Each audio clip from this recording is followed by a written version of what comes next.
Hopefully you can all hear us okay. God, don't we look like... Oh, we haven't got the light on.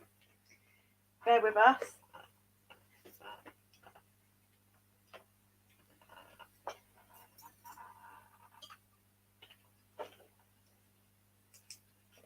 That's better.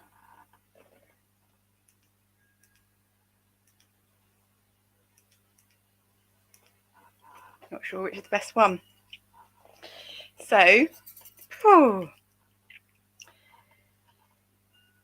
il fait chaud ici. It's hot here. Where do we start? Put us on... Oh, the big frame was working earlier. It filled up the whole screen. There we go. One of those will work until we bring in another camera. So we're in a new setup. We have got this screen behind us here, which is a bamboo roll down thing from the ceiling, which we were going to use as a projector, as used for our projector to watch stuff on, but we haven't really used it. So we thought we'd give it a go, but it didn't quite work on its own. So we've got the two screens that we've used in our other two lives, the last two Fridays. So welcome to Loveable LIFFRUMA Magic. Last week we were on Joy to Coco and it was LUCID LIFFRUMA Magic, whoopsie. And the week before we were on Zanoni Snowflake's channel. If you could see, we might do a little live afterwards off our phone just to show the setup, because we've got a square piece of wood as the table on top of our little coffee table with big weights holding that down. But the other top-down view camera, we can just put that one on screen now. It's over there. Let's change the setup. We've got two setups on this side. Look at that. We can swap it over to the other side. So that's from top screen down, so it's not coming in the way of the screen. So we're getting slightly better. What else have we learnt? That video at the start, the LIFFRUMA flip through, was too big to add up as a video file, but you can do that under another setting. So we've learnt that. And the music, we edited the music out last minute today on our computer audio editing software. So that's good, because that means that's got us back into that again, which seems to have taken a little while. So we apologise if it's a little bit wobbly. We do have to change our posture quite a bit. Let's just see what the glare's like, what it's like when we swap things round. Let's just see what the glare's like and change the screen. Oh. We're going to use that setup when it's down. So we need to go right a bit, if possible. It's kind of out of focus, isn't it?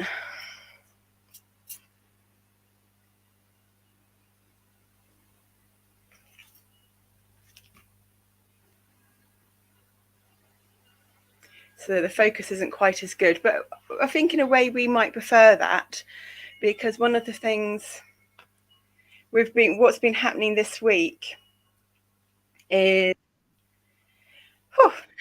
a lot of shorts. We've been editing shorts, videoing shorts, editing it to do a daily LIFFRUMA every day on Zanoni Snowflake, and seeing what comes out with that, because we're learning to be creatively consistent, and just consistent in general, with the LIFFRUMA Healing Oracle deck being like the bridge and the inspiration.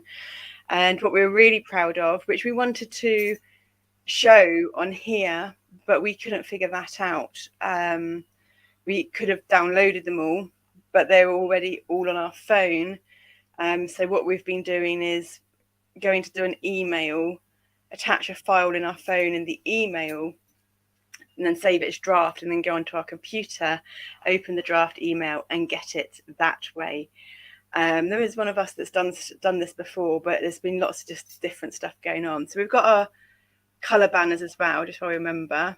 We've got the blue and we've got the purple, and we're wearing blue and purple as well. So there's colour therapy, colour healing going on here. So there's numerology, colour, so it's all the sensory systems. We're on blue at the moment because we're attempting to put on purple when we do the card reading. And we can do the banner. We have got just written the other one. We didn't check for the wording, but no, we prefer the bottom. It's less discreet. No, it's more discreet. That's our wording. So yes, we've been learning lots about ourselves, and there's been intense, strong energies about, and then with the solstice as well. But I think we talked about that last week. Yeah, we tend to get all over the place between us, but it's so really proud of us because our little ones, when we it's intense, but we're not so all over the place. We've been focused, and one of our favourite tarot readers, we've not.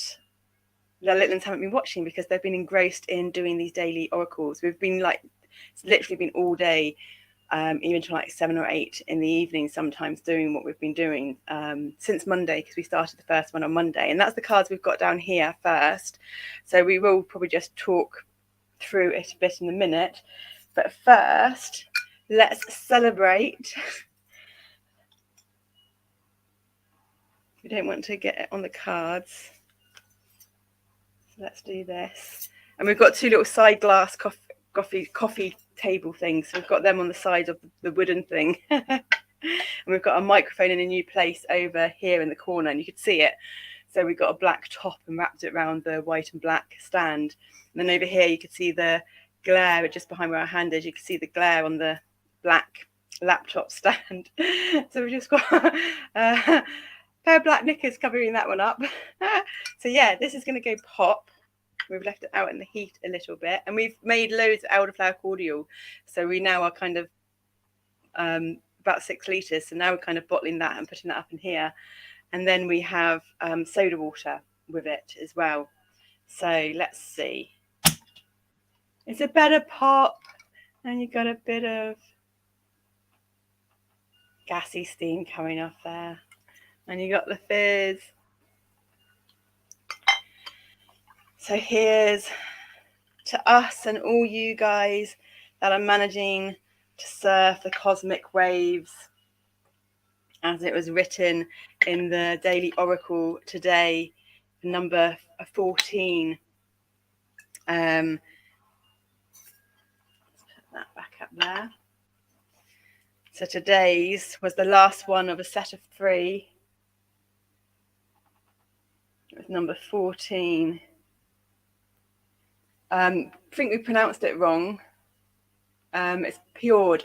I don't know if Peord's right, but I think we said Peard in the voiceover. So this one today was a voiceover on YouTube, and the picture was a smaller again as well. So I don't know which ones of us do it or what they're doing.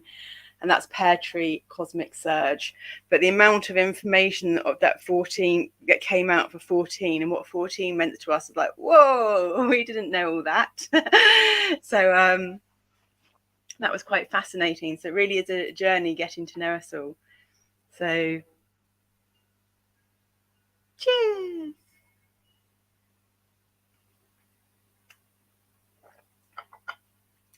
The body really likes the fizz and the carbon dioxide. Not the carbon dioxide as such, I don't think. It's just the fizz and the gas and the bubbles. So on Monday, it was the Capricorn full moon. So it was just going to be a daily Liffruma, but it was a Capricorn full moon. So we did the cards, and it was Leaf Shade that came out, which is Leaf Shade Cradled. How did you get in? We thought the door was closed. Next door's kittens just come in because we've got all the doors and windows open because it's so hot. But we only had that one in open tiny, but big enough for him to get in. He's a bit unwary because normally he's not allowed, but we're not going to get up to put him out because we're busy. So it's 48 financial discipline, which equals 12 again, because 12's come up before. And yeah, we were really chuffed with that one. That was the first one that came out. And then on the day before yesterday, we actually did a few to attempt to get a bit ahead of ourselves, because we won't be able to keep up with this, doing this every day. And if we did, all our energy would go into that and everything else would be a mess. And we're still attempting to kind of get on top of the kitchen. So the day before yesterday, we did another shuffle, or maybe it was a couple of days ago. We did a shuffle and we got 7 at once, but the first one that came out. So let's go back. So that was the first day on Monday. And then on Tuesday, 3 came out at once, which we did. And it was Beorc, Begin, Poplar Tree, number 18. And then, but the actual order was then Ger, 12, Year, Harvest, and Leech Emotional Bleed, number 72. But we put them down like that order. And we did them all as one. And then they catalyzed and inspired. We've been wanting to do like time-lapse videos in nature, this, that, the other. We absolutely love time-lapse videos. And we've been watching this ginger plant grow that sprouted from ginger, which we've attempted to grow before and it's never worked, but it's worked this time. And ginger grows in a really fascinating way where the top bends over. And if it's a really long stem, you almost end up with a right angle, while the other leaf that's encasing it really opens, kind of like a cocoon and a butterfly. And so that would have been awesome to do a time lapse on, but we're still figuring so much stuff out. And normally with time lapses, you need lots of like memory cards. And if we're still doing everything on our phone as well. So we did a time lapse thing of a colouring in on this channel, which we're really proud of. And it was these first 3 cards. This was the first one. And then we did the second one that came out today. And then we did a third one, which will come out on Monday. And sadly, that one's not as good as the other 2 because the camera angles, it's not fully in the camera angle. And this is where things get hit and miss. So I think we must have been lucky first time round, but second time round it needed to be closer. So there was the one that wasn't checking up on us, but also the third one, we were starting to get cramps in our hand and all kinds of things going on. So we're going to have to start putting on our thumb, wrists, hopefully just the thumb supports, but we might have to put on our wrist supports as well because the right hand's really starting to hurt. Well, we haven't been juicing our oranges and stuff because of that.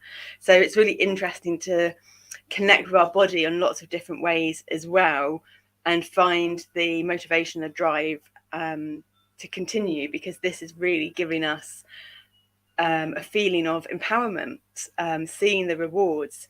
And yesterday could have been a lot more disappointing, but we're all listening to each other. Our little ones are listening to the parents in us more because we're understanding them more and we're finding the right language to use for them that doesn't trigger them. So we're really grateful. And when we did this one as well, and we did the Leech second, it was a number thing that came out and we were really stuck and couldn't get stuff out of our head. So we came on and did a spontaneous live on Joy to Coco for about a few hours. But it shifted stuff. And then when we came off, we were able to do a live, which involved a short, which involved a time lapse again, but a time lapse using the whiteboard and doing like a mini table, kind of like a hand spreadsheet up on the whiteboard and doing a time lapse of that. So we were really chuffed with that. And then that added to today's of the numerology that we did today's and wrote down because we knew what we were doing, because that had been done up there. So that would have been the teacher one of us that kind of came out with the whiteboard from on Joy to Goko and the second live. And so then the next day when that was the first day, this was the second day. So the third day, 3 came out again, but it's like, no, this is going to be too much for us. We're understanding our energy levels. We're attempting to surrender the perfectionist. So we're going to count this as 3 days. So we counted these as 3 days. And then we got 4 more, which are these that you can't see. And we might turn these over in a minute. We might not. We don't know. You can get to see it first for being on the live, or if you watch the replay back, because these will be the next 4 days starting tomorrow that come out. And it's succeeding. We're having, it's sensory systems that we're talking about here, and it's sensory systems that we're using as well. And these are the energies that, we're feeling for us. Oh, and when we finished all these 7 that came out, when we finished and turned the pack over the other day, it was this card on the bottom of the pack. So where we started with this card on Monday with the Capricorn full moon energies, we ended with it on the bottom of the pack, which is excellent because the full moon is like a completion of a cycle. Capricorn are the cardinal axes that is on the cardinal axes. We're dancing with axes, and cardinal is the global axes. It's the beginner energies. So we had the beginner energies here. So there's so many links and connections going on. It's absolutely fantastic. And what's also really interesting is we love watching, seeing other people, especially if they're it doesn't matter what channel, but especially if it is a channel that we like and a channel of authenticity and transparency and creativity. So we're putting these away now. So it's just gone onto the matrix screensaver again. So we're going to swap these round. Yeah. And then you can kind of see what we're doing. And Tarot did a shout out for this Ice Scry with Steph. And her stuff is so unique and so original, using ink blots and other scries and everything. Yeah, and it's just really lovely to see. And she was on, this was the night before last. We were on Friday, so this would have been Wednesday night. And she was on 447 subscribers. And in one night, we watched her go up like 200 subscribers. And then, like, I don't know if we looked at it today. Maybe we did look at it today, but then it was like 300. So in a couple of days, she's gone up like 300 subscribers. So we kind of were 300 subscribers from 447. Let's just say 400. That's like almost 75%. I would say it's at 75% now, if not double. And then we're curious. So we're just going to have a quick look, actually. We're just going to, there's a comment. Hey, Hannah, can you hear us? 0550, 550, 55, the number of adventure, made of a double dose of 5, the number for change, which brings freedom. That was in our shorts for the Liffruma Oracle today. How are you? Can you hear us okay? I'm guessing so, but best not to make assumptions. Just because we've got our microphone in a different place, you see.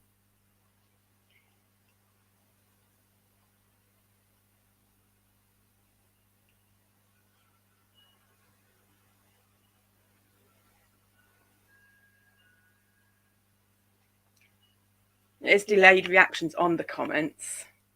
You can hear us fine and dandy. That's wonderful. We're doing all right.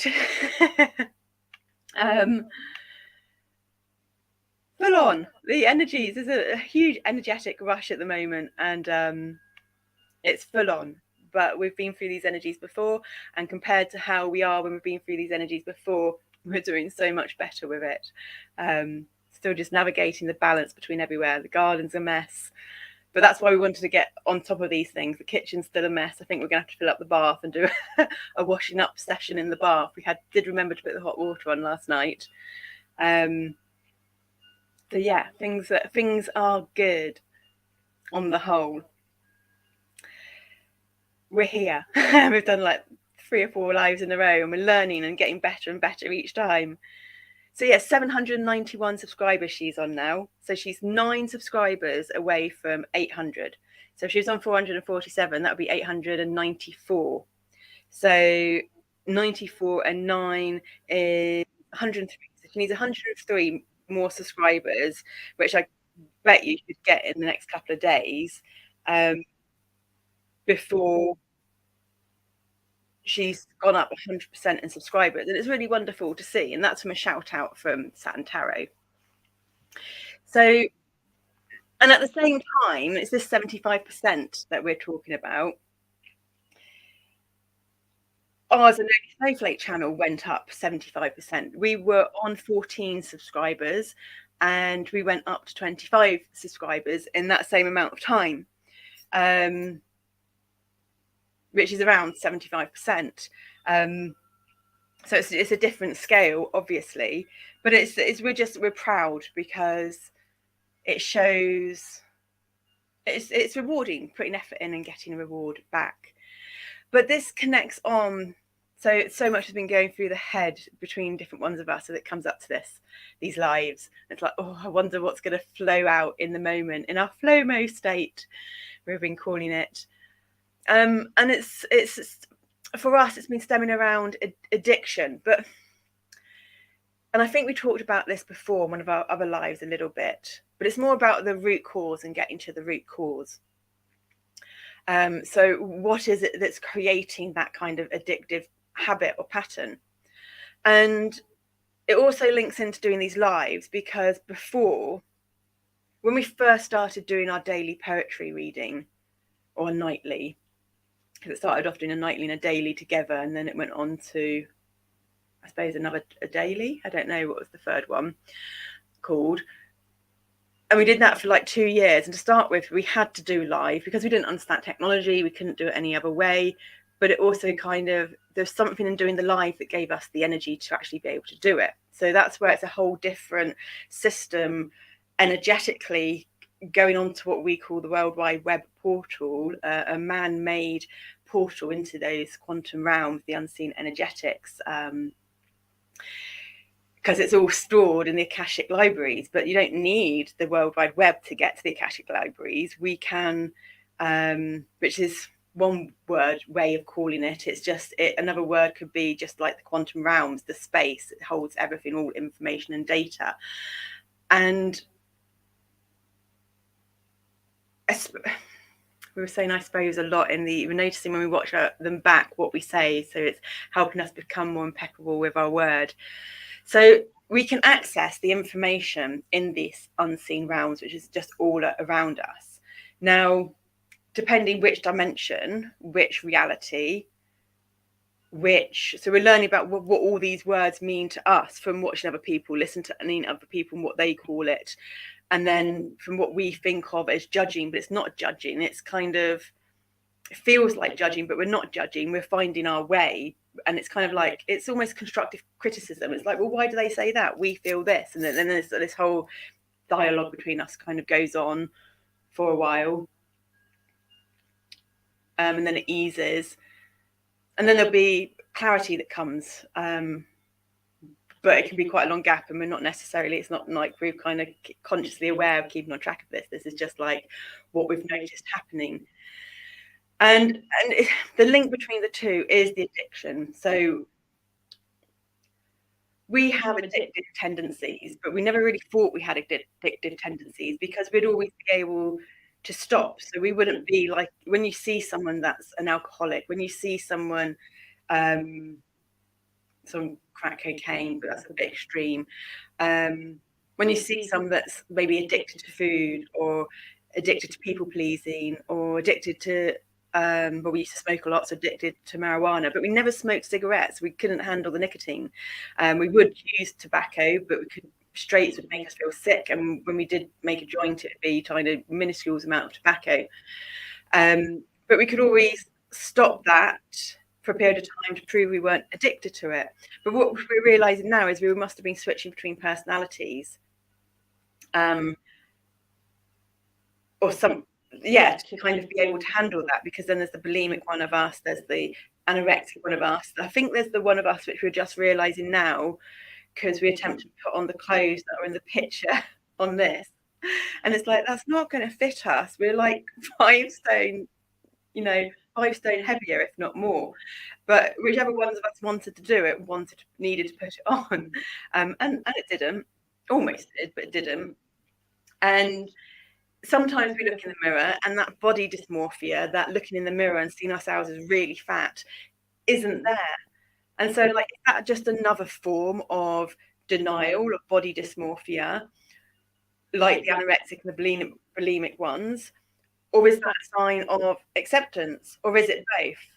Or is it all of it? It's probably all of it, because we always say there's about 6 reasons, at least 6 perspectives to everything. But then you've got the counterbalancing perspective, so that makes 12. And so when we were going on the live, especially let's say go back to the Christmas one, we came off that and we were wired. And then we wanted to do another live soon afterwards because of how we felt. And a beautiful person donated like £44.44. And so it's like, wow, someone actually wants to give us money to talk about us. This is going to work. This is happening. It's not just us having radical belief and just going, we can do this, and believe in ourselves. There's actually tangible evidence going on. But then it's kind of like, well, but it feels like we're on a high. And this whole time from our seizures, we've gone on these kind of high rushes, or not necessarily a high rush. Sometimes we won't be on a high rush, but then suddenly we'll be on this massive come down, feeling like we have been on a high rush for ages, but we haven't felt like we have. It's not like when we've been feeling kind of manic when we've all been coming out, but we're not manic. We present as manic. So if it was one person, it'd be presenting as manic, but it's not. For some reason, just all of us want to kind of come out at once and want to use the body, and not all of us knew about our calming techniques or our breathing or slowing things down. And so we've needed this long amount of time to witness and observe, because also it's different ones of us witnessing and observing. But we're dancing from altered states of consciousness and alternate personalities and altered state of consciousness. So if we're getting to the fundamental core frequencies, if we want to get to the core root of the addiction, we're going to be getting to the core of everything. And there's been a few different people, from astrology to tarot to energy speakers, talking about the core. I mean, even sometimes when we watch our off-grid people and van people and other stuff, there'll be the same themes coming up as well, which we notice is the same theme between all of them. And it'd be like, oh, well, that's the energy, and that's what we're feeling too. So we're really understanding the language of source energy and how it expresses through the individual, but how there's the core themes that are related to everyone. So it's the root cause of the addiction, it's the core of the body, which the core of the body is related to the whole abdominal area and the solar plexus. This is the third chakra. We haven't managed this week. We've done none of our chakra journey. It was the yellow this week, but there was obviously a reason. There's obviously a reason for that, because we've learned that now already. I think the longest we went was a whole 2 weeks without doing them, and then the third week we did 3 all at once in the week. So next week we'll probably do 2 together. And the first week of the yellow is miracles, and the second week of the yellow is enlightenment. And what we've noticed before is when we don't manage to get them done, it's because we haven't had the tangible experiences in this physical seen reality, the root chakra, that we need to have before doing the exercises in the book. Because we do exercises to suit us, that will guide us. We can't always do it that way, but we'll do it to suit us. And we're actually thinking about now getting even better at that, because we don't beat ourselves up that we're not doing it how the book's telling us to do it, because that doesn't necessarily suit us, and it's going to use up more energy, and it's about less is more. So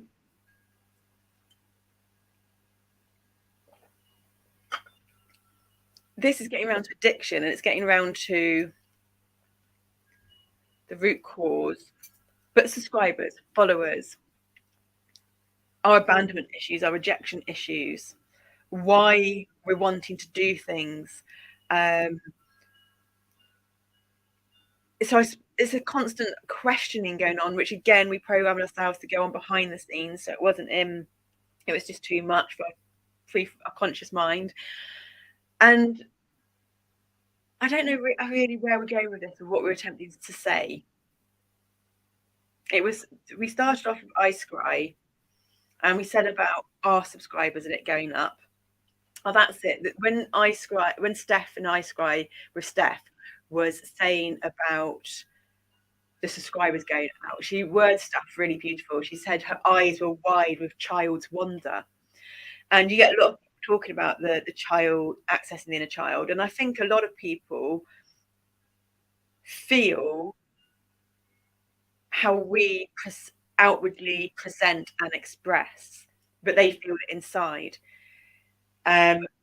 Maybe would they then, if maybe that's because of the belief systems, maybe because it's because something in the body, maybe it's because they didn't have the fragmentation to the extent we did in the physical body, maybe they're balanced, but it catalyzes loads of questions. And so we want to get subscribers, we want to get followers, people do, because that's about growing your channel. And if one's going to do it as a career, then that's what benefits you to get a career. And so it's kind of like, well, how do we decipher and discern between the addictive tendencies of getting more followers, because it gives you this, it's a serotonin release, isn't it? It's an endorphin. But or between it just being part of the process for the career to grow your channel, to don't quite have the words. But it relates into, well, take away the internet, take away the social media. what's it like if you're an artist and a creator? Because we've definitely been in artistic, creative mode. And when you are a real artist and a writer, some of them really do have addictive qualities. With alcohol or cigarettes, they'll get into states of the creative flow state, which even like computer programmers, we'd heard something the other day that it can take 15, if you get disturbed when you're in that creative flow state of a computer programmer, it can take you 15 minutes to get back into it again. So that's why turn off all your notifications, phone, everything, so you don't get disturbed, and you get into that flow, and then you're I suppose it's like automatic writing, automatic typing. So we learned touch typing, and on our phone, in the muscle memory with our right thumb, our little ones, when they want to say something and it's getting really quick, the thumb just goes mad, and it'll be okay, we need to slow this down, start typing with our left thumb, and automatically slows it down. But we also lose quite a bit of stuff sometimes, but that's what we have to do, because the left's present and there's pain in the right, all kinds of things.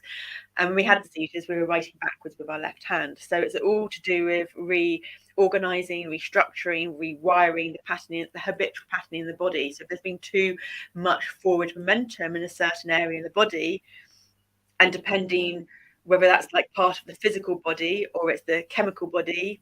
So I suppose the physical body would be like the skin and the muscles and the ligaments and the bones. And the chemical body would be more about the blood, and the liquids. So the lymphatic system, where all the liquids style stuff goes through. But it's never as separate as that, because then you have the plasma, and for us, plasma is a combination of like a solid, a gas, and a liquid. It's kind of a jelly type, that kind of jellified type thing. Because one can drink one can drink and drink and drink and still be dehydrated, because they haven't got enough of we believe it to be the water soluble fiber, which creates that plasma state that the water then has something to create a sac for it, a vessel for it. So if you're an artist, you put up your paintings in a gallery and you want lots of people to come see them. For us, that's a similar process. If it's empty, if it's a play, you want people to come see the play or the theatre or the new film that you've just put out there. Or if you're a band, the music you're playing. And if people don't come, then it's seen as not a success. Now, for us, there's not really much of a difference between that and social media from one perspective, except for maybe the social media and this type of thing is not adhered, is more direct. You don't have to move, you don't have to leave your home, you don't have to leave your seat. It's in your hand all the time. Whereas the others would be a one-off event at a certain time, which could be every day, could be every week or a month or a year or what have you. So we don't really know where this is going or what the moral is or what the point is, but we're on ShintoSEYE, which is Shinto self-empowerment. So I'm guessing we're sharing stuff that we found empowering. We know the best thing is to get to understand and learn how we learn, and there's quite a few of us of different ages, so we've had to learn lots of that. We know we've had to pull away from certain things, food, technology, whatever it is, if we notice it getting too much. If we're able to pull away, we're not always able to pull away, because the ones of us that are witnessing that don't always have connection to whoever's got access of the body and the voice. And so it has to be done in this real harmonic, friendly way. We've had to pull away from people due to abandonment issues or rejection issues, because we want to become the person that we want. We know who we want to become, and we're not really sure the path of it getting there, but we know the energetics of the feeling of it, and we know that the heart is our compass to get there, and that it's about being very present. So a lot of people don't really tend to be in the flow-mo state, this state of flow state of creativity, whereas for us, this seems to be our life at the moment. And so a lot of people that do astral projection or lucid dreaming, it's all done in the astral realms when they're sleeping. But for us, that's our waking life the majority of the time. So it's just been really fascinating, the questioning and where it's been navigating to. So we don't have any other direct tarot decks. we've just got what you see, and we're just going to do the star signs. And I'm not sure how they're going to start. Oh, we're going to do the axes again, probably, because it's really focused on the axes. So it'll be the cardinal axes, the mutable axes, or the fixed axes. But if we are attempting to be logically linear, logical in a linear process, it would be the cardinal energy axes, which is your, and if we start in the astrological line, Aries, Cancer, Libra, Capricorn, or then the mutable, which would be Gemini.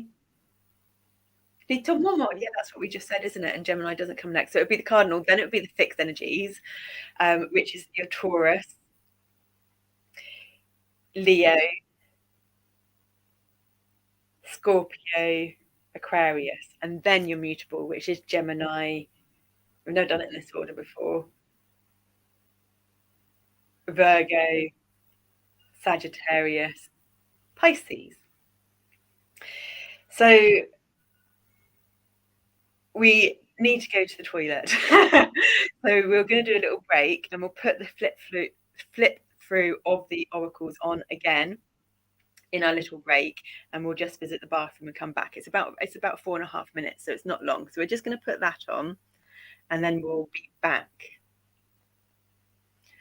So what do they call it? Bathroom? It's not a bathroom when you have I can't think of the word. When you have a break.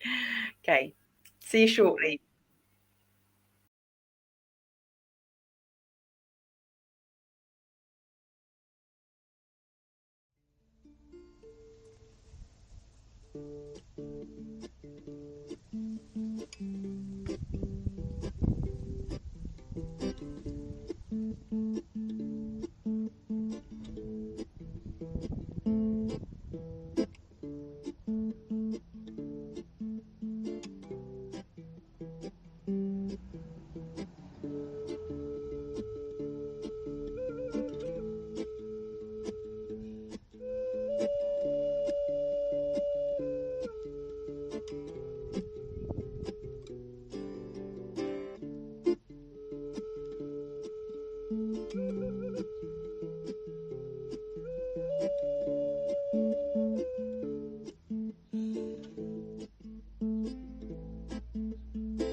Hi. Just let us know you can still hear us. So we did actually just manage to do that email thing with the draft with today's video. So we want to just talk it through. So we're going to see if we can bring it up. Here we go. Documents, Liffruma videos. Here we go. Here it is. Oh, pause.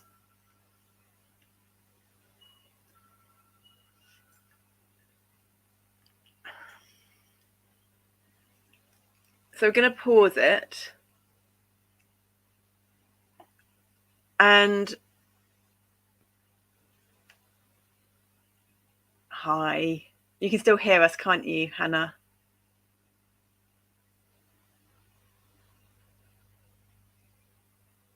I think there's a little bit of delay between commenting and coming up on StreamYard.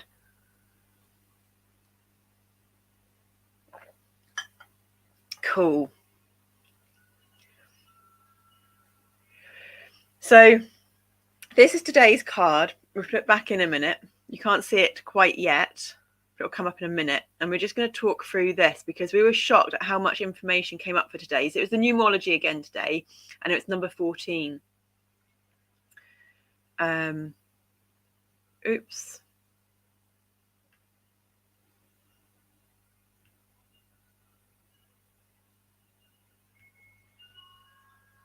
We're trying to...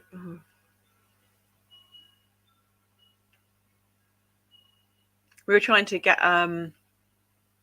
Nope. Tempting to use the different layouts and see which one's best, but it seems to be this. What about this one? Nope. It's this one.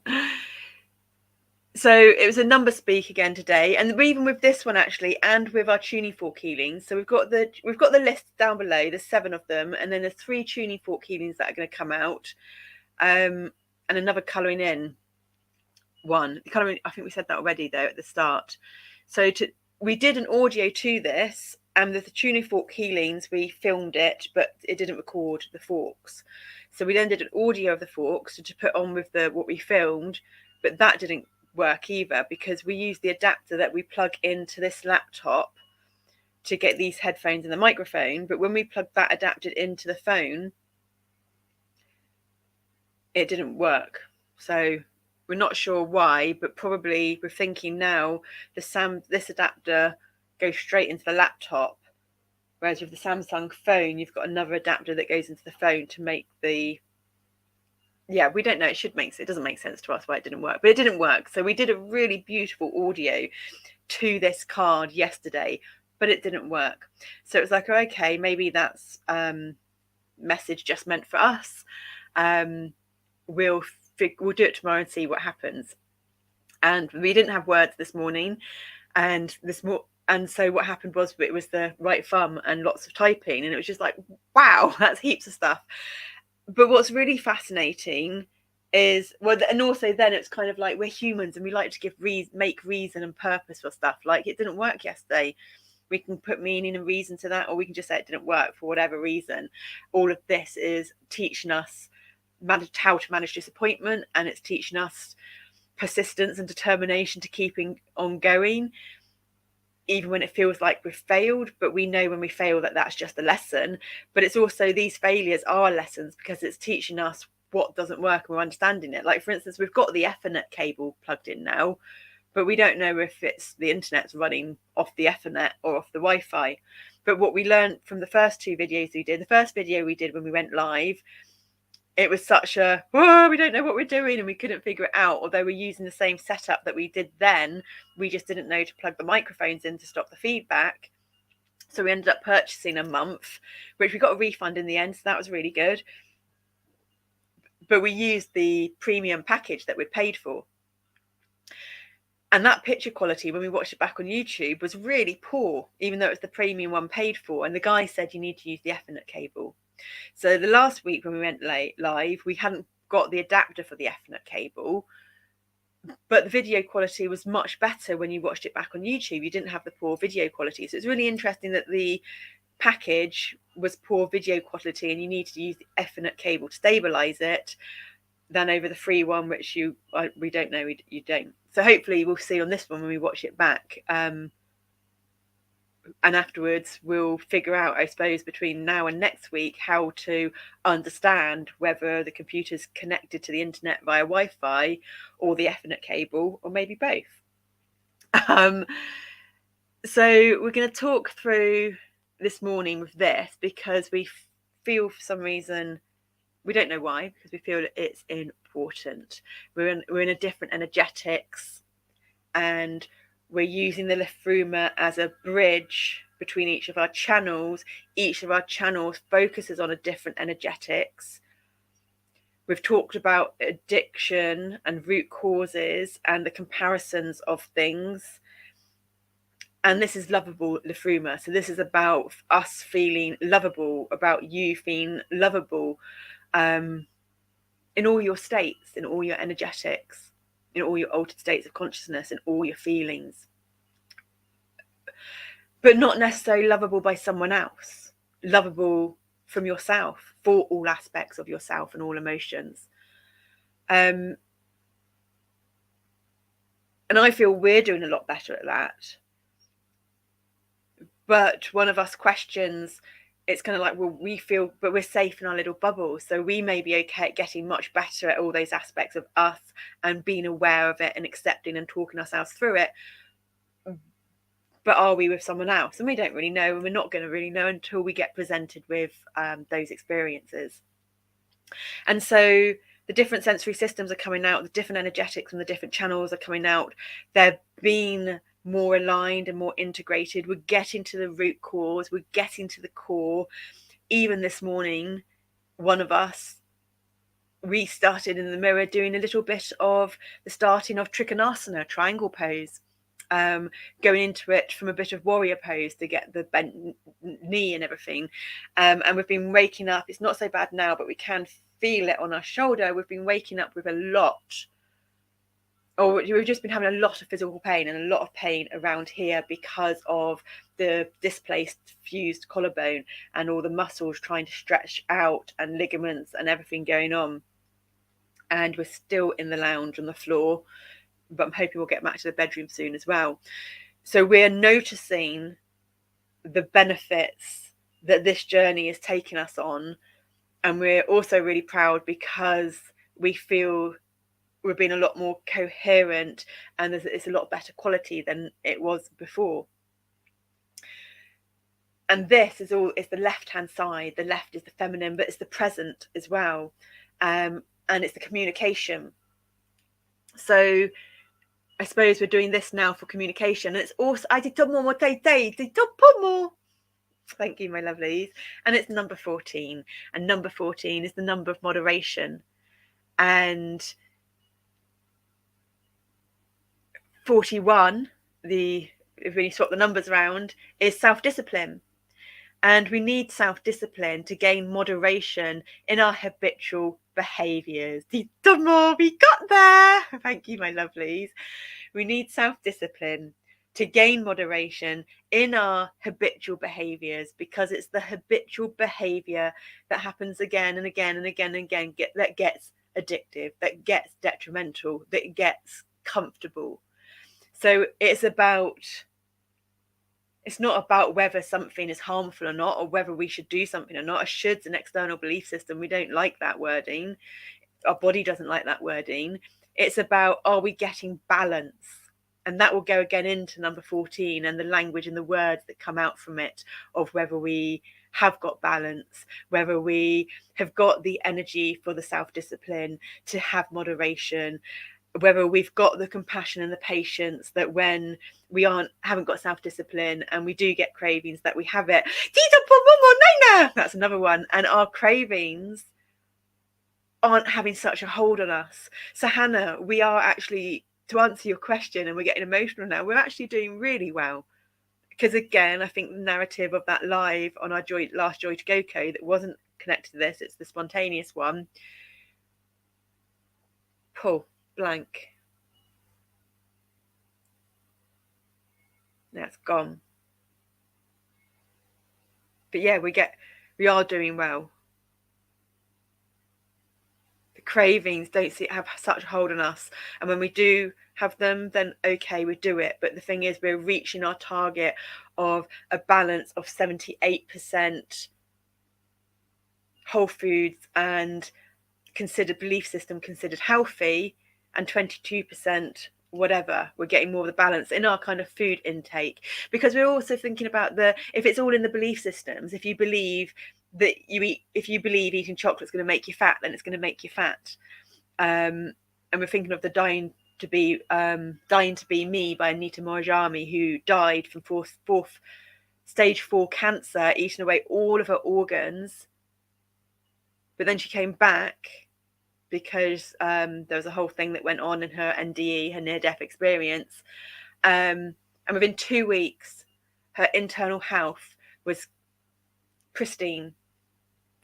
Everything that had been eaten away from the stage 4 cancer, it was like it never happened. And the doctors didn't have a clue and didn't understand it. And the question for us has also been, thank you, Hannah. And the question to us has also been, well, why isn't that working for us? And again, I think it's because of our complexities, but I also think it's because we've got to listen back to this SoundCloud. Actually, we did an audio the other day, and it went up onto our SoundCloud, and we need to listen to it just to check it's all good, because whoever we were then obviously thinks it was, but we just need to check. But we've had, some of us have had this vision, which is at the end of, which was at the end of 33, yesterday's daily oracle, in the cycle of creating a business or something. Our mission statement when we were doing our self-development workshops with Women Within was to facilitate others to reach their full potential, leading by example. And we've come across that quite a few times with people. So we need to hone that in to be a bit more specific. But I suppose it's more of our process of what we're doing than the words of what that mission statement are. This is more, the process of what we're doing now is more important, because we have shown our process and we have all the videos from when we were able to start doing it to a continuation of it, and we're getting more comfortable being seen and heard, and we're multitasking, learning editing and technology and just how to navigate all these different worlds. And it's really challenging to stay coherent. So it's the SoundCloud message. In that audio that we did, there's real connections between. So maybe if we talk about this, it will get back to the thread we just lost, because the thread that we just lost, we probably lost because it's not connected. And we're talking about reweaving and connecting things. We were talking about, well, how come with all what we're doing with the energy work, we can't be like Anita Moorjani with our NDE, where everything just gets back to normal. And we feel it's because of the EDS and the other stuff that's going on, and because we've got a multitude of complexity of different amazing, beautiful gifts that society labels as disorders and diseases and syndromes, and we're bringing them. That makes it so different. We're bringing them together. But we heard someone say on tarot the other day, don't know, that Aquarius and Capricorn were the rarest of the astrological signs. And it's like, oh wow, well that's, we've got the rarest blood type, we've got the rare dyslexia, we've got the rare EDS is rare. Everything with us just seems to be rare. Bring on the star sign and the sun sign and the rest of it as well. And so when one connects into the energetic state of nowness, presence, or goes into as close to source energy as you can get with an NDE, a near-death experience, the body can heal itself speedily and rapidly if it has the capacity to do that in all the different energetic sensors to work together. But with our DID and with what the EDS and everything we're just talking about, I don't think there's many people out there that have all of this coming together through our specific ingredients, through our specific experiences.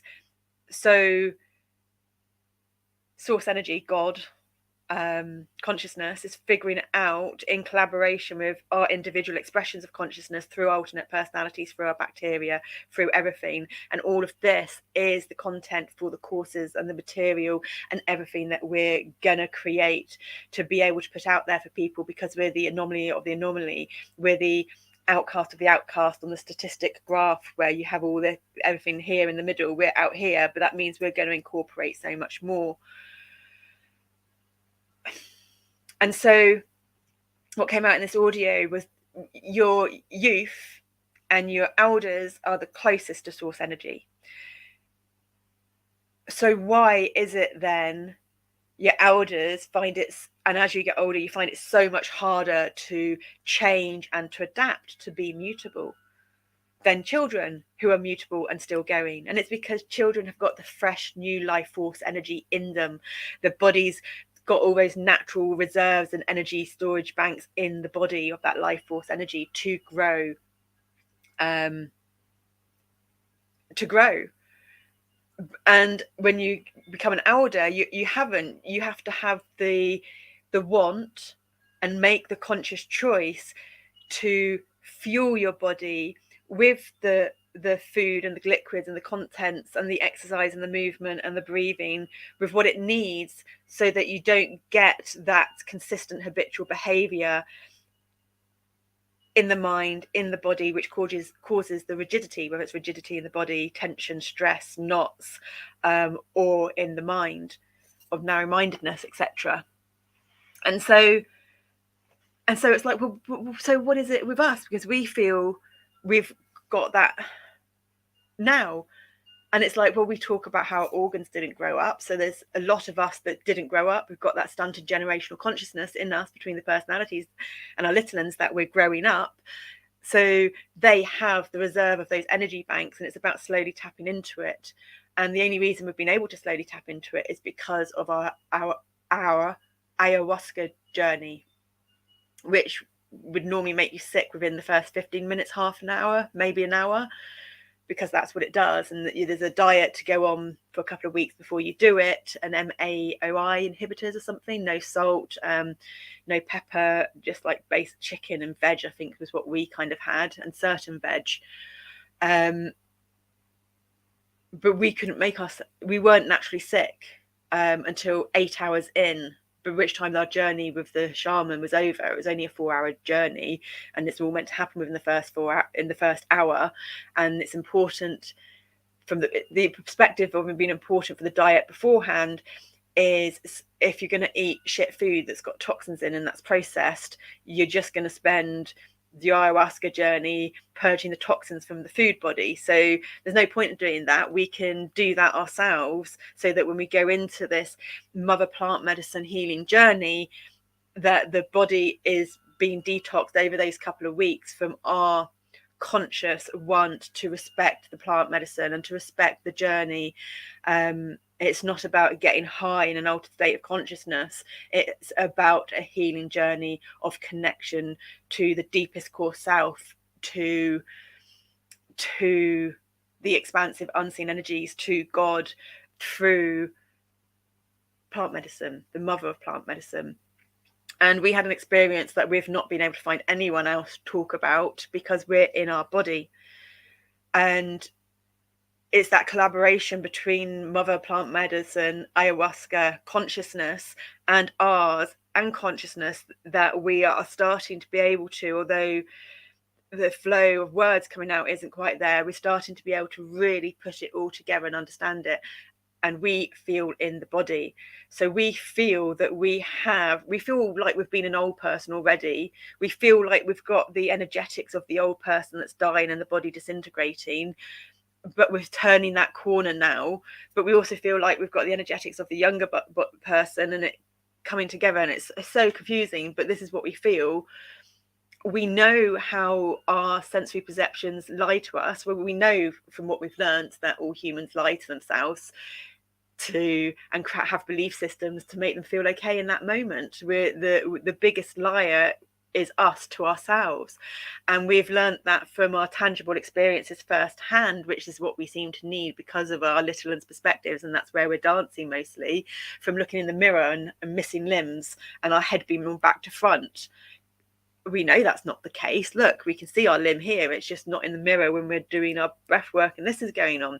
So we've had all those experiences to see that, but inside we're dark. We don't have the lies and the narratives that are being able to see from our third eye and getting imagery inside or hearing voices.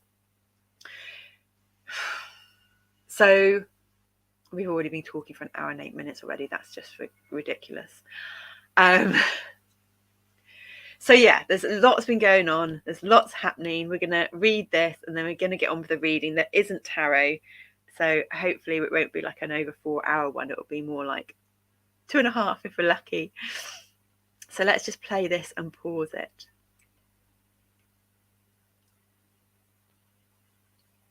We can't hear sound. We feel like we ought to be able to hear sound.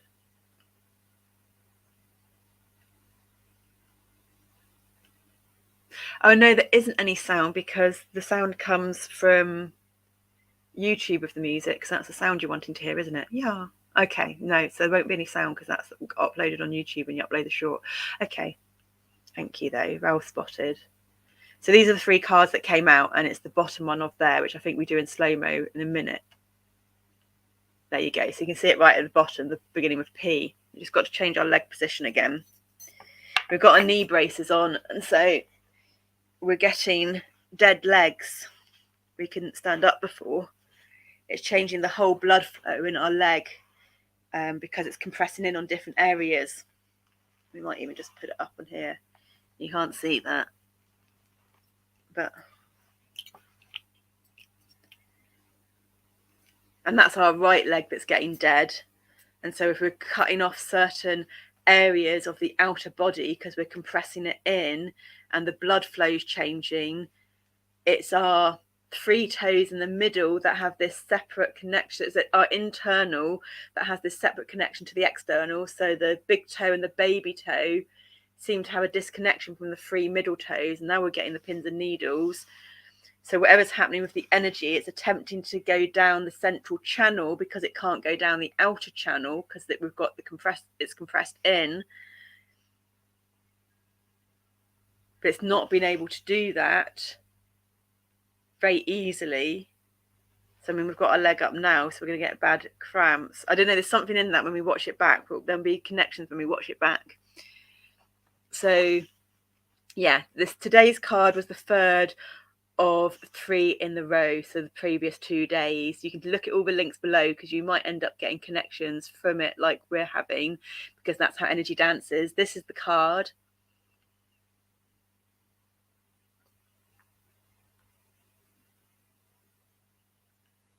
So the 14th is important because of these numbers and what it means.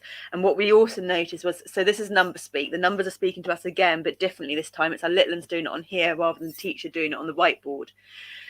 And expansion, which is your addition symbol, which is also Jupiter. Now, we remember what went on with us this morning, because we were going, well, it's the push and the pull of the magnet. We were talking about this the other day. But if you're pulling, you're bringing something into you, you're bringing the energies into you, then you're condensing it, you're compressing it. So for us, that would be Saturn.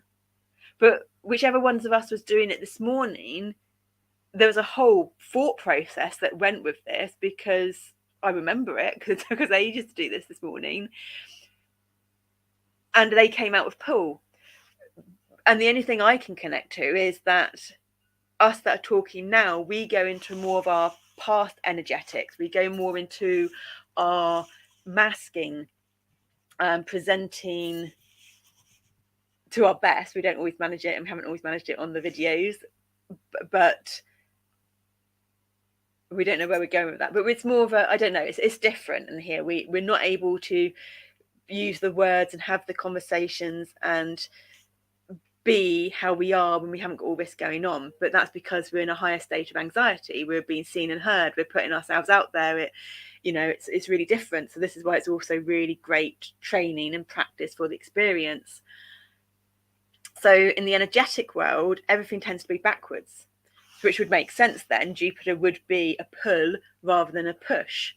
So expansion, this is from them. Expansion is Jupiter archetypal energies, which is a pull, but that's from one perspective. From another perspective, it could be a push, because if you're expanding, you're pushing out there. You're creating an expansion, aren't you? And to create an expansion, you have to push, because when you pull, you're creating a contraction. But again, that's whoever we're in now perspective. The perspective this morning was it's a pull. So from an number speak, expansion, 1 + 4 is 5. And this is how a lot of people do numerology, but we do numerology different, as you're about to experience. So this is what number 14 says to our little uns and other ones. Contraction, Saturn, push. It's your subtraction equals 1 - 4, or from the other way around, 4 - 1. So one could say that it would just be 1 - 4, because your 1 comes first and then you've got your 4, and that's 14. But from our world, we're dancing with different alternate personalities. We're dancing with sensory systems and everything that's been disconnected, where there's multitude of networks that will function as one body in the body, but don't include all the body in each of those networks. So one of the alternate personalities doesn't have use to the left leg, because when we were in the psych ward, one of us, I don't know how many or whatever, but there were times when we couldn't walk and we were crawling down the corridor with a Jaeger block. I mean, that's crazy. But we were and it took us ages, but it's like, well, fuck it. We're in the psych ward. We're in the psych ward because we're considered crazy. So we may as well just allow ourselves to be exactly whoever it is we need to be in each moment, and really see what's going on for us while we're being cooked for, while we don't need to clean, while we're in a space where it's blank walls and there aren't distractions. And so in the world of trauma, there isn't a logical sense to it, what we're experiencing. From what we've experienced with our trauma and everything that's going on, there isn't a logical linear order to it. And so if you've got 14, you've got 14 there from a rational, logical, our camera's called a logi camera, and we're noticing the LOGI on the side now because we're talking about logical. So that's awesome, because we're talking about it, thinking about it, and our eyes have been drawn to it on the webcam. So there's a multitude of sensory systems there linking together. And so for us, it could be that you've got 1 floating around and 4 floating around, and that therefore it could be 41 or 14. So in the world of trauma and with our words, with the processing language disorder, there's just snippets that come and get put together, and certain sensory systems aren't there. So when you hear words or see certain things, there'll be bits that get missed out. So I know for us that when we stack shelves, if something was directly in front of us, we'd never actually be able to find it, because we'd always get someone else to come find it, and it was always directly in front of us. So there was something missing from that central point of vision, which now we're talking makes complete sense, because that's the core, that's the center point. And horse blinkers have been coming up for us a lot lately to cease the peripheral vision. The weakness in the fairy tale book of Stephen King that we're reading at the moment, we're getting all these connections from our different personalities that do their different things, and they're all aligning. It's honestly insane how much of this alignment and synchronicities is going on. But he is about to have a fight with the boy who's a prince, or he's not, he's turning into a prince, and they're the last fight of the day, and this is this really big dude which he just can't win against, except he's just realized that his weakness is he doesn't have any peripheral vision, so he has to turn his whole head to look to the side rather than being able to see out the side. Whereas for us, we've got really good peripheral vision, but there's ones of us that obviously don't have this center point of vision, or didn't have, but we might be having it now. We're talking about it. So that's why it can be 1 - 4 or 4 - 1, because there isn't, it's just that those are the numbers that are there and that you can do anything with them. And so it's + or -3 that you end up with. So you end up with more of a channel and a spectrum. And so this is, for us, true numerology that goes with what's in front of us, which we make sense of. So your infinite contraction is, so you've gone from your plus and your minus. Your infinite contraction is your division. And it's with or without boundaries, depending whether it ends up as a a number that doesn't go on forever. If it ends up as a number that goes on forever, then it's in true infinite contraction. So this is 1 divided by 4 and 4 divided by 1. So you've got a quarter, which is also 0.25. So you could then go on, because this is the first tier we're talking about now, because it's 14 is your first tier. So it's the first tier numbers that you get from 14, but then you could go on to second tier, and this is where your 0.25 would come in, and then you could add them together, minus them, so you'd have a plus or minus 3 again, which we've just had with 14, which is interesting. Or you'd have a 7. We're in the 7-7 portal today, so we're going to sidetrack because that's absolutely amazing.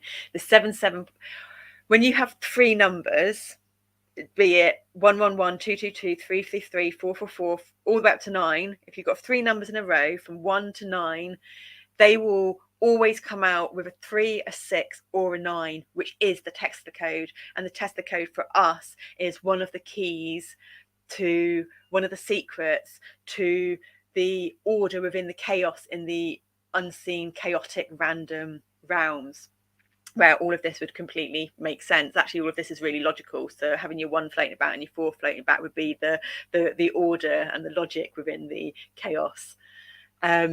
And then you'd have 2 times 5 is 10. 5 divided by 2 is your 2.5. And this, we've been dancing with 14 a lot now. We're remembering more because 14 is a really special number with this 2.5 and everything that goes on. Because 5 divided by 2 is 2.5 again. It's 2. This is 0.25, but for us in this abstract logic, 0.25 is the same as 2.5 because it's the numbers that matter. The naught and the point don't matter. That's bringing logic. That's bringing quantifiable measurement into it, which is a linear left brain logical man-made concept. Yeah. So you get a point. And then you've got 4.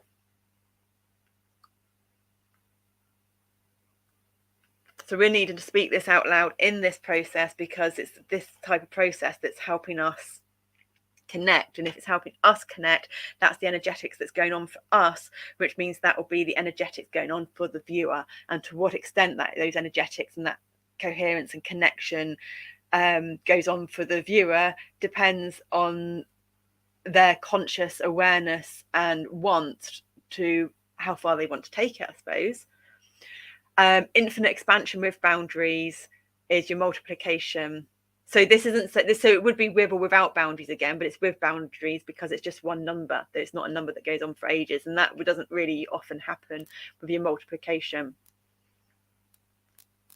And then we're going this dissonance because it's like, well, if you're talking about a number going on forever, it doesn't matter because you just said about a quantifiable measurement and a decimal place, and it's okay. So it's not that matters, it's just the number just keeps going on. Okay. So if you want to watch the short or this, it'll be interesting to kind of get a pen and just have your own journey with the numbers and see what it means to you. There might be memories that happened to you when you were 14 that will have significance of what 14 means to you, or maybe when you're 1, or maybe when you're 4, or maybe when you're 5 or 3, or any of these numbers. So interpreting and translating the numbers, attaching logical personal meaning to them for you, that's what we're about. We want to be a leader, creating other leaders that are truly authentic to their own unique expression, and integral from a heart-led space of consciousness, because this is where one gets true diversity from. And we know that true diversity in the gut biome is what's healthy. And we see that to be then what's healthy as humanity on Earth, having lots of different cultures and belief systems and understanding the importance of the differing belief systems. And it doesn't matter if people don't agree with each other, if their heart value-based systems are the same. And that's the world and society that we envision and that we dream of, with the inclusion of everyone, the involvement of everyone, systems that are created to involve everyone and not fragment them through mental health disorders or something. So 14, 1, 4, that's your first tier. Your second tier, plus minus 3, 5, 4, 0.25 or quarter, and 4. And then you could go onto your third tier again, which would be your 0.25 that you'd end up doing it on. We haven't got as far as stuff like that yet. This is what you're seeing us live in the moment go through things. So what do these numbers mean for you if you want to journey with it? For what it's worth, here's what they mean for us. 14 is moderation. It's the number of the Temperance card in the tarot. The Temperance card is the card of Sagittarius, so 14 relates to Sagittarius.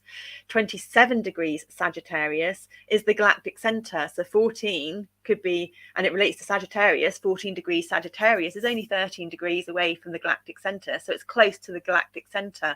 The galactic center is what's out there, but it's not out there because nothing's outside of us, because everything outside of us is a projection of our own internal reality, and we have the cosmos within. So if we're in the energetics at the moment around the galactic center, I'm sure we've heard some astrologers say that we're in a period of time where we're pretty close to the galactic center, but I know that we get confused and stuff. But then at the end of the day, maybe that's not the case, and if it's all about belief systems and that's what some of us believes, then time's not linear in the trauma world, so therefore it doesn't matter either way. But that means then that we've got the opportunity, if the cosmos is within, to go to that core galactic center that's within the body, which is what we're aiming for on the rewiring of the energetics and the gently maneuvering a part of the adhered fascia that's created the mazes to then weave and sew and repair it into the harmonic, energetic patterning and alignment of the labyrinth rather than the maze.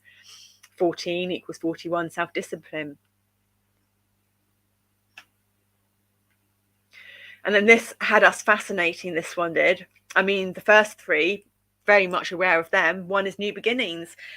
First card that came, the second card, well, the second day we did the daily oracle and 3 cards came at once. That's Beorc, number 18, which is to begin, and that card's come out a bit for us as well. One is masculine because it's a line, it's linear. It's that masculine energies are the linear lines, are the lines, and the feminine energies are the curves. One is the vertical energies. It is vertical, although now we're thinking about it in the abstract world, that could be horizontal work. It could just be floating like a person floats in space because it doesn't have gravity. The one could be floating in space and it would be horizontal. And it came to us recently with the horizontal energies that's kind of related to Earth energetics. So one could potentially be Earth energetics as well, going from that perspective. And when we get too stuck in a habitual behavior with the Earth energetics, we become stagnant. We create a vessel for the water to sit in. We create water retention. And it's interesting because we've been talking about our leg going dead, and we noticed the other day on our left leg at the bottom above, when we took off our ankle support, we just had this one massive lump. And so for us to, and what keeps us going isn't the clarity of understanding that's going on in our mind. What keeps us going is what our body's telling us, and all of our different alternate personalities knowledge that comes together when we do have moments of co-consciousness between whichever groups, where we compare stuff to see what reconciles. And I suppose that's our bookkeeping coming in, and hence then why we've needed to do all of the different things, all of the different jobs, all of the traveling we've done our whole life. We did a voiceover, and that's why we've got the headphones in, but the voiceover was a voiceover in YouTube as well, which is why it sounds so weird, so we can take them out.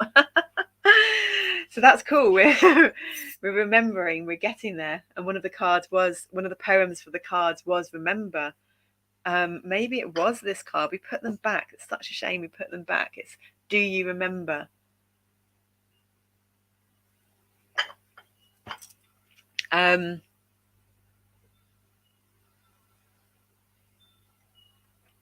So basically, the one is the fire, the water, and the earth elemental forces. And it's interesting because it was really windy the other day, which got us to go outside because some of our really big poles on our beams were blowing over, so we had to tie them to the fence. Notice that there are actually some beans on them starting to come, so that's great. So we are actually looking forward to getting into the garden again and tidying it up. And I think we're going to do some pick a card readings with the veg and the fruit and the plants from our garden, so that would be interesting to see them come out. So if you're about for that, Hannah, I think we might be doing them live as well, just because this seems to be what the flow is at the moment. So when we went out there, what was going on for us was the wind, which we relate to air, is a call to action. Because when it gets really windy, if there is something that isn't stable, we need to go out and act in the moment and make it stable, which we haven't always been able to do in the past. And our plants this year we haven't done as well as we've done last year, because we're doing different energetic states. And what we've realized this year is the plants that are doing really well are the ones that are mostly unplanned. They're the ones that are planned, apart from the beans and the peas and the spring onions. They've just been consistent. But it's the structural integrity. So the frames that we've got to make this this triangular arch tunnel thing for the peas to climb up, and it was meant to be cucumbers and stuff, but they didn't grow. It's really strong, and it's never been that strong. Last year it collapsed, semi-collapsed, and we never got around to fixing it. The year before it did okay, but we put in extra long ones and made a cross at the top. The archway that collapsed over winter, pretty much collapsed, and we were having that tied on with string and bamboo holding it up. But we never got to put in the support poles, and we never put this arch into the ground. Whereas this time we've put the arch into the ground and we've given it support poles, although we haven't wrapped the wire around it yet, which we were going to do. And we've got it tied on with string, but we will wrap the wire around and then paint it. So our garden at the moment is about the structural integrity that's seeming to do really well. And the arch that was collapsed, we've put down here to be a trailing thing. Not that we've got anything trailing on it yet, but that's pretty secure as well. And when we walked down back from the shop, which we don't do often, we got to see the garden from a different perspective and see the two archways kind of opposite each other.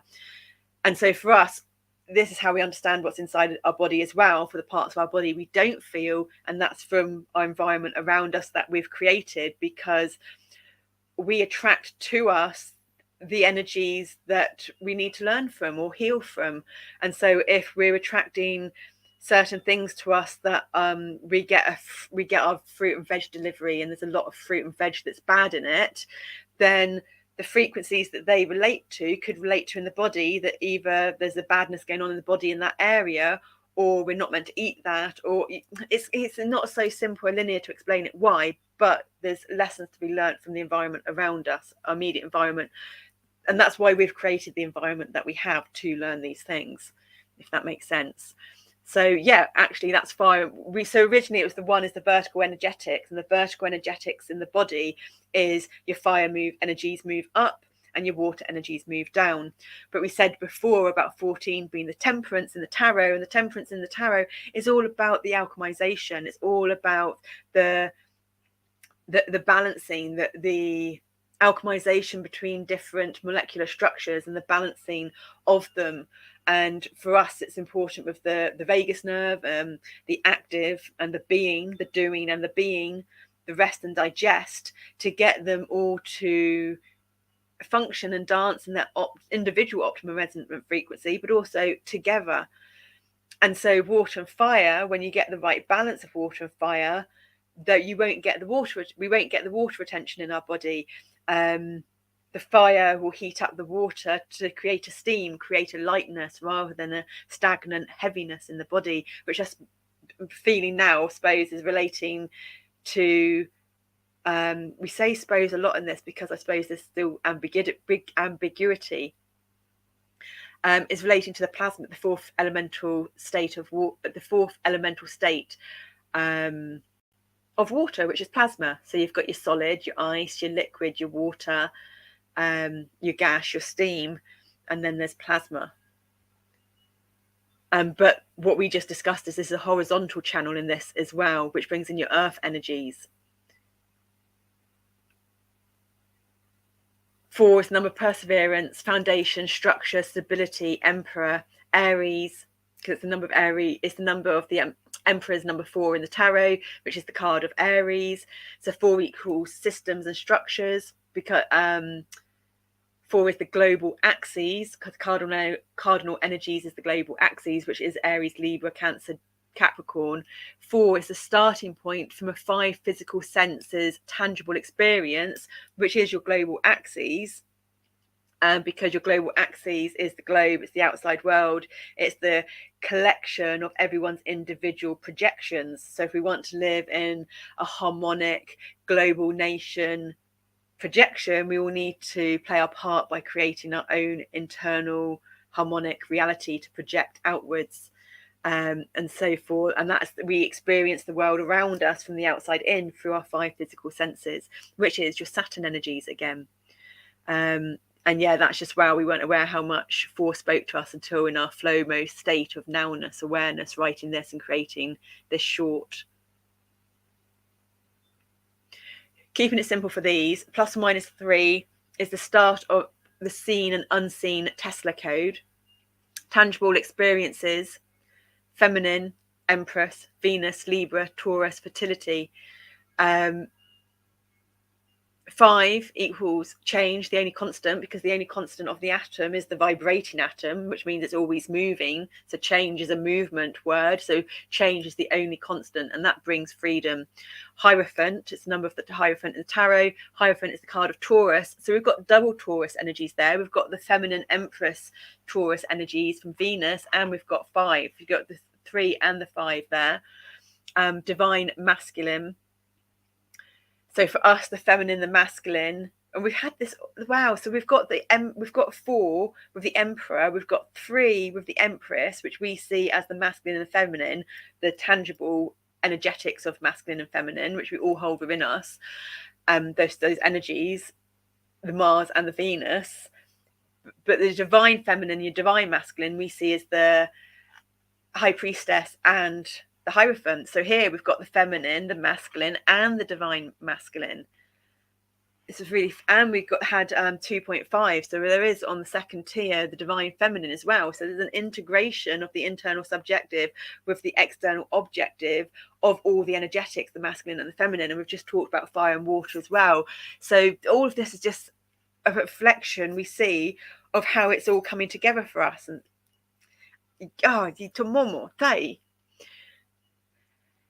quarter, and we're starting to be able to use these cards differently as well, because we find the cards hold a lot of information and we never really know what to pull from them. So this must be a process that we're going through initially, so that when we put the cards down, we don't always go into the words.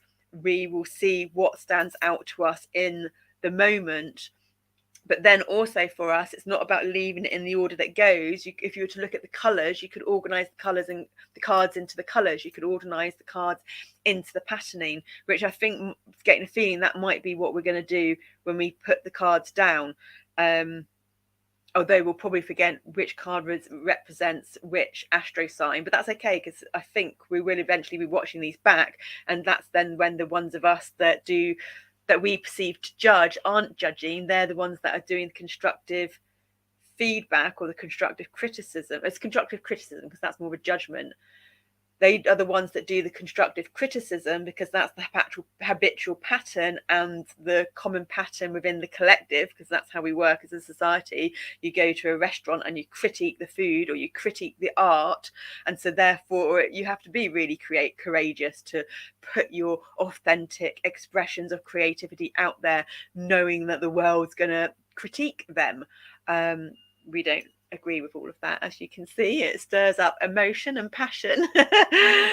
And so then we will take notes and do whatever, which will then bring out the constructive feedback. So unless the feedback's constructive criticism is a negative connotation word, constructive feedback for us is all positive connotation wording, considering our body reacts to, this is what our body reacts to. So 4, we like this one. Quarter and 4 is your whole number, and your inverse, when you put a 1 over it, that's called your inverse. I'm pretty sure that's what it's called in mathematics, but whatever the word is in mathematics.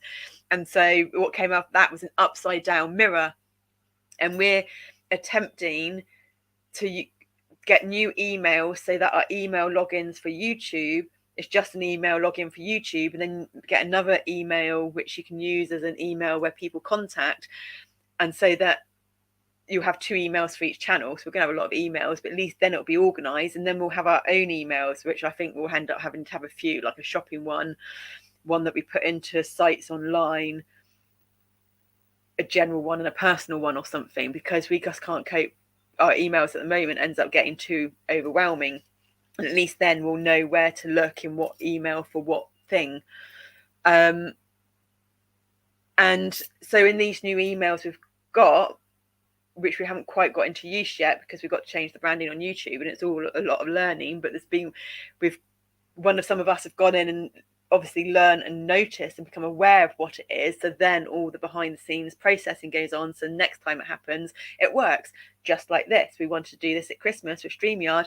Didn't work, but there was one of us that did the research. And then when it did come to doing it, it kind of just flowed together beautifully on that first one, all considering. And so we're hoping that will be what happens all down the line. What were we just talking about then, though? And we think it will because of this.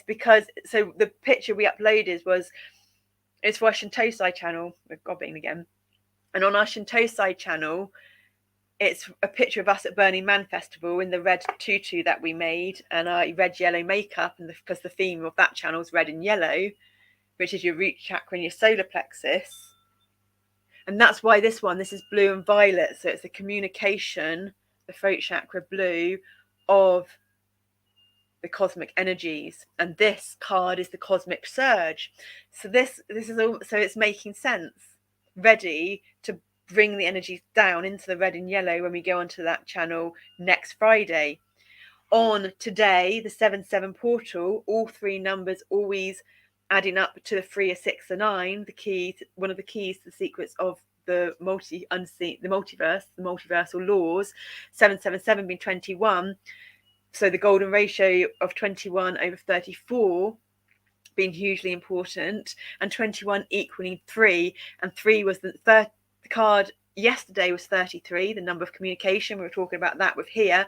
Everything that we talk about, because we were present, has an impact on our body inside and an impact on you coming to watch this. Whether you're aware consciously of what that is or not is irrelevant, but if it does come into conscious awareness, there's a more tangible experience and outcome in the physical energetics. And 3 was also the number on one of the other shorts. It's in the title down below, which we can't go to because we're on the StreamYard streaming platform with all our other pages closed. Actually, we're on a different web browser. We're on our Edge, the actual Windows one, rather than our Brave, where we have lots open on. So yeah, that's good. We learned that one as well. And the picture of us in this outfit, we put upside down. One of us put upside down. So all these different actions that different ones of us do, the title of the short, the information in the short, or the video, like the video we did of the water, the last video we did on this, I think it's about 2 minutes long, pouring the water. We had another water spillage, but not a really long one like we showed in the shorts on our Zanoni Snowflake channel, which is the biggest one we've ever had. This one was just a tiny bit. We noticed it. We closed the tap off, and we're pointing to the open close on the tap, and there's something in the title, but basically there's a message in that thumbnail, and this is how different ones of us send different messages to our conscious mind that we're starting to understand more now. And when we heard one of our little ones say, we've got a video on this, we thought they were referring, we've got a video on oxygenated water, where how we pour the water from a height, because that oxygenates the water more when we transfer our 5-litre Chungite purified water into the 5-litre kiln jar that we then use in the kitchen. But they didn't. They said oxygenated blood. So that was really interesting as well. And we started when we do screenshots, we've actually started writing notes of these clarities and these awareness on that. So I'm sure all of this is going to come together in some kind of like just, oh my God, amazing coherent story to connect things, because we're looking for the path of least resistance, maximum output, most ease. When we did the kitten video in the garden of the kitten next door in our veg jungle and put the music on, we didn't align that music as such. I think we did cut the beginning of the track off or move it up so that you could hear the ending of the track more clear. But the Bare Necessities song, it lines up. When you look at the kitten, it says about in the Bare Necessity song, taking a glance, just as Worm's face turns and takes a glance at you, and then it says they will come to you, and as whatever in the words of the song come to you happens, Worm comes out of the jungle and comes to you. And it's just like, that's what we absolutely love, because it's aligning the words with the vision. And when we watch stuff and that happens, it's like, that's awesome. Like Ren in his music, he's great at that. Ren's if you want to do some mental health, something to purge mental health and really tap you into your emotions, and someone that's like, you know, on a budget and all that stuff, Ren's absolutely just a musical genius. He's incredible, suffered chronic illness and everything as well. And this is what people would attempt to get to and figure out and spend ages doing, but this is what's seen to happen naturally for us. And this is the beauty of connecting all your sensory systems and bringing it together. So even though we're disconnected because of the trauma and the DID, we feel that every human is the same. We're all on a spectrum. It's just to different extents, and we're just on the extreme spectrum and the end of the scales either side. And so therefore we put our genius into a different avenue than the conventional genius in society, which is understanding this, bringing it together, which is actually, we're just the same as everyone else, even though we kind of present and express differently. But that's the beauty, that's our gift, that's the authenticity. And this is what we feel, if conscious was a human and gonna use human or thought as a human in that kind of the way we're in the energy has incarnated into physical form to experience human conceptualizations, human experiences through the 5 physical senses, objectively through the subjective multi-sixth energetic sense, which is a multitude of them, to learn, to grow, to expand, to evolve, to contract, to involve, to do it in all directions, in and out and round about and upside down. Yeah, we lost it. And so, well then, 4, a B came up, so then we just added on an N at the end. Been there, done that. We're going on again. Look, it's almost 2 hours. Oh well, not to worry. This is a healing journey. 4 on the first tier layer in 14.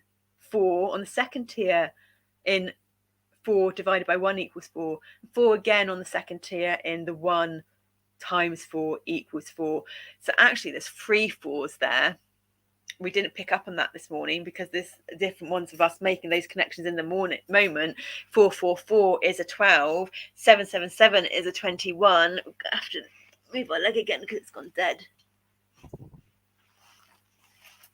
There we go. So you've got your 12 and your 21.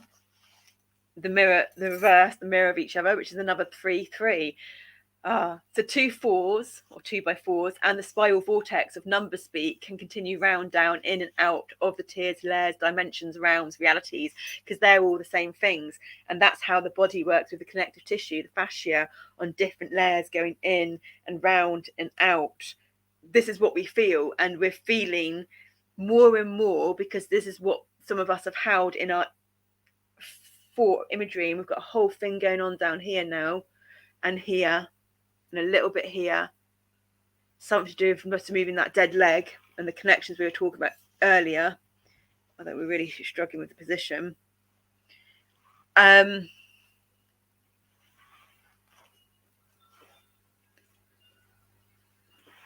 gonna have to swap. Tito Pomomo, you want the curved seat?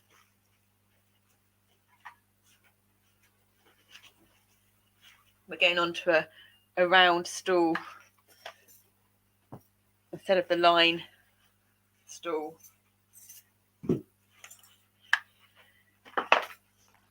because it will change the way our sit bones, the pressure on our sit bones. Because I suppose if we're going on to red and yellow on the ShintoSEYE channel next week, which is really amazing. Well, I think we said this in the last one though. Next week it's the 14th. So this week it's 777. Next week it's 575. Which is 8, and 2 3s together is an 8. So red and yellow next week, we're going down the internal of the blue and the, so we're on blue and violet at the moment. And we're expressing that outwardly, but then it'll be going into the internal red and yellow energetic centers, so that when we're then on ShintoSEYE, we'll be bringing the red and yellow from the internal outwards. So what we're doing is numerology healing, color healing, it's frequency healing, vibrational healing, frequency healing, and consciousness incarnates in the human body to experience frequencies through the senses. So how that frequency is experienced depends which sensory system that frequency is going into. We like that. And depending which sensory system that goes into and through which energetic center in the body, which vortex, which chakra, depends which dimension, which realm, which reality is going on. Tito Pomoma, you want to see if we can get out that thing about ghosts. So we're attempted to understand ghosts and the rest of it. And so it comes into what we've just said, not understand ghosts. We've always kind of believed in all this stuff, but also not at the same time. It's not that we disbelieve or believe. Or some of us believe, some of us don't. Some of it have to see it to believe it type thing. So it's just like whatever. But ghosts would be, have temperance, the alchemization card, between all the different energetic centers, between all of the different elemental forces in the energetic centers. If there hasn't been the self-awareness, self-growth internally with involution and externally to one's true authenticity through the filter and the connection of the deepest heart, the pink heart, rather than the outer heart, the green, or the higher heart, the teal, then when it comes time to, this is assuming this is all right. I mean, this could just be narratives that that got passed down from humans because humans want to create purpose, meaning, understanding. But that's all getting too philosophical. But when it comes to dying, which lots of people fear, but for us, we've feared life, although hopefully that's ceasing big time.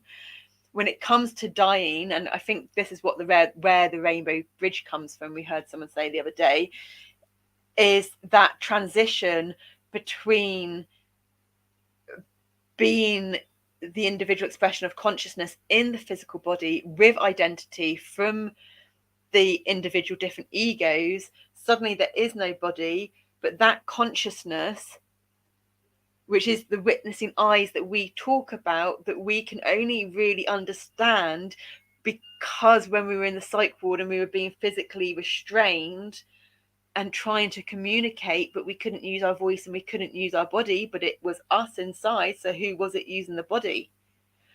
And this is where then we can understand how people can say, I got taken over by an entity. I didn't have use of my body. Hence where all your films come up with your avatars and the rest of it.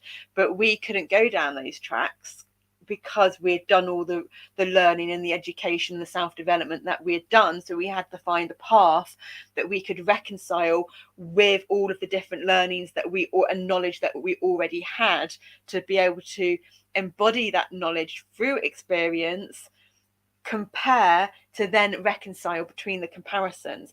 And I think this must be our autism coming into play now, to be able to do that, to gain clarity and understanding of what's going on. And then it's like, well, how? And so it got confusing for us because we've managed to live our whole life with this already, not understanding, well, sometimes we could do things and sometimes we couldn't. But now we understand why that is, because of the DID, because the ones of us that have been holding it together our whole life are the many personalities in the mental dimension, the higher vibrational dimension, the faster vibration, the mental mind. And we say mental mind, not as in a crazy mind, but from the mental body, the indigo and the violet, because we never had the words to communicate. So the blue wasn't there. It was just indigo and violet. Tito Pomo ni Saraga Saraga Raga no Saraga Gama Pa da ni sa ni da pa ga ma ra sa. That's the Indian scale, which was completely out of tune for do re mi fa so la, you know, the English one. And but ni is behind the third eye, so we've had that one as well, and that's what we call the 8th chakra from the 7 conventional understanding chakras. Because in our course, I think we're going to have the 13 chakras. So that would be the 8th chakra, and we've always had that one, and that's the balancing of the masculine and feminine, which we've already, balancing of the left and right, which we've all had our whole life as well. But it's got overused, and when an energetics gets overused, and you have frequency association, depending, doesn't matter which sensory system it's from. If it's word association, knee, what's knee? It's your knees that we're talking about at the moment, that we're having trouble on the circulation because we've got a support on to bring our right knee into alignment, so that our left knee can go into alignment, because our right's too tight and our left's too loose. And so it's all connected.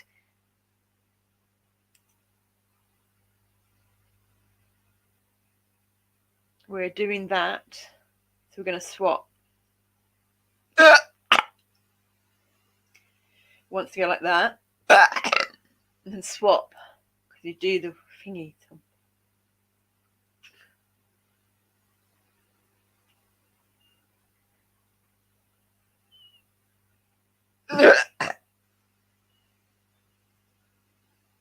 Okay, so wonderful. We've had a whatever one of those things are go on with the energetic winding and unwinding from the habitual patterning. So we're going to continue. Oh yeah, because Tita Mama, we're talking about layers and tiers and dimensions and realms and realities. It's so we noticed how healing. There's something going on at the moment, and astrologically, that's really good for the feet as well. So as the planet in Pisces, we're getting much more better use of our feet and the spreading of the toes, like we were talking about earlier. Your here along your toes is your shoulder line. Of course, that's the compressed shoulder line, so that needs to be expanded out, but that can't be expanded out until there's been slack come in from the tightness elsewhere, which this process of bringing the overused indigo and violet and silver is the one of the knee chakra, the 8th chakra, through the blue.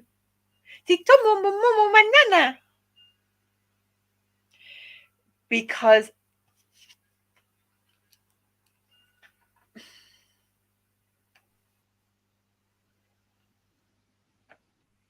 in the spontaneous live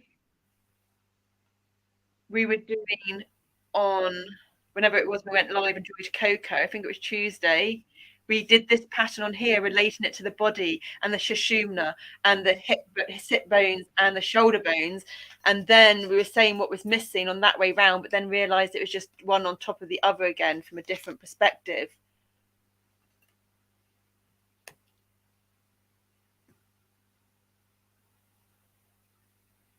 It's gone.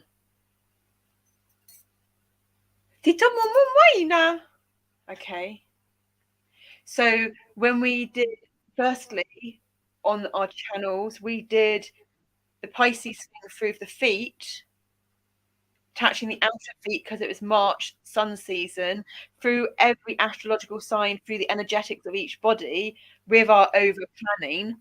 Now we don't have our over planning. It's all simple and empty, although we've still got a lot of blurb coming out. But that's okay, because we're going to get there with the signs.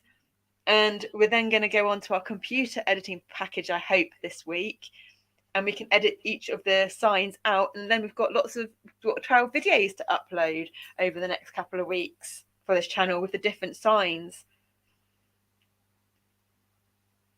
Because then we went on to do the source clarity of source energy series, which then ceased because it wasn't so much about putting it out there. It was about our clarity of source energy, which is really happening. And now we're on more layers of this, bringing all of that together in a more professional manner. But this is play work. This is what we call play work. We're playing, working to learn our focus. No, not to learn our focus, to embed our focus, which we developed from the focus exercise shorts that we created on this channel, which we would look at, and it's repetition with a twist. So we would do those shorts that we created because we are living out our course. We're the guinea pig on our course. We're living it out. We're creating the material that we need to become whole and start being self-sufficient and earning our own living through whatever form it comes in, whether it's this or not. But everything we're doing at the moment is teaching us skills that will have some kind of transferable whatever that's relevant to what it is we need to do. That's what we feel. Okay. 4 is a strong vibratory frequency here. 44 is an empowering master number. 44 equals environment. So what we're doing now is kind of like a child version of play working, of talking through a PowerPoint presentation, which is what we'll need to do if we're going to be doing live online courses or webinars. And we did the whiteboard version, which was kind of like a whiteboard tutorial. So this is kind of like a mini numerology, it's ShintoSEYE, because all of it's related to ShintoSEYE, the Shinto yoga experience.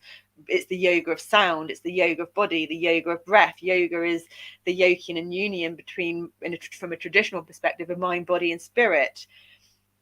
But it's the yoga experience about living our own experience and not getting caught up in traditional spirituality or gurus or leaders or teachers or therapists or anyone external of us. It's about becoming our own teacher and our own student, because the best teacher is the student. So if we're our own student and teacher, understanding how we learn from the different aspects of us in different altered states of consciousness, and that refers to everyone. Don't have to be someone that's fragmented or a DID or a label or anything. Everyone has different states of consciousness. Everyone will go into different brain wavelengths in different periods of the day. And one can consciously access that through the dynamics of breath and subtle movement, because all of our stuff is about accessing it from the inside out, accessing it from the energetic realms first, because from our perspective, it's the energetic realms that come first. Everything that's here in the physical, tangible reality is compressed, dense, expansive energy. It's manifest from creation, the imagination. And these are quotes that we've got on our fractal, on our ceiling in the fractal calendar. We've got loads of calendars and we just cut them off because we've got all the quotes on from Einstein and all these amazing genius leaders. It's making sense. So 44 equals environment. To us, environment has a link to internal environment, in the gut biome, skin biome, nose biome, ear biomes, internal environment of our body, which links to epigenetics. And Bruce Lipton, highly recommend him, amazing. Epigenetics, epi, above, genetics, your genes, genes being nature. Above, epigenetics is above genes, which is nurture. So therefore, nurture over nature. Nurture above nature. All of this from 14 today. We all have free will inside of us and can consciously choose to embark on a journey of self-nurture. So when we were in when we used to go to our CKT, chiropractic, kinesiology, and cranial sacral therapy, one of the questions she asked us on the kinesiology, the muscle testing, was asked our body to do it in her head, was, do we want to look after ourselves? And our body responded yes. And she asked our body if we wanted to nurture ourselves, and our body said no. And then through her method of the way she questions, it was just like, no, why bother? Which is bringing us now to right in front of us when we've got our therapy books. We've got one of relationships, one of something else, and this one is bothered, and it's for teenagers of like, why bother? So we're getting from the ace energies into the page energies of finding our deepest core selves through the core, deepest core connection of the energetics in the hara, the second chakra, down into the physical manifest energetics, where the center of gravity of the physical body is the sacrum, which we had twisted on all three planes sacrum, information that will be in the bottom of the description, because we've wondered why we've kept certain stuff of that in the description. We've finished the second chakra, sacral chakra, the orange, in the chakra book, but we haven't done the meditation for it yet. That will come when we do the meditation on the Friday of the next one we do, which is this week, that we haven't done. So it will be miracles with enlightenment, with the completion meditation, which is the end of the orange. And this will be next Friday, if it gets done before the live, or it could be next Friday after the live, but I've got a feeling it might be before, but that's our conscious mind, and our conscious mind tends to get it wrong. So now the position we're sitting in, it's making our left leg go dead, so we need to be aware of that. We know someone that was so overweight they stood up and broke both their legs. We also knew someone that stood up when his leg had gone dead, but had that much of a disconnection to his body. He massively sprained his ankle really badly, so it looked like he'd broken his leg because it got put in a cast. And like for us, I mean, that stuff like that happens all our life, but we've learned it, and so we have the coping strategies for it, which brought us back to the psych ward, because we were wondering, we're always in that consciousness witnessing eyes, don't understand why we can't do certain things sometimes but can other times, and why it changes, because we've done this our whole life for 40 years, whatever. And if we hadn't have had that experience in the psych ward, we wouldn't have known that that's what's happening. So even though we're not always able to know immediately in the moment that that's what's happening, we'll catch up with ourselves to know that that's what's happening. Okay. So in some of our, somewhere on our social media, it says about having a choice. I think it's in the about section of this channel and ShintoSEYE, or one of them, or maybe it's Joy to Coco, I don't know, but I think it's in the about section of one of them. It's not Zanoni Snowflake. It talks about whether the other person, I suppose the other person also referring to us or someone else out of this body, whether you choose to board on our energetic train by witnessing our journey, which Hannah, I suppose you have been, and you are, past and present, because of who we surround ourselves with. We become what we eat, we become what we habitually do, we become, and we know who we want to become, but we don't know. We have known people, we've met people on our travels around the world and in different situations, not many, but there's been bits from lots of different people that we've met that have been more common, that are the type of people that we would like to embody. But I suppose there's no one in our vicinity here that we know that's fully like that. And so, or maybe there is that we don't know, or maybe there is that we know, but we haven't been able to notice it in them, because when we came back here, we started regressing more, because we came back to our homeland. We came back to our homeland in an area that is amplified energetics because of the quartz crystal in the land, and because of our natural gift to the subtle energies, and because this is our journey. And the majority of people that are out there to dance with energy seem to be I don't know, have that self-awareness, have that understanding, have the intellectual intelligence, have the words. No, because that's saying that we don't have any of that. They have the experience and the words to put with it, and so they're very knowing in who they are and what they are and what's going on. And we're realizing that actually we are doing what they're doing. We just haven't been able to know that because of the DID. And now we did know that, but we didn't have the self-belief or the trust or the regular experiences with constant awareness from one coherence to be able to trust it, and then didn't have the words to explain it. And that's where this journey has taken us on as well. And we've just heard someone else recently talk about inviting people, if they choose, into their astral realms, which is all about love and bliss.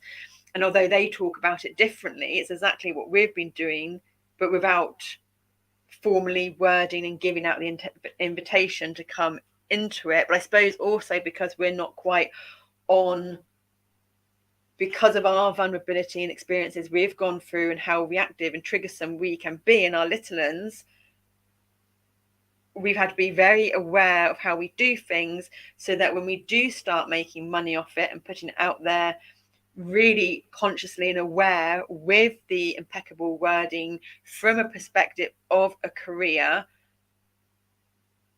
we know that we want the foundational energetics to be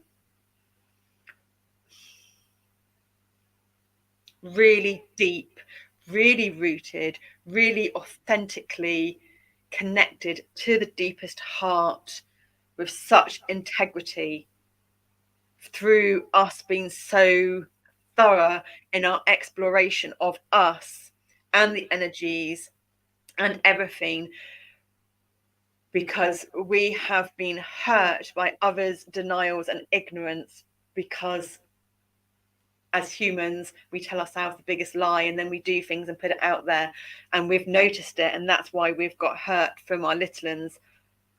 And so therefore all of this has been the fundamental foundational experiences that have caused us so much pain and so much grief on so many levels, because without that we wouldn't be able to provide the safe space that we want to, for people that have gone through many depths and many layers of traumas in all the bodies, which is again what's leading to the suicide and the mental health decline and everything else that's going on, that if society keeps going how it is going, is just going to get worse.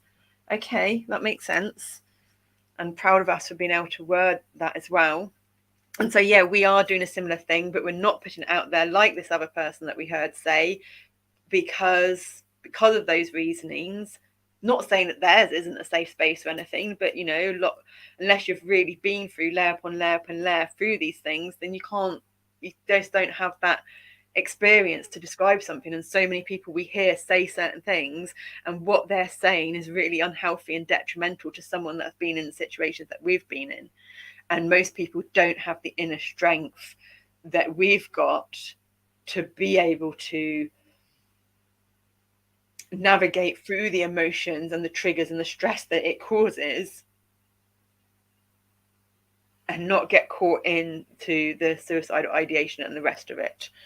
And that's why we find this challenging, because a lot of the people that we've interacted with that we have been hurt by hasn't been a conscious awareness or intent by them, and they're the most beautiful people. And so for us to share this, we know how others take things personally too. And if you it's not you, but if someone that was watching this was one of those people, not that I know how they'd think that, it could be really upsetting. And the worst thing for us is being the cause of pain and upset to someone else. Hence why we've had to go completely on our own and get really strong, get to know us. But then I suppose if someone is watching that and they're feeling like we're talking about them, well, we're not, because we're not really holding anyone specifically in our mind at the moment, because this is a common thread between many. But if someone is feeling that, then I suppose that's because that's something personal to them and their experiences. Because we watch many people and we take things personally, feeling like they're talking at us, But the rational one, toy no more, tai, to pain. We just had a sit bone finger on our left there and a sharp pain up our left back. We've got lots of spots coming on our back as well, which is great news because that means the back's been activated. And one of the things when we went to NHS, and we were really impressed because the physiotherapist told us it was going down avenues that we wouldn't have expected from the NHS, and she told us to breathe into our back and we couldn't, so our back's starting to wake up. But I suppose because this process is us giving ourselves a backbone, being courageous, advocating for ourselves, even though the driving force of us advocating for ourselves is to advocate for others, but we can't advocate or do anything for others unless we advocate for ourselves. We can't have compassion for others unless we have it for ourselves. We can't show true unconditional love for others unless we have it for ourselves. Again, that goes into the energetics that's going on for this week. We're on number 32 this week as well. That's coming up. We're not sidetracking. We're focusing on this. It's already going on. Okay, so boarding the energetic train of unconditional self-love, self-compassion, patience, radical acceptance for self, and all-around gratitude, radical acceptance for ourselves and everyone else and everything around, because that means being able to accept a situation that isn't necessarily a pleasant situation, because one can see all aspects and understand the multitude of perspectives, and just because you accept something doesn't mean it's okay, or etc. Gratitude and all those beautiful nurturing words. Surrendering to the state of present presence, flow state, nowness, isness, oneness, the intuitive state of deepest heart-led flow-mo. Releasing being a victim to our genetic blueprint, dancing out of victim consciousness, surfing on the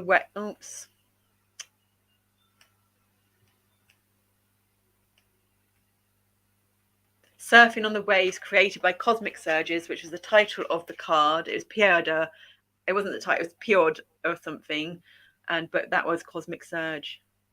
Through harmonic symbiotic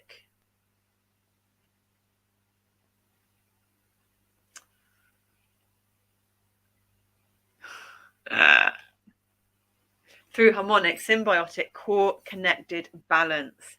Okay, so I think we've really brought what our little ones, whoever created this, out fully this morning. I didn't realize that was going to take quite so long, but it was obviously important to do. So wonderful. We're going to go into one of these spreads now. I think it'll be this way round because we're going to do the cards. So it might actually be this one. Okay. So I'm going to give you a sneak preview of the next 4-day cards.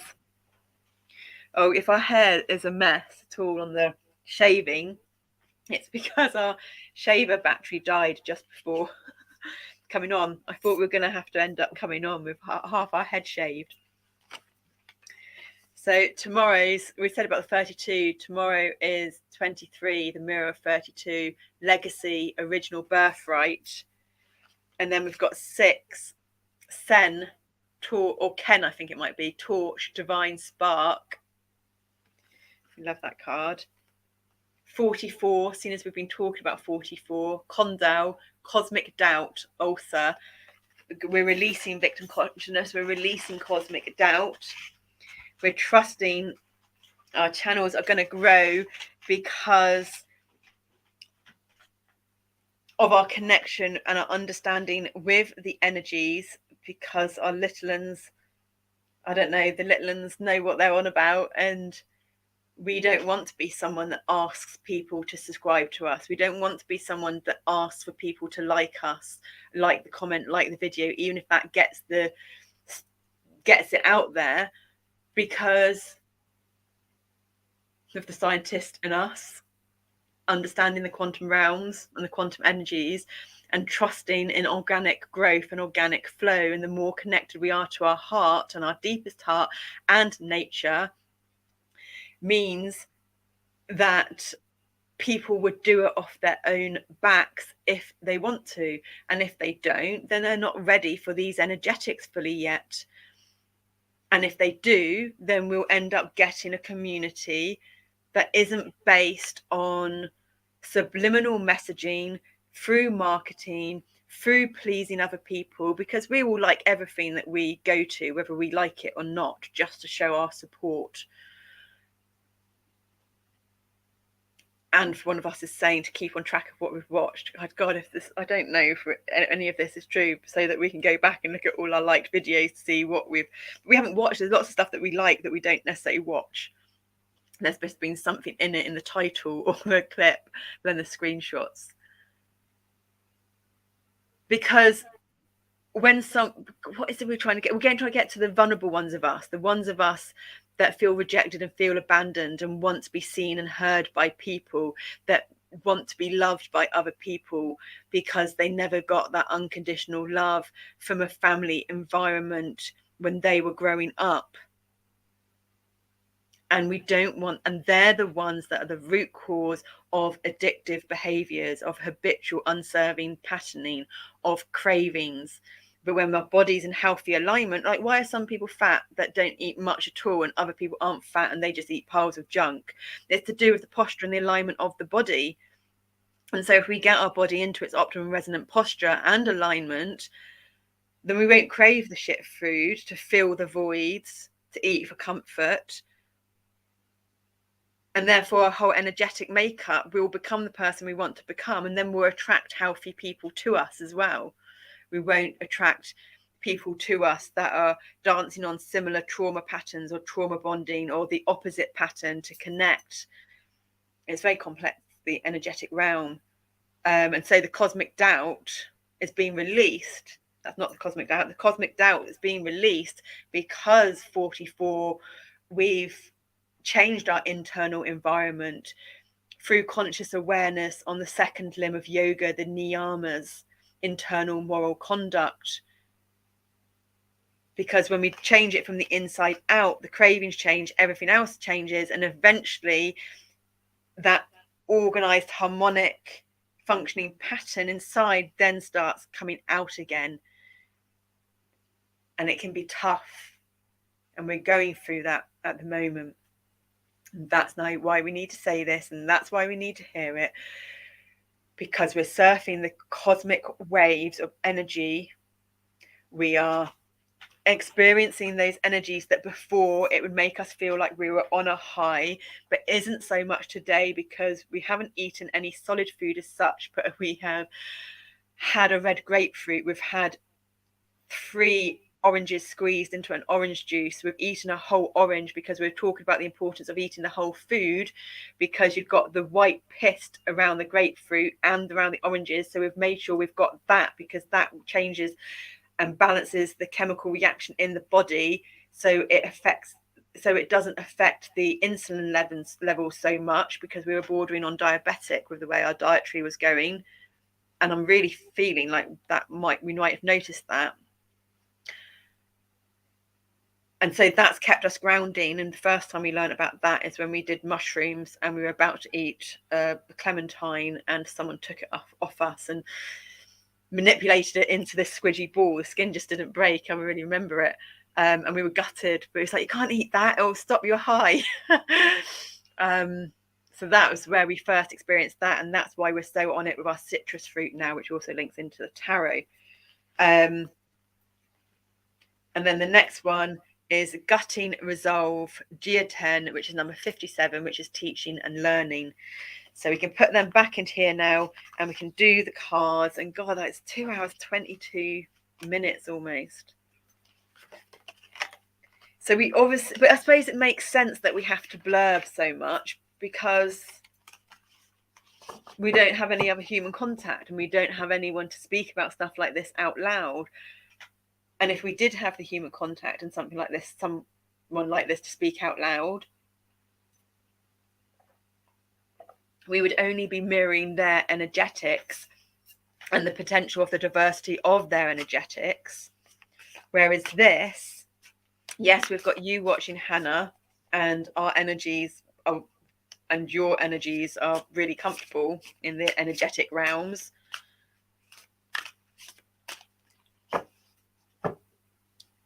We have got portals and doorways and openings, which goes back to that photo of the opening on the close, through so many different dimensions and realms and options. Not that I consciously understand that at all. So, okay, we'll keep the purple on for now. We were terrified about coming on before this one again. We really didn't want to. We really didn't want to come on today. And now I'm really glad we did. I know we're going to be exhausted over the weekend, but if we can get out barefoot to mow the lawn, to ground the frequencies in again, because, oh yeah, we were saying about the toxins coming out, we're going to be feeling really shit. Our body's going to be feeling really painful and really sore. We're getting to the deepest core, which means we're really getting to some deep pockets of toxins in the physical and the chemical body, which we're going to have to feel our way through, which is going to be a challenge. And our little ones are familiar with that and they don't like it. But it's all right, my lovelies. We're going to look at us now, because we've got that balance of 78-22. And if you find it hard and you want to go and have your things, then you do what you need to do, because we don't do it much anymore. And whatever we need to do to get through these next waves that are going to be the down waves, because when we're grounding these faster vibrations into the physical body, making sure we've got that heart connection, which we have, there can be this real come down, heavy, dark feelings that emerge through the process of that happening. And so we're speaking this out loud with conscious awareness, preparing ourselves for this journey. And we know that we pick up on the energies before they tend to happen. So Hannah, we're suggesting that, I suppose, we don't know if it will be the case, but to be aware of this, we've got a comment here. Oh, thank you, Hannah. Thank you for the hug. We're not on the comment page, you see, so we had to go up to it. We don't before. A mark comes up with a little thing, so you can see comments come up, which makes sense. So that's good. But maybe Hannah, be prepared. That these are the energetics that I think are going to be happening for a lot of people. There's going to be some real tough energetic coming in. And so how they're navigated, just make sure to do lots of healthy grounding practices and breathing, and then be gentle and nurturing with yourself if the other habits come into play. But I think you are, and I'm sure you are already. Our little ones were just thinking, wish we had weed to smoke through it. And it's like, no, you don't. That's why we didn't grow any this year. And we're not going to grow any. We haven't grown any for a while. We spoke to the next door neighbour, who's a special constable, and he was outside the door when we were in the hospital. Because the police raided our house and took all of our different strands of homegrown weed that we had for body stuff, relaxation, focus. It was all, really intentionally thought out. But had we not been in a mental state that we were in, we would have got done for that, I think. Even though it's all personal use, but there was a lot of it because we were doing it because it was ours for the year ahead.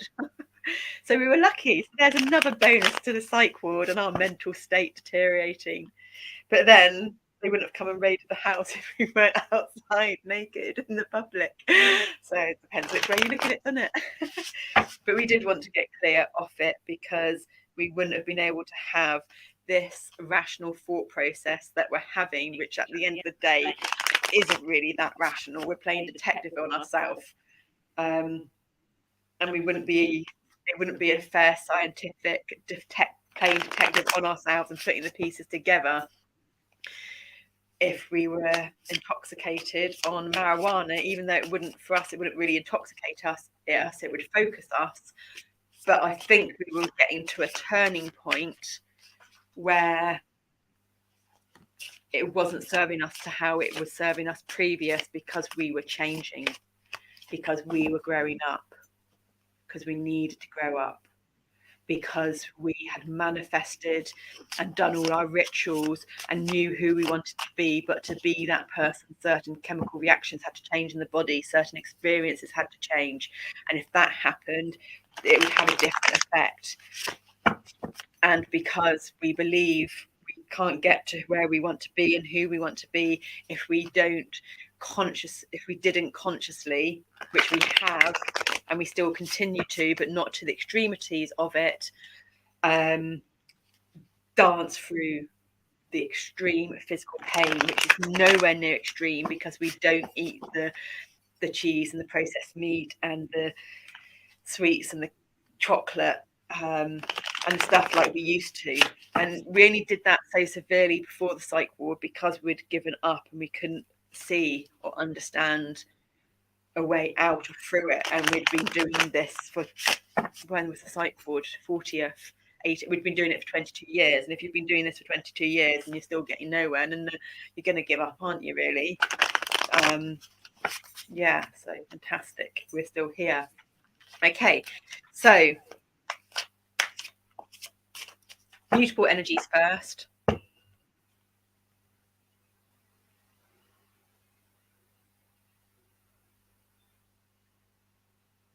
Mutable fixed cardinal or mutable cardinal fixed? Mutable cardinal fixed is in the logical order.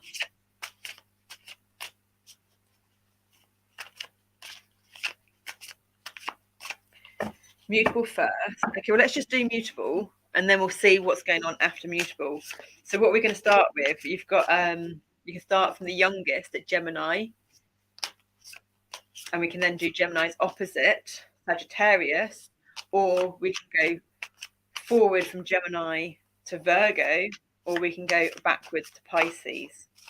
Tito Popeye, Gemini, Pisces. Tito Momo, Gemini, Pisces, Virgo, Sagittarius. So you've got the Pisces, Virgo in between the Gemini, Sagittarius axes. Okay, Gemini, there we go. Oops, and the ring. But that can come off because that ring belongs to, that wants to come off. So we've got a Gemini. So you can't see now, but here is the bit that's raised up. You can see from my hands, that's as far as it goes, and then it gets raised up. So I quite like this new setup, but we're going to have to buy, I think we might have to buy, mind you, I think Argos does it all. And we've got the air miles, so I think we're going to be doing a spend with our air miles on Argos, which means we're not going to spend any money, and we can get a green screen that will go down behind us right to the floor, which means we can do this setup without the screens. I hope those burps aren't too loud. And get another one of our lights, because this light was cheap, the circular ones, and it's starting to crack, but we can tape that up and get another one that's maybe a bit more expensive, because I think, there we go, it's Pisces. I think Argos does all that type of stuff, and not spending money would be great, because we're managing our finances better, and we're paying off monthly on our credit cards, and we're saving a tiny bit. Okay, so Gemini, Pisces, Sagittarius, and Virgo. No, that was Virgo. Okay.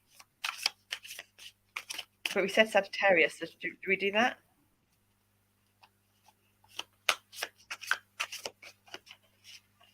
That's a bonus one. Okay. Because it was seen as well.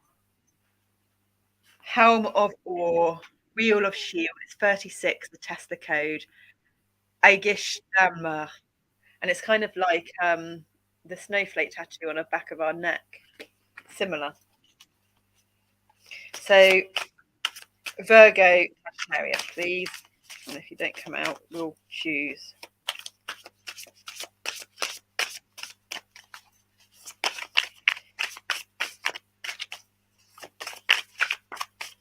Okay.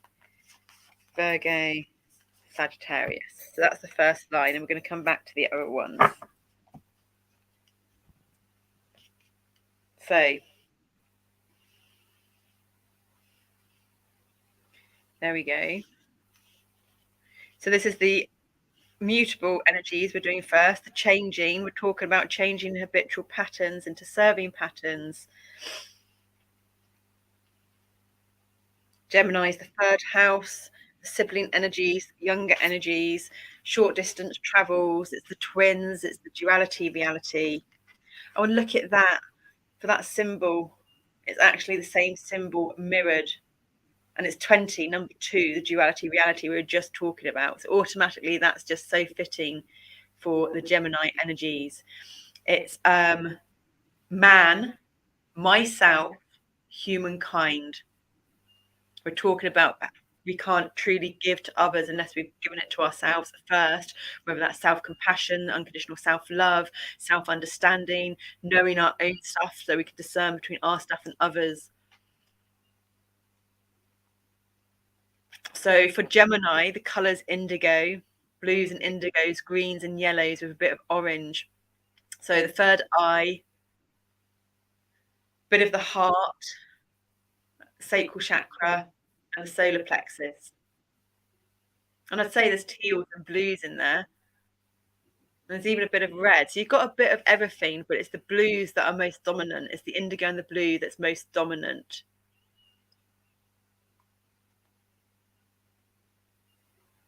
So whatever the indigo and the blue, the indigo, the third eye, sixth chakra, blue, the fifth chakra, whatever they mean to you. There's been a lot of creative expression lately, creating through heart-led creative expression through the sensory systems. So whether that's sounding, singing, humming, buzzing, drawing, painting, sculpting, making things with clay, cooking, dancing, movement, whatever it is, and it's some forms of creative expression, deepest heart-led, authentic creative expressions. And if it's the blue and indigos kind of are the most dominant, it could be, that's up to you, the viewer. We're gonna have to keep doing this now, aren't we? We're gonna have to figure out how it's to stop it from going into sleep. You, the viewer, we all have Gemini in our chart. Where is Gemini in your chart? Do you have planets in it? Don't you have planets in it? And with there being a lot of blue and indigo in this card, is that because you need more expression, more energy in your throat chakra, in your third eye? Or is it because there's too much energy in your throat chakra and your third eye and you need to counterbalance it? That's only something that you can choose. It's about self-accountability, self-responsibility, self-management, which leads to self-healing. And it's about myself and humankind, and it's earthly colours. And so because Earth is waking up, humanity's waking up. When humanity wakes up, humanity's waking up, it's because more individual humans have woken up, and when they've woken up, it's their conscious choice to then stay awake and continue to wake up and choose to consciously heal themselves, because they know the impact that has on themselves, the impact that then has on the rest of humanity, and more importantly, the beneficial impact that has on Earth. Because when Earth wakes up, humanity wakes up. When humanity wakes up, humanity can choose to heal itself. When humanity chooses to heal itself, Earth can start healing herself. And we've had a taste of what that feels like. And although it didn't feel good for a lot of people in lockdown, it felt amazing for Earth. And that's where we need to be more considerate to our individual impact on her, and living through the universal and the multiversal laws of nature. which might not always align with humankind's laws. To be one with yourself. And this is interesting that we read the 14 out before as well.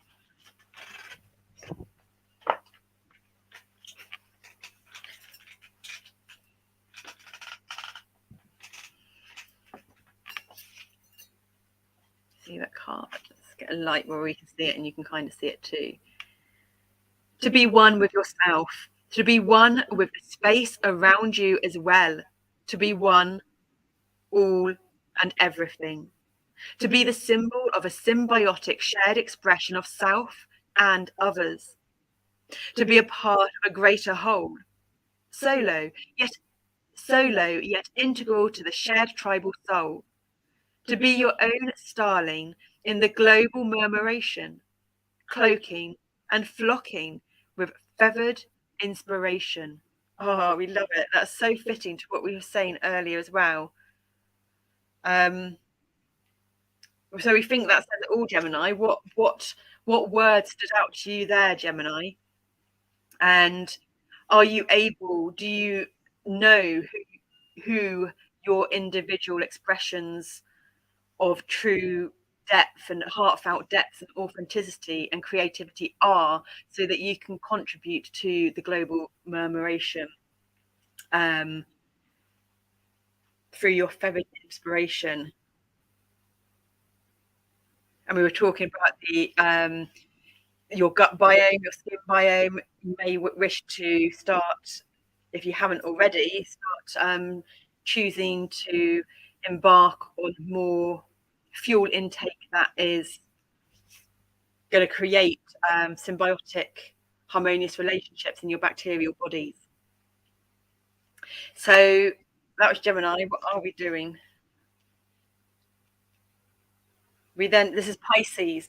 So we're on the mutable axes. Gemini, Pisces. Number 8. Win. Bliss. Comfort. So Pisces, you can see the contrast in the colours here on the mutable axes. So we've all got Gemini, we've all got Pisces in our chart. You can see that there. We've got some yellowy colours up here, and you've got pinks and yellows down here. So if we were, do you know when you've got a picture and then there's a circle around the picture and you zoom in on that part? If we zoom into this area of Gemini, or these areas of Gemini, we're going into the colours of Pisces. So Gemini is the ruler of the hands, arms, shoulders, lungs, nervous system. So by going into your chart and seeing where Gemini is as well, we can focus in through those areas of our body into Pisces, the feet, through the pinks. The deeper heart is pink, like we said before, and the solar plexus. So it's more deeper heart and the solar plexus energies going on here. So you may wish to ask yourself, am I in excess or deficient in these areas? Do these areas need more love and attention, or maybe are we giving them too much love and attention? Am I doing things where I'm getting too comfortable that I don't want to expand my comfort zone? Or am I someone that actually expands my comfort zone and challenges myself a lot and need to maybe just be more gentle on myself and not challenge myself too much? Being and doing. Are you a beer or are you a doer? Whichever one you are, do the other. But not too much. Moderation, getting the balance between the two. Chaffinches, pink and chirrup. Yawning. Perfumed blossoms scent the air with clouds of comfort wrapped in wondrous wishes. Perfect pastoral peace passes silently as a white heart glances up. Nostrils flared, drinking in all the blisses that alignment offers. So, Pisces, it's interesting that you're Pisces, and Pisces begins with a P, and your rune is kind of like a P. You can kind of see that. What's coming here with the flared nostrils is in India, it's called a neti, and you put water in your nostril and it can go up into your sinuses and clear out your sinuses. Now, we're saying that because we actually snorted some water before coming on here, put water in our hands and snorted it. And here you were. Well, come here. Come here. Come. You're going to come. Tito Momo, Taitana worm. Tito Mo. Tito Momo Tatita. Yiti Popo. If you want to eat Zen's food, you come here and say hello first, please. Yeah? Come here, say hello first, and then you can go eat Zen's food. Come on. Well done. Well done. We've got such a relationship. He listens. It's hello. That's Pisces. You came in for Pisces reading. Thank you. Thank you. Bye. Come on, then you can go eat some food now. That's awesome. So cats, Pisces, furry familiars. But the netty. So we suffered a lot of sinus trouble, snorting water, putting water up our nose when we were in like the bath as well. We put Epsom salts in our bath, and so we'd go under the water and open our eyes so that the Epsom salts water would go into our eyes as well, because that can be a fast way of getting it into your system, and up our nose, and it would be agony because of our sinuses and our sinusitis. Before coming on here, when we did it, the pain is lessening so much. So all these different practices that we do to help clear the tubular channels through what a lot would say are self-sabotaging experiences in life, especially I suppose focused on recreational drug use. But for us, there were the pros of it was it gave us experiences that had we not had those experiences, we wouldn't have the clarity we have now in certain areas and be the person we are. So everything has its pros and its cons. It doesn't matter what it is. But yeah, doing some kind of, even if that's maybe too much and you don't want to put water up your nose or snort water, a steam bowl, putting some eucalyptus or some peppermint oil or some tiger balm or some tea tree. Tea tree is very antibiotic. Always do. We're not professional in any manner. You take self accountability and self responsibility. Do your own research. We do advise organic over anything else, but if you haven't got organic, that's okay as well. You know, if you can't afford organic, just do some intentional loving thoughts over it first of all, to restore it to its balance and what have you. And do a steam, put a towel over your head, put it in the hot water and do a steam inhalation. 8, what does 8 mean to you? Gemini had 2. 2 and 8 are the bridges for us from the seen, tangible world into the unseen. And the unseen bridge is from 6, the Tesla code, 6, between the 3, the 6 and the 9. We're just putting our screensaver back on, or turning our screensaver off. So what does 8 say to you? Are you crossing the bridge from the seen energetic? Are you someone that's more in the physical, tangible, seen world? And it's time to start embracing experiences that involve the quantum energetics more? Or are you someone that is quite experienced in the quantum energetics already and maybe needs to start putting those forms of expression, putting those experiences into some form of expression, whether it's written, art, audio messages, videos, creating from those experiences through the heart, though, not through the mind. So for us, through the heart is very much, we don't force anything. Through the heart, it's very much stuff happens. We would never have expected to have spent this week and so many hours this week on creating shorts and doing what we're doing, and we would have never expected to go from 14 subscribers up to 26 on Zanoni Snowflake, and we even got a subscriber on the rest of these channels as well, unexpectedly. I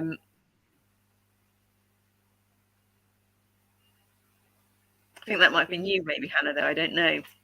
It happened after one of the lives. I think maybe the live was for you. So yeah, the Pisces looks like that. They're the deeper inner energies of the Gemini on your axes. So you can look at these individually. You can choose to look at it from your sun sign and take out snippets, or you can look at it as a whole on an axis.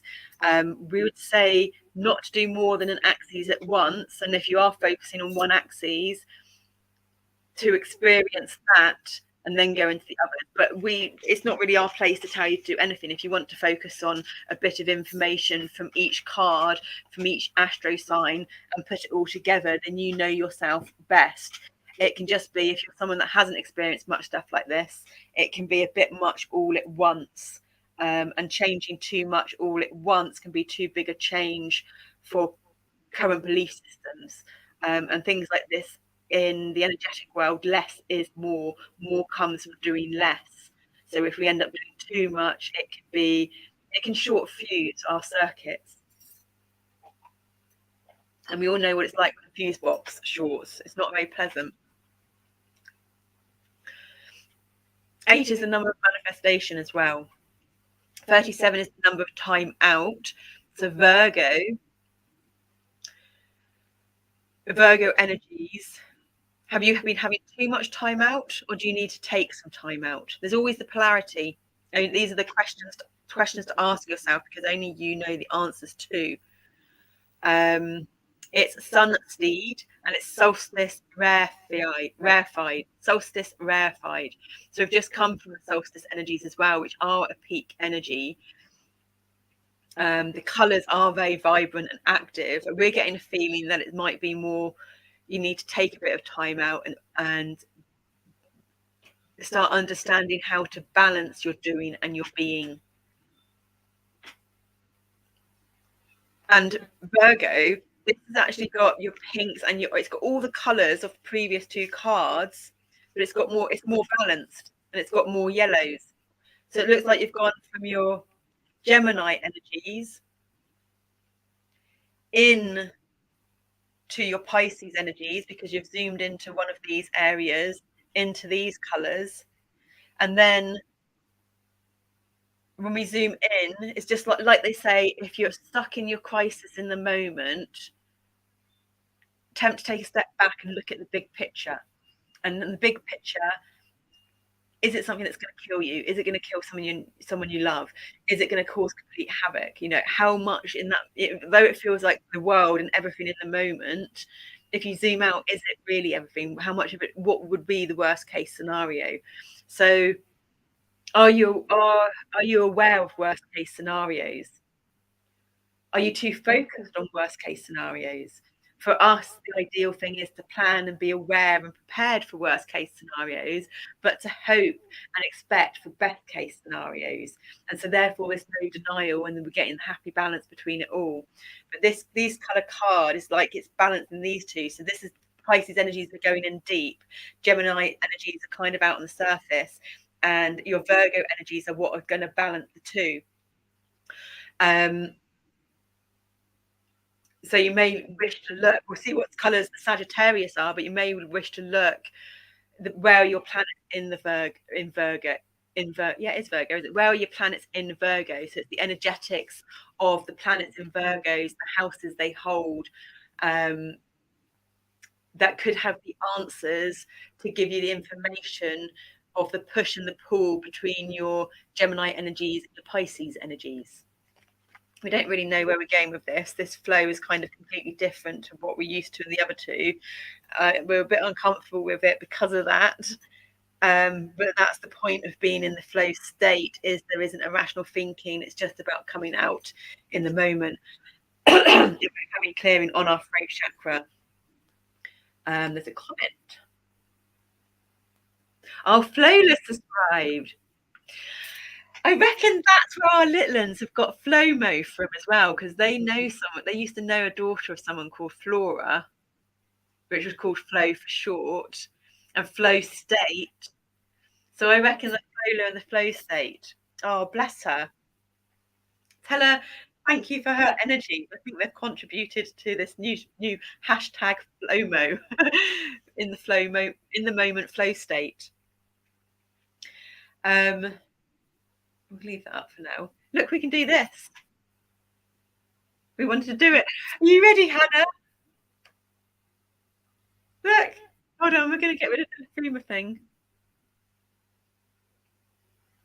Look at that. We brought up your comment. I can't believe we've only just remembered to do that. We're just going to see. Of course, we've just got to Sagittarius. This is more, Sagittarius is the higher learning rather than the lower learning. And we are learning lots of new techniques. So what new things are you learning? And from what perspectives? Oh, we see, that's just really discreet. We like that one because we get, what a beautiful, you've changed your picture, haven't you? You get to see the picture. And that's just boring. Okay, we're going to go on classic for this. Is that you, Zen? We just got to check our cat's okay. Hi. Hi. Oh, how are you doing? Oh, you don't want to come up here? Here's Zendaya. You don't want to come up? No. Okay. Okay. Here's Zen. Come solo.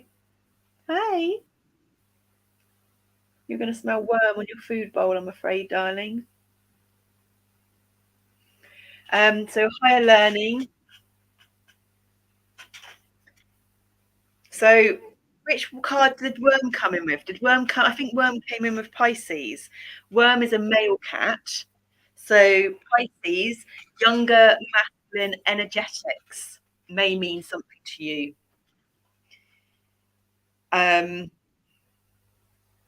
Younger masculine energetic could relate to the pages and the knights. We'd say the pages. The knights are more of a messenger and a movement.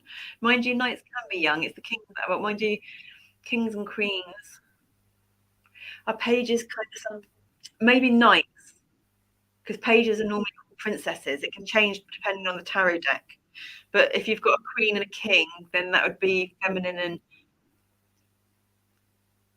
but it's not as linear and segregated as that because you've got the elemental force. So if it's fire or air, it's going to be masculine. If it's water and earth, it's going to be feminine. So queens are feminine, and then you've got feminine and feminine masculine. Kings are masculine, and then you've got the masculine feminine, the masculine masculine. I think your pages might be feminine. So it's a younger feminine energies, a younger masculine energies. So Zendaya is older and he's a boy. So if it was Pisces that Worm came in on, then that's the younger masculine energies of like the knights. And Sagittarius, you're the older masculine energies of the kings.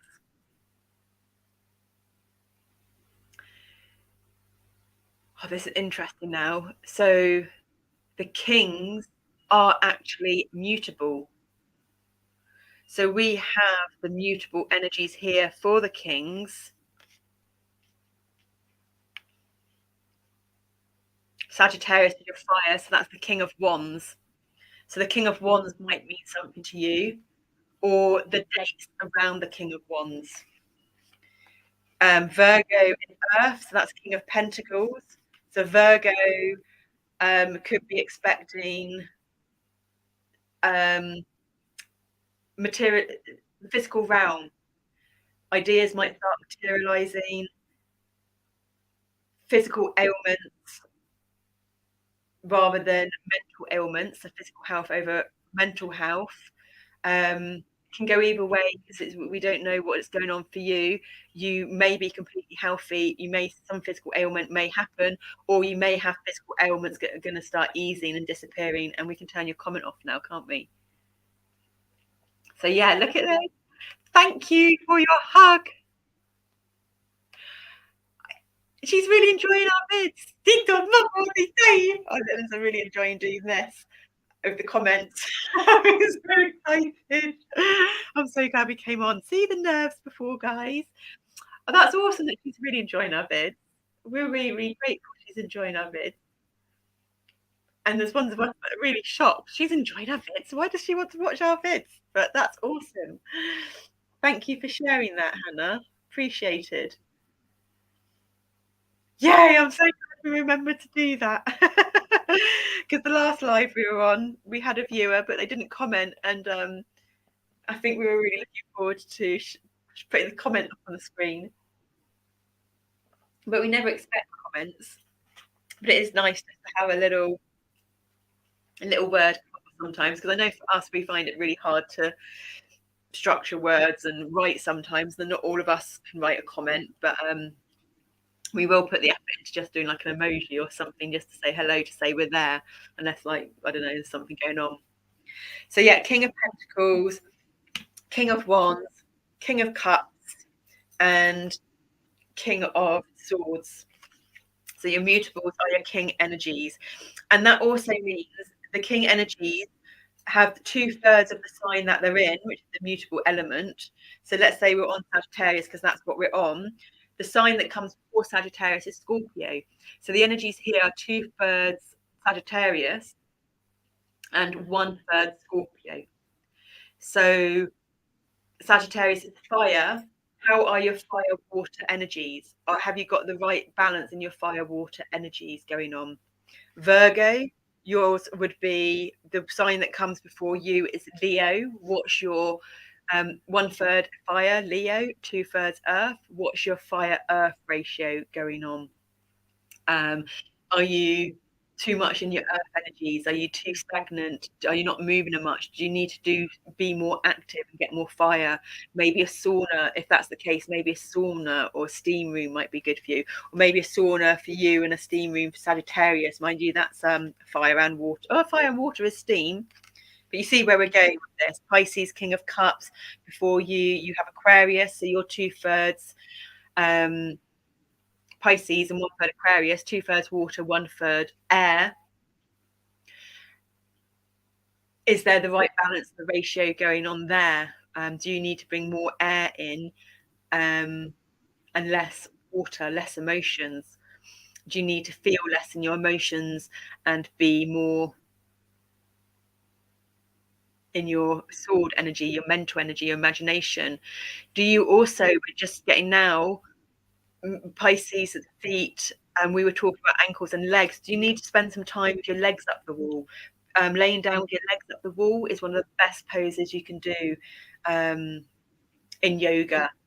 We haven't done it, but we do attempt to do it if we can. And if we get into a routine and can do a routine, I'm hoping that that's something we'll be able to do morning and night before bed, because it also really helps the digestive system. And the King of Swords, 2/3 air, 1/3 Aries, Earth, 1/3 Taurus. So have you got enough Taurus energies going on, or are you too much air? So look into that one yourself more to see what's going on there. If you do want to know the dates of them, we do have this randomly next to us. We'll start with Gemini, the King of Swords. The King of Swords is May the 11th until June the 10th. So what do those dates mean to you? Pisces next is the King of Cups. Your date, oh, by the way, your numbers for the King of Swords is the 7 of Pentacles, 8 of Swords, and the 9 of Swords.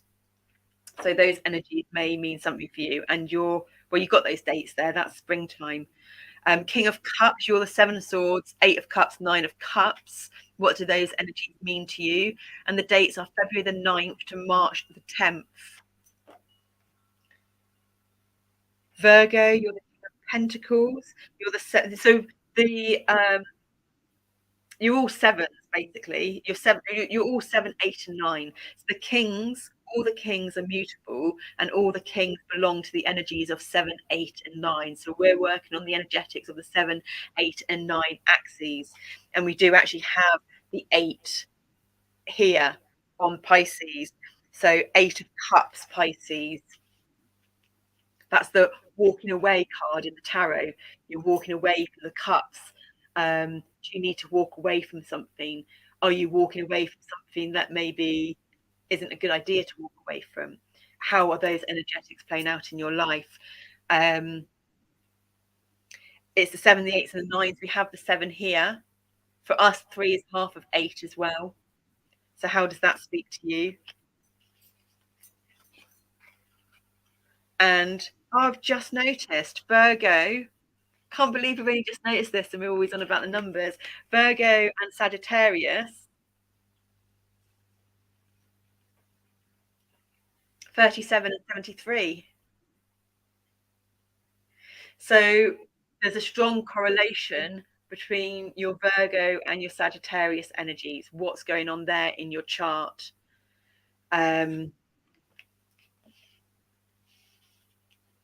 Wow. 7 minus 3 is 4. We always believe in the contraction first, putting the a bow back on the arrow for momentum forwards. 4 is the stability and the structure. So whatever's going on in your be really proud of how we're doing. Yeah, we are, aren't we? This is like shocking. I'm loving it. Considering we looked at it the other day when we did it on the last live, we were just like, oh, we don't know how to read them. It's all like a bit overwhelming. But 4 is stability, strong, flexible, balanced, firm foundations, your structure. We did that at the beginning of the video. So I knew there's a reason we're doing that more so. So your Virgo and your Sagittarius energies may be holding keys and answers of how to bring more structure into your life, or you may have too much structure in your life, and it may be holding keys and answers of how to release that structure, not release it as in let go, but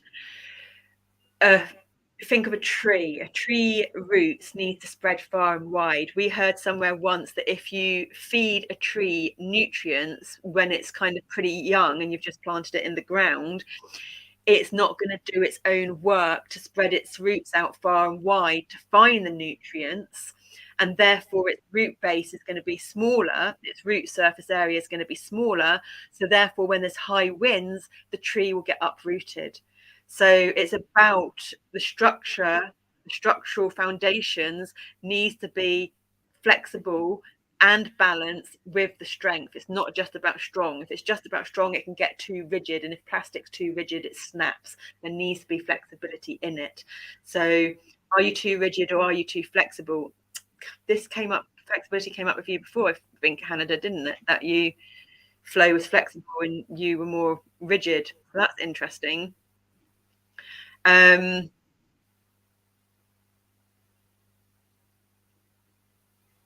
Yeah, so there's a bit out there. So we'll read the poem. No, we didn't. We turned over Sagittarius and we didn't read that. So we're definitely working on axes at the moment. So us as a reader, that's telling us that it's better for us to work on an axis, to work on a whole within the whole, rather than to work on a part. It's going too big a jump for us, because if we work on a part, that will bring us into more of a part. So there may be something transferable or related in there. So we're going to read the poem of 37 first, but we're just going to finish the dates off here.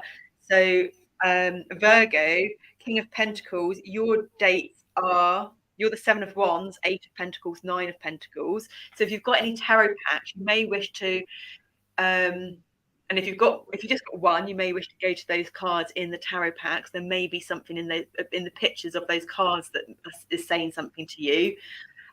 Or if you've got multiple packs, you may wish to go and choose a pack and see if there's a particular pack that's speaking to you. Pick that pack out and look at those specific cards in the pack. Your dates are August the 12th until September the 11th. So that's coming up pretty soon. Now, everyone has these in your chart. Everyone has all of this in your charts. So there's dates in here for you to reflect upon around certain energetics, and ones that then are coming up. It's just how you choose to navigate and flow with it. You may have a dream after watching this video. So for Hannah, you may have a dream tonight. And if you actually speak to yourself in your subconscious and your superconscious before going to sleep, and you don't need to remember specifics, just what we would say, what we're going to say tonight after doing this, not watching it, but we're doing this now here, will be, if there's any kind of guidance needed or wanted to be given to continue our journey in our highest good, everyone else's and Mother Gaia's, please allow it to flow into our dreams and please allow it to flow really easily, because effortlessly has got effort as course, so that's probably not the best word, really easily in our dream state. And if you want to remember the dreams, you can ask to remember them in the morning as well. But we don't. We just ask for the highest goods, whatever's meant to be. If we're meant to remember them, we will. If we won't, we won't. But so that when and if we get whatever clarity needed in the waking state, so we just allow it up to lots of things, because we know that our conscious mind tends to focus on things that aren't in our collective best interest. And it's our conscious mind's perceived mistakes that tend to hold the answers, which means our conscious minds, for us, it isn't really on form with all of this. It's got our conscious mind is more being linear and logical and academic and conditioned and programmed, and so we just surrender that and allow the rest to give us the answers. But we consciously do things like this. And then Sagittarius, King of Wands, you may wish to go Seven of Cups, the Eight of Wands, and the Nine of Wands, which are the dates of November the 13th to December the 12th. And going back to Virgo, okay, so you want to read. So first 3 and 7 minus is 4, plus and minus 4, but added together they're 10, which is karmic completion. So there is a potential doorway and opportunity of completing karmic cycles in your Virgo and Sagittarius energies. So Sagittarius poem, it's raze or raz or raise, explore, alchemize. Look at that, 14 earlier with the temperance card, and we've been talking about alchemization. So let's listen to the words of this poem and see what words stand out to you. You may wish to do it mentally or get a pen, and if there's a certain word that stands out, write it down. And there might be 5 words that you write down that then you can restructure into a sentence that means something.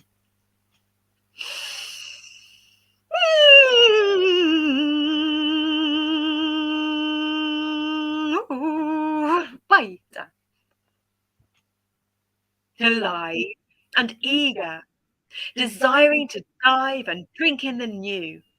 All the old gold has dulled.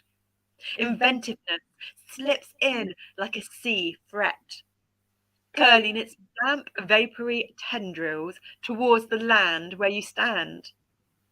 The crawling, calling frequency of open waters. Ran's mystical nautical daughters craft the waves. The crashing adventures seeking to sail you forwards to explore life, to alchemize potential and soar to your sacred shore, surfing those waves of cosmic surges that we were talking before in that first card that came up. Okay, and so Virgo, we'll read your poem now. Sunsteed, Solstice, Rarefield. I don't think we read this. We got sidetracked or distracted, didn't we? Or maybe one came in on this one. Oh well, we'll find out.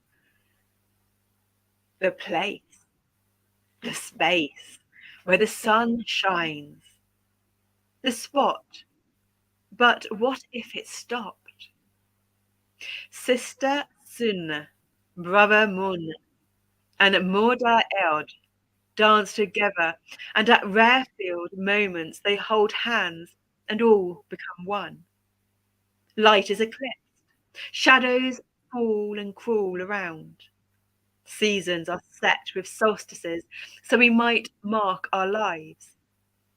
That's when we gather to hold hands and sing together, enwrapped by the magic of life's mystical cycles. Mystic cycles. So there we go, mutable axes. So we did the colours. So in these ones here, we went into the yellows and oranges of Gemini to go deeply into Pisces, then to expand outwards through the center diagonal into a balance between these two colours.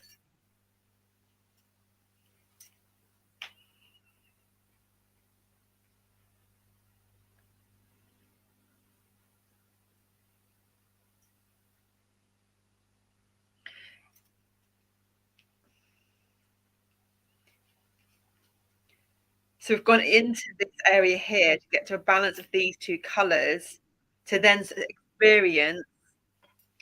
We're still on the inner of Gemini, but we're on the outer of Pisces. So you've gone in, but now you're outside Pisces when you come into this one. So this one's taking you out to balance between these two. So Virgo is taking you out of the depths of Pisces to balance between Pisces and Gemini on the center.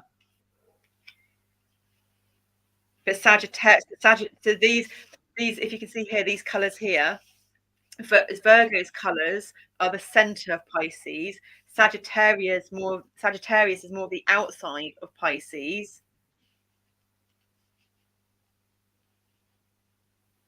And what incorporates it? This is the outside.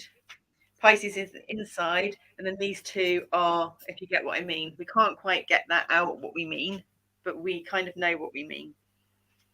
So Sagittarius and Virgo are inside Pisces and Gemini, whatever the hell that means.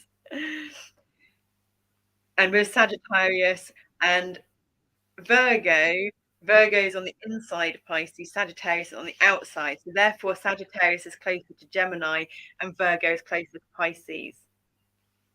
Which makes sense, actually, because Virgo is on the opposite of... Oh, no, Virgo and Pisces are on opposite, so they're furthest away on the actual chart.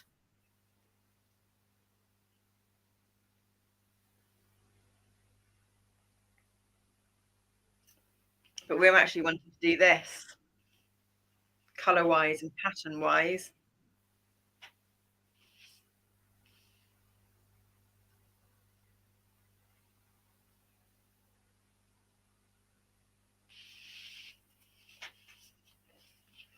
And we're changing perspectives. Yeah, we like that.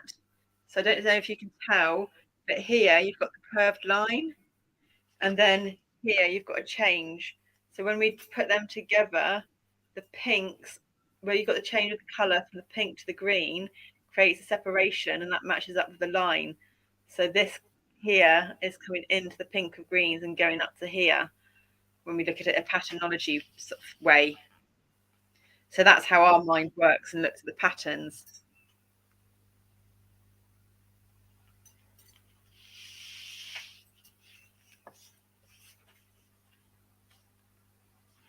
And going by that same thing again, I don't know if the camera will pick it up. You've got a little bit of a line coming in here, which is near the P. That's a different colour.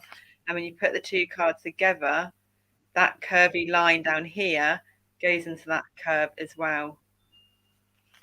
So all of them for us, and there's a little pattern there that curve goes into. So for us, on alignment with the colours and the patterns, Virgo's upside down, and here, let's move it over.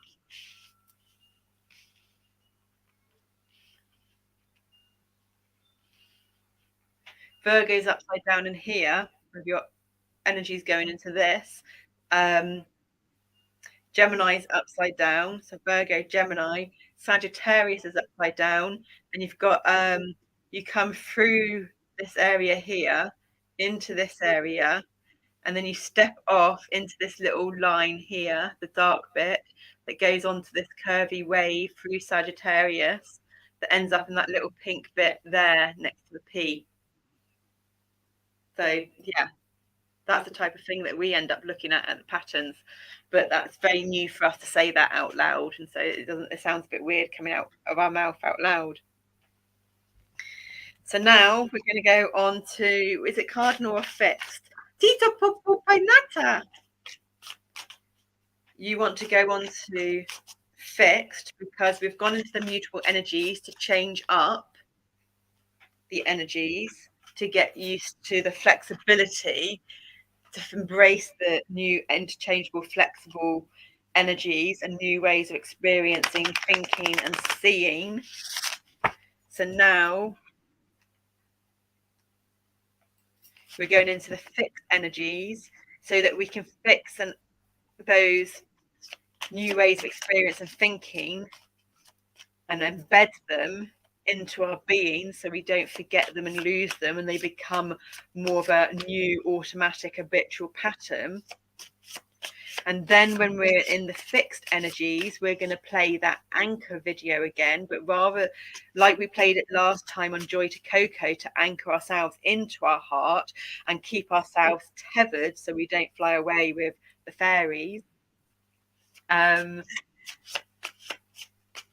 This time we're playing it to actually break down and release and shift and get rid of any of those walls. So do we play that video first, or do we play it after we've pulled the cards? Well, we need to go to the toilet, so we're going to choose the cards, put them down, play the video, and go to the toilet while we play the video. It's only a short, so we might be gone a bit longer, but we won't be gone that long. And we'll put the cards down ready.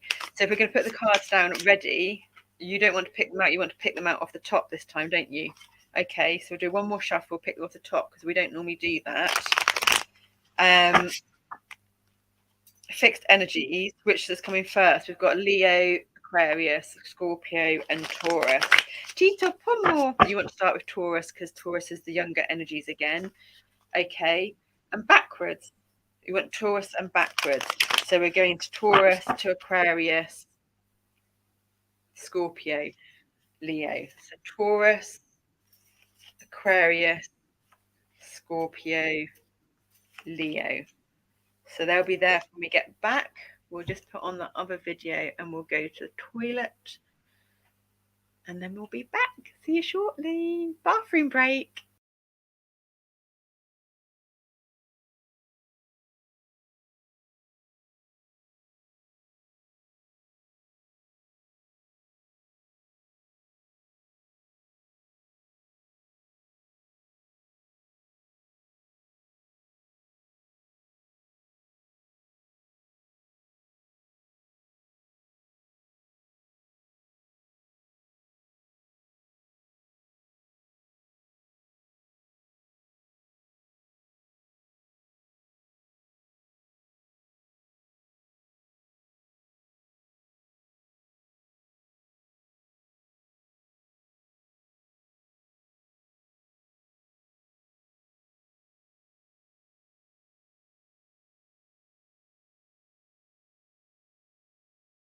"34. Calc, mortar, anchored. Chalky seams of ancient marine creatures transited over eons as immovable memories of moments that are no more. Extraneous yet present, evidencing times gone, lives past, moments fallen. Here and now, dig out the decrepit blocks, dislodge the bricks that should have been displaced long ago. Recalibrate the calcium carbonate, cleave and cleft to recast and recreate. Celebrate life unconstructed, unanchored.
Okay, let's get this back up.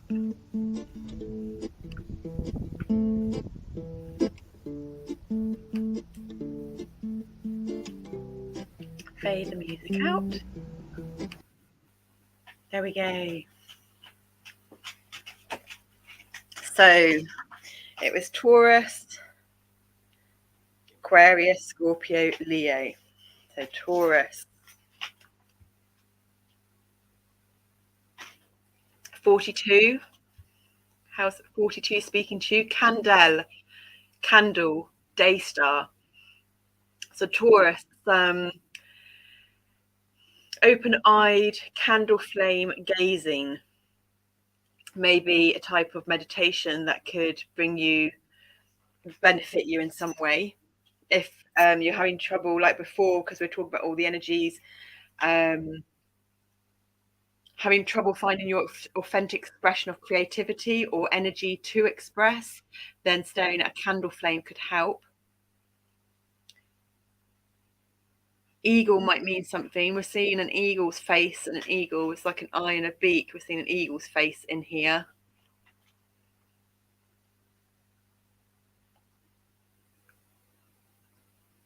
So if eagle's not a common experience for you, then eagle power animal medicine or animal medicine may be something that could help guide you.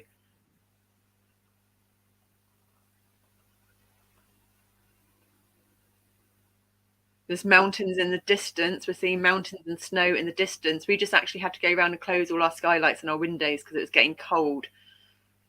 So we went from being too hot and warm at the start, then to getting cold. So feeling left out in the cold. The Five of Pentacles still energy. So now we're in the fixed energies. The fixed energies are your 4, 5, 6s. Oh, okay, 4, 5, 6s. We've been wanting to put these to the tarot. So I'm wondering if this does belong to the Five of Pentacles. So if your fixed energies are your 4, 5s and 6s, they're also your knights. We're doing Taurus, so this would be the Knight of Pentacles. So the Knight of Pentacles are your 4 of Wands, 5 of Pentacles, and 6 of Pentacles. Oh my God, it is the 5 of Pentacles energy out in the cold. So 42 candle, day star is 5 of Pentacles energies. But a lot of people see 5 of Pentacles as a negative card, but we, as you may notice, us as a reader, we look at the whole spectrum of energies. So you may have been feeling left out of the cold, but that feeling is ceasing. Not maybe because you were left out in the cold, but it's ceasing because you're having you're having a change in perspective. You're having a change in the way that you see and experience things. So we can perceive something a certain way, but because we've just done our mutual energies into shifting things up, we've de-anchored ourselves now with the calc poem, ready to embrace the fixed energies, but ready to embrace the fixed energies from a new perspective. So it would be like looking at the 5 of Pentacles card, understanding that the traditional viewpoint of the 5 of Pentacles is feeling left out in cold, and it's got kind of negative attachments to it. To look at the 5 of Pentacles and go, okay, well, what's the positives to this card? What can I see in this card that brings feeling? What, you know, when is it good to be outside in the cold? Snowboarding, skiing. We love sleeping outside at night, which would be really cold if we weren't in a lovely warm sleeping bag with a fire. So that's one way that we'd ground really easy. So we're feeling like the metaphor of climbing the mountain, and it's going to be a tough, long road ahead for Taurus energies. Taurus being the ruler of the throat. Throat is the expressive energies. It's also Venus, ruled by Venus. Taurus is the Hierophant card. So the long journey of climbing up the mountain and old and serving belief systems that maybe have a stronger connection to being a really good negative thinker and being drawn to the negative thinking first, changing to be able to see all perspectives from different angles. And because it's a Hierophant card, there's more of a connection to your divine masculine energies.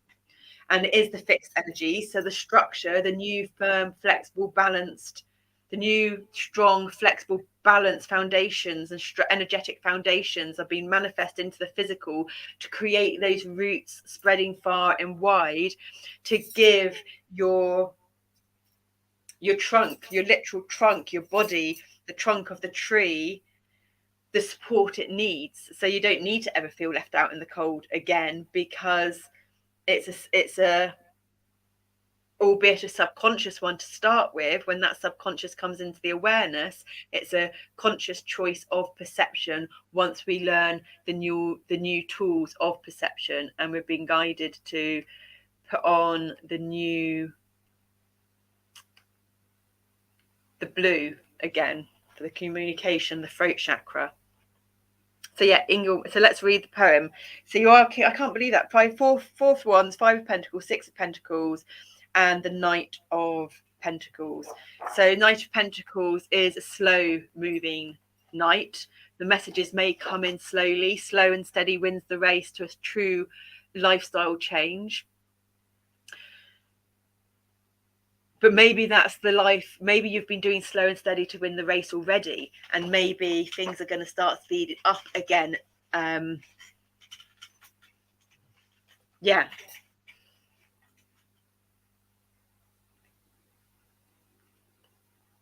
So Candel and Condel, Hod and Bowder, the micro, the macro, 2 locks on 1 door, 2 flames, not the same, but lit from 1 match. We were just talking about the candle flame, weren't we? The mortal lighted in Midgard burns the candle here, yet blazes immortal as ether there. We guard our delicate light from being blown out again and again and again. Know you are eternally ignited. 2 elven keys are required to unlock the door back to there. Trust your flickering wick holds your flame, hale and sure.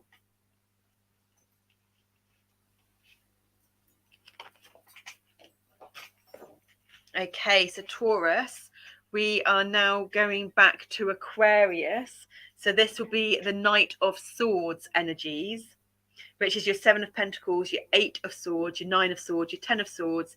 And it's from the dates of May the 11th until June the 20th. And you have, oh, look at this. So this is really interesting now, because San often sees this one as a tightrope going over an abyss, a crevice.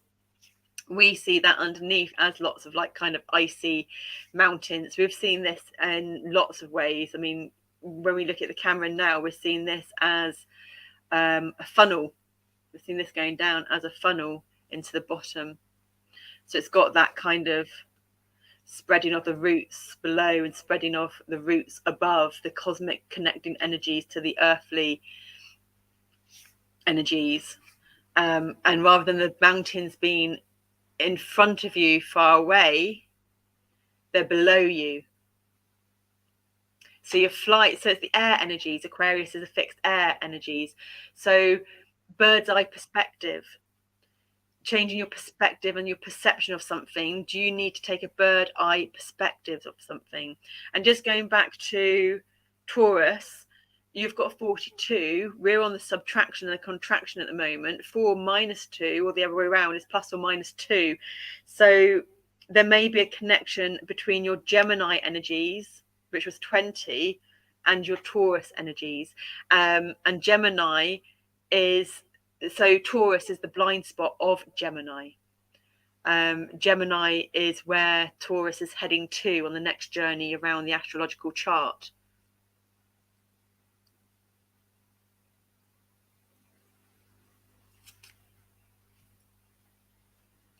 And we're into Aquarius, which is 11. 11 adds up to 2. So maybe if you want to do a triangulation, and do a triangulation between Taurus, Aquarius and Gemini, and see what pops out of you there in the chart. 11 is you've got the pyramid of enlightenment of the master numbers, 11, 22, 33. 33 was the video yesterday. It says this at the end. 33 is the number of visions, being a visionary. 22 is the builder number, and 11 is the master number of service. So although 1 is perceived as the beginning from the tangible realm, the seen realms, what we were talking about before, about the unseen realms being backwards, we have to have the vision first to build that vision, to manifest it into reality and be of service to whomever, whatever, if ever. It's free will, it's choice. 11 is the number of individuality, hence the deeper connection we have to our heart and our truest authenticity, the more unique and individual our creative expressions will be. And isn't that what one tends to look for as well, is to be the most authentic and strange and out there through the YouTube world in one perspective? Not that we're going down that one. We're naturally that way anyway. We're just going to do us. We don't have to attempt to do us. We've hidden from our strangeness and our weirdness before, but we're starting to embrace it now. Slowly and softly and gently. Still dancing to be done. Is, or ice. Is ice gripped. That's interesting. We could just hear that frequency, that pitch. We could hear through the headphones on the floor. So there might be something in that pitch of ice, or is, I, third eye, visual eyes, your visual sensory system. Do you need to give your visual sensory system a break? 37 and 73, time out. Virgo and Sagittarius. The connections between your thighs, your hips, your liver and your sacrum, with your intestines and your abdomen and your ankles and your third eye, or your visual sensory system, whatever that means.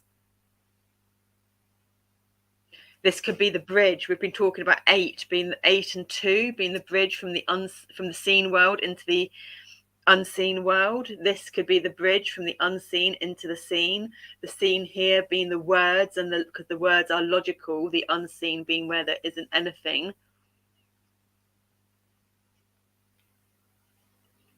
Newly born, frightened first step, primary motion so uncertain, learning to walk while holding consciousness in its vessel and being caught out by life, but thriving and breathing deep, held still in naive stasis, calculate, plan, redefine and absorb all that needs to move towards on the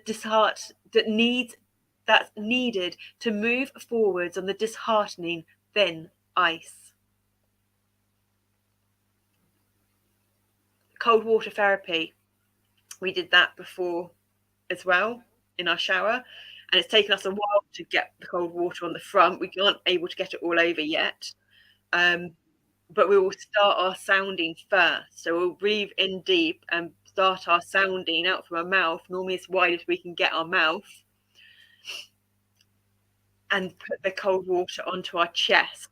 And so normally there's that like sudden shock when the cold water hits you. You want to go, oh, and make sound. We've already started the sound and going, ah, and then when it hits you, that sound gets more pronounced. So maybe some cold water therapy. And if it's too much of a shock for the system, then doing it in stages, maybe just some cold water therapy on your face, a cold water face wash before bed or in the morning. Go for it in the morning, actually, because if you're going to bed, you want to wind down and go to sleep, and being stimulated and woken up might not be good. Or maybe there's too much rigidity in you anywhere, and the cold water is going to kind of almost create a bit more rigidity. So maybe what you'll want to do is your hot cold therapy. So warmth and hot heat first to loosen you up, like a bath, and then a cold water shower after the bath, and then maybe even ending with just a bit of a lukewarm shower. You'd have to test that out to see. If you're someone that's really rigid already and feeling too much in your testosterone, then hot, cold, hot would be good. But if you're too much in your estrogen and your feminine, then hot, cold might be better. So it's about just feeling it in yourself first.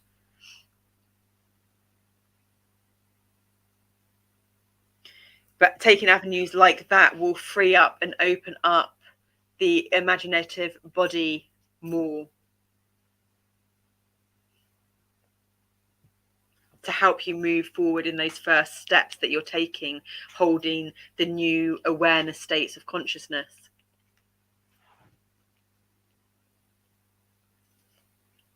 So we're wanting to flip the Taurus card upside down.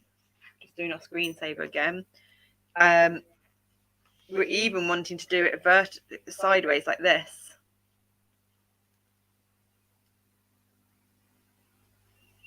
So that you've got these blues coming in here. See how the picture merges into one.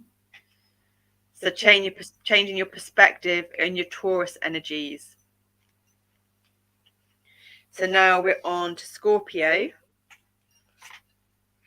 So going from here, we've decided to do kind of like a bungee jump style thing off the bridge, knowing that we're anchored into the pink bridge and we don't have to stay on this pink bridge because we've opened up our new dimensions of imagination. And in opening up the new dimensions of imagination, while anchored to our deepest heart connection, which is also pink, we're able to go into those child states of imagination while we're tethered, to dive off into these purples here. And when we dive into these purples here, it takes us into Scorpio energies, Scorpio being the water sign. So we're talking about the Knight of Cups. Knight of Cups is about romance. In the traditional tarot, it's more like a romantic partner, but if we're just thinking of it as in ourselves, it's the romantic era. It's bringing like feeling all cozy and lighting candles at night for yourself and putting on some essential oil to burn or some incense to burn, and laying down and just listening to some music and taking yourself into the romantic senses. So it's not about romancing as in a connection with another lover. It's about romancing yourself. It's like, you know, when you have your different generations as well. We're trying to think of maybe reading some poetry. So we would say, like, going back we don't know our generations well, but going back to an era that might be like, what are the films called, where you got Darcy and whatever, those backdated, where you've got a lot of romance that goes on, maybe watching some romance period dramas, because this is night turned dark in a troll. But we still don't fully understand what troll means. We think a troll is someone that does negative comments and things, but we're sure that some people are perceived as trolls on their commenting when really they're not trolls. They're just being them, and it's just a judgment and a criticism through the conventional understanding of the social etiquette of how people ought to be.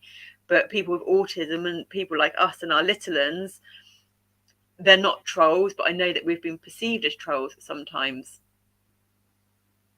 So because you've got connection to your deeper heart and your child state perspectives, and you're exploring the night with trust and faith and innocence, your inner troll isn't, it's not that it doesn't exist, your inner troll isn't there, because you've opened your mind to all perspectives, been able to see from bird's eye perspective, been able to see from all sides, been able to see up. And if you can see from all the perspectives, you know that a cylinder is a cylinder, even if the shadows create a circle or a square. They're both true, they're both shadows of the same object.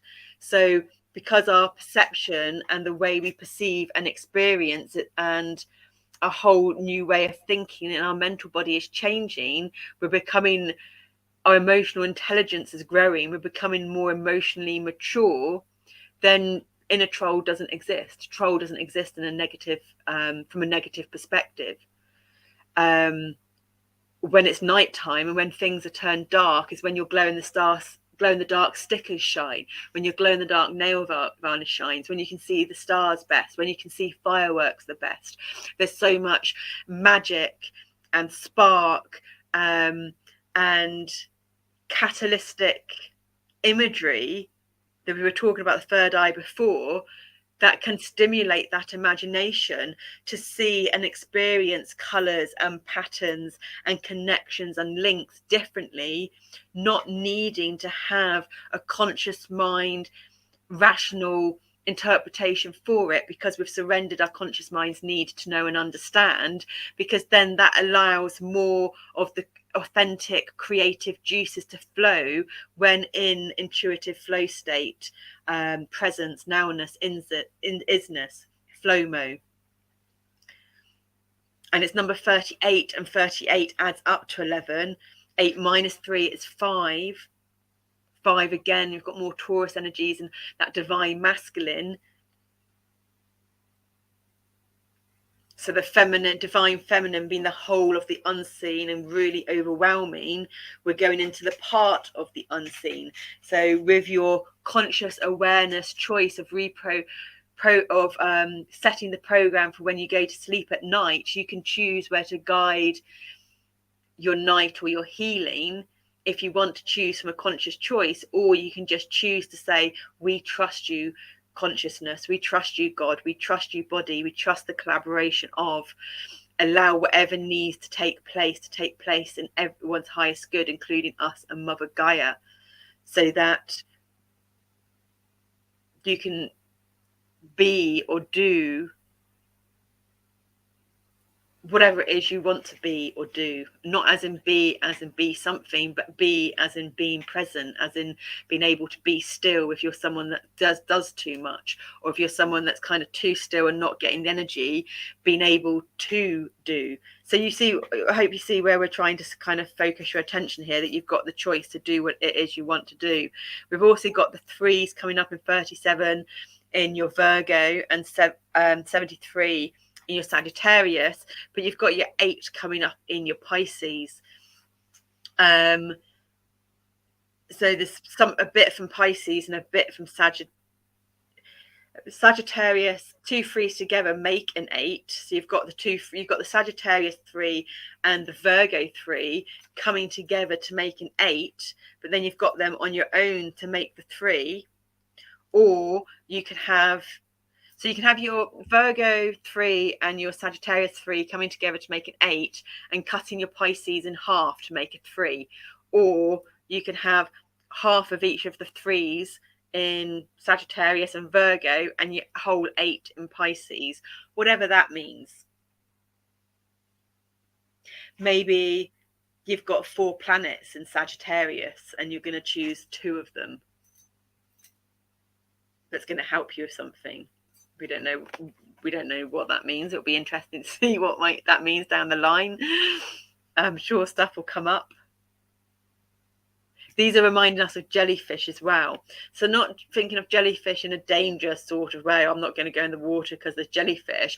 But thinking, if you've ever watched a wildlife program of the deep sea and you've got that most magnificent phosphorescence and colours and electricity shining through on the jellyfish, and you get so many different types and sizes. I'm sure there's some really interesting stuff about jellyfish, and something we have no idea what it is, but I'm sure there's some information we heard not long ago about jellyfish that was just like, you know, magical and mind-blowing. So maybe, I don't know, researching a bit on jellyfish and seeing what comes up. There might be something like when you can open a book, when like you've got a question to something and you can go to a book and open it up, and there'll be something in the wording on that page of the book, something similar to that. But you're gonna, if you normally use Google, maybe use more of an eco-friendly search engine like Ecosia or DuckDuckGo that's more private, or maybe your Bing. Use a different search engine and type something in related to jellyfish and related to whatever it is you want the answer to, and see what comes up and what you're drawn to. So we're going to read the poem. And this is your violets and your purples now. So you still got your deeper heart with the pink. So you're still anchored to your deeper heart, but you are going up out of the funnel. You're crossing over the bridge from the seen tangible into the unseen, the intangible, up to the cosmos, to be able to go and get some kind of new cosmic energetics, to be able to cosmic energetics, I don't know, to be able to then, when you come in this, your dream time, your astral plane, so that then when you wake up and allow time, you allow yourself to chop wood, carry water, do the practical chores that you need to do, get outside in the garden, go barefoot, maybe do some sunrise or some sunset sun gazing, that then something might happen, and it might not necessarily come in for your conscious mind, but you might suddenly get inspiration or drive to want to start doing something you've not done before, or doing something that you have done before but you've not done for ages and you wanted to start doing again but it's not happened. Like maybe you make jewelry but you haven't made any for ages, maybe you used to paint but you haven't painted for ages, and maybe it might just start naturally happening again. Darkness, like a mood, falls, suffocating as it engulfs all emotions, rupturing their splendour, shading all with the heavy hues of futility. A sudden compression that should be a lesson in depression, but it isn't. It loathes and demeans our dreams, not just yours, but those of others. Our inner trolls pose challenges, blocking our bridges out of the doldrums. Evoke the resolve from the lands of the midnight sun. Light will return and dissolve darkness. So for us, where we're at, that poem and those words are the past, they're gone. So I don't know what it is, how it's feeling for you, but if it does trigger any tears or emotions or stir up stuff, then we feel that's a really awesome thing, because you've opened the doors for those emotions to be stirred up. And when those emotions can be stirred up and get shaken, then it's shifting the energies, it's moving them about, and then you can purge them. You can purge them through dance, through movement. We haven't for ages, but we ended up having our activated charcoal to absorb toxins. We had our diatomaceous earth as well, and we had our collagen peptides too. So we've gone really back into all that good stuff again, which we haven't done for a little while. Not that I'm sure how long a little while is, anywhere from, I don't think it's as long as 2 weeks, but it could be anywhere from like 2 weeks to a couple of months, but I don't think it's quite that long.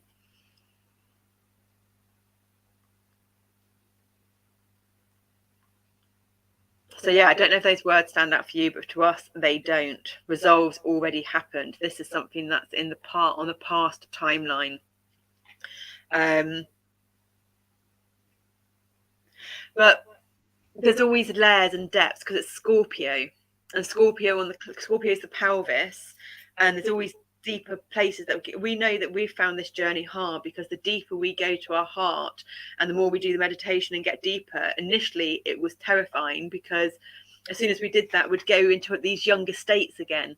And as soon as we went into these younger states, then, well, we went younger in the brain networks and we couldn't do anything. And then all our hard efforts of tidying the house and gaining a bit of kind of sanity, feeling like we'd gained a bit of sanity, suddenly went out the window because suddenly we shifted again and gone really younger again, and our body got weaker and the pain got more.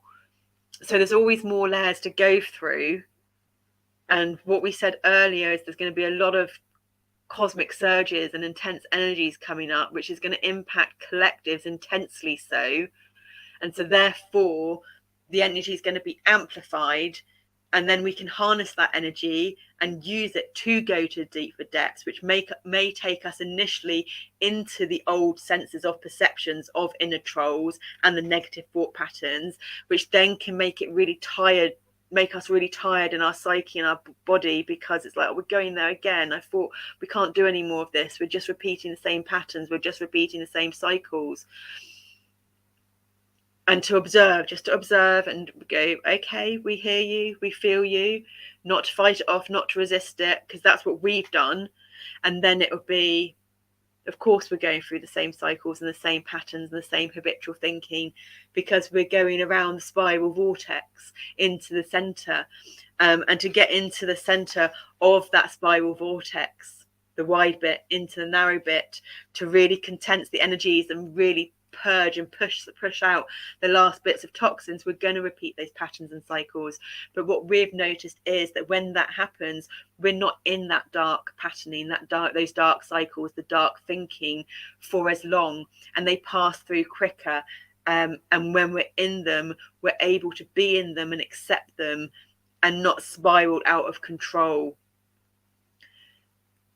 And for us, that spiraling out of control would normally go into suicidal ideation. So now there is still occasions where that will pop in, but it's just a brief glimmer. And like, I mean, what's it, we had the Stanley knives out not long ago, and one of us would just be kind of like, these would be perfect for doing a slit down the wrist, the blood will just come out. And it's like, why would you want to do that, you know? And start to question it, not resist it or push it away, because what we resist persists. We don't mean to get heavy there, but this is us on our healing journey, and we're still on our healing journey, and so we are still going to be talking about stuff like this. So we hope we don't upset or trigger. We're not going to do anything, and that's just giving an example. And for us, our examples are quite deep and dark and intense. So we apologize if we've upset or we've triggered, but we're not apologizing for us, and we're not apologizing for sharing. And if we have upset and we've triggered, then ask yourself, why are you so upset by that? Why are you triggered by that? Because there's some nuggets of gold in there. And we are becoming in a really sensitive PC world where we need to be sensitive, but we're getting to a thing where we're glossing over and not talking about subjects that need to be talked about, because when it's not talked about, it becomes stronger. And when it is talked about, it's not a taboo subject.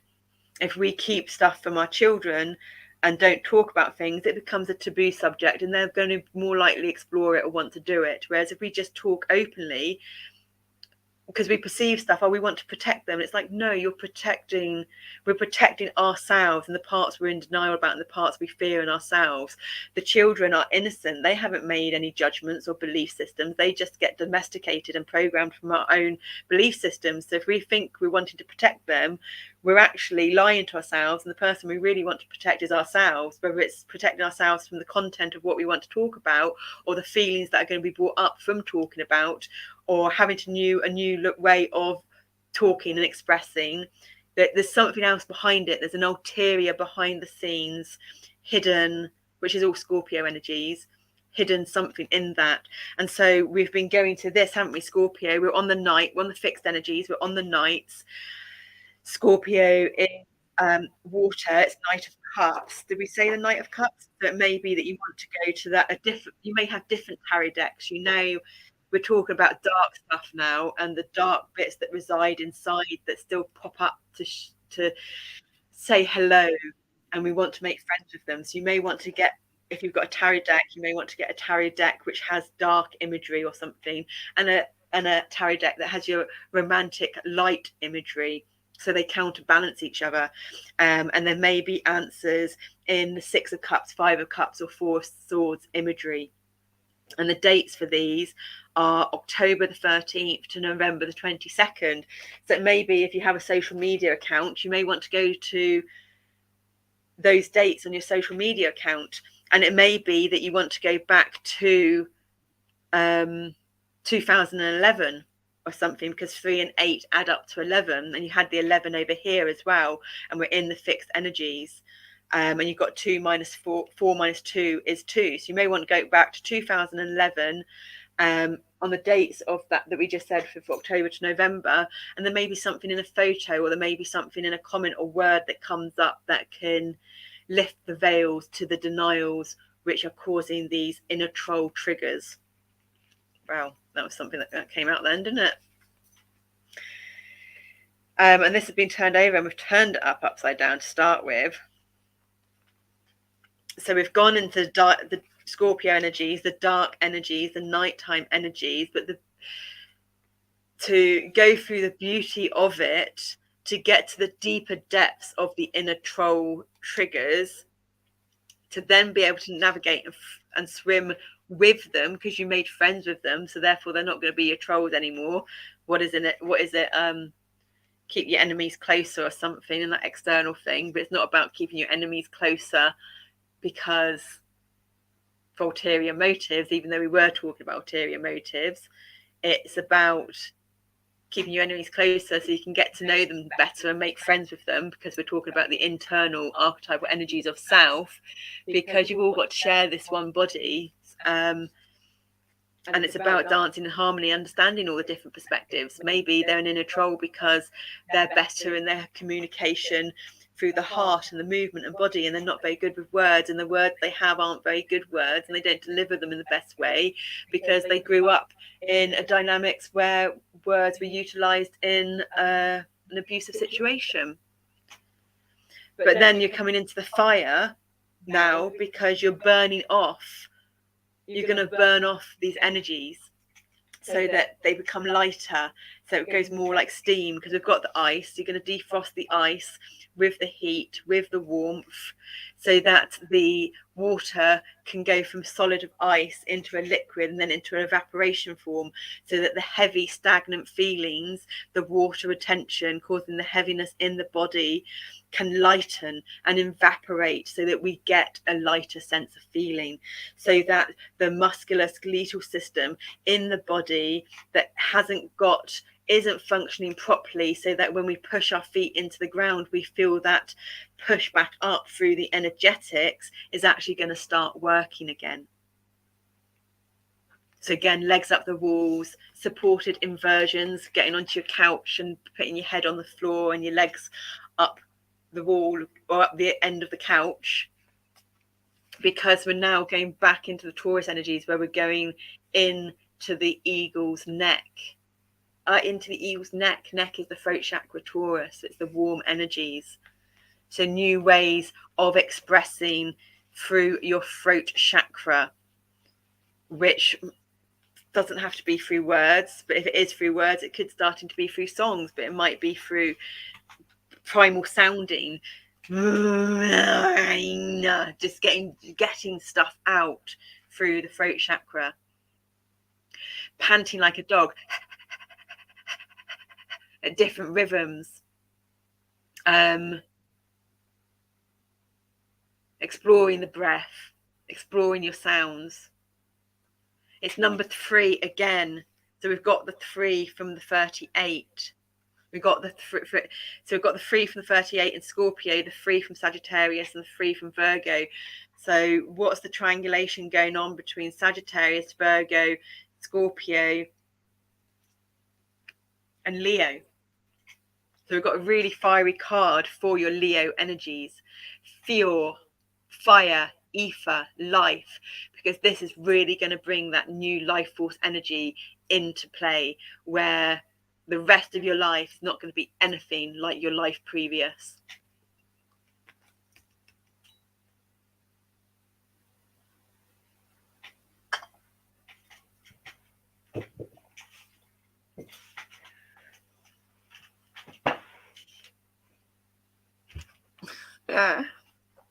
You can feel shifting going on.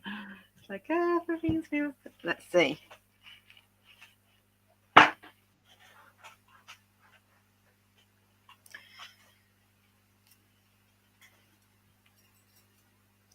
The fiery cosmic wormhole heightens ancient dragon beams, intensifying sensory chimera codes that sweep down, bleed down, feed around your entire being, burnishing back delusions and deceits. So that's the inner troll, isn't it? Burning it away. Sacred fires bind to you, weaving new knowledge between your cells, through your cells, lighting and relighting, igniting and relighting the light that felt lost. The dragon's breath fuels and drives and delivers sacred enlightenment. So yeah, we're thinking dragon lines, ley lines, the earth grids, ley lines on the earth grids, represented to the channels, the nadis, the sen lines, the meridians in the body. You may wish to go onto a search engine again and look up a meridian chart and see what chart stands out to you. Go to that chart and see what colours you're drawn to, or maybe even go to yellows, oranges or reds.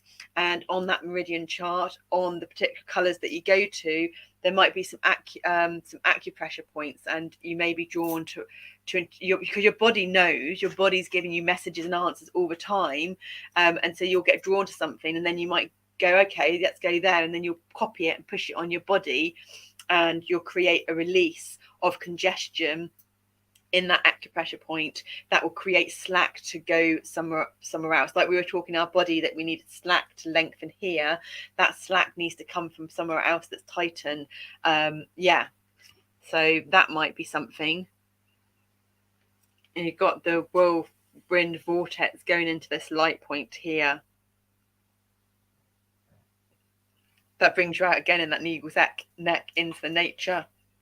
So even summertime, you might be have a fire in your back garden or your back patio or an outdoor area. Don't you necessarily need to have a fire. You can actually buy those fire logs. So you might want to get one of those fire logs. Make sure you put it on a heat-proof something or other, or make sure you're aware of the surface you put it on, and put the fire lock on and watch that burn. Because we were talking, it was somewhere, Candle, wasn't it? Oh, that was the Taurus one. That was the Taurus one, about watching the candle flame. So candle flames inside or logs outside.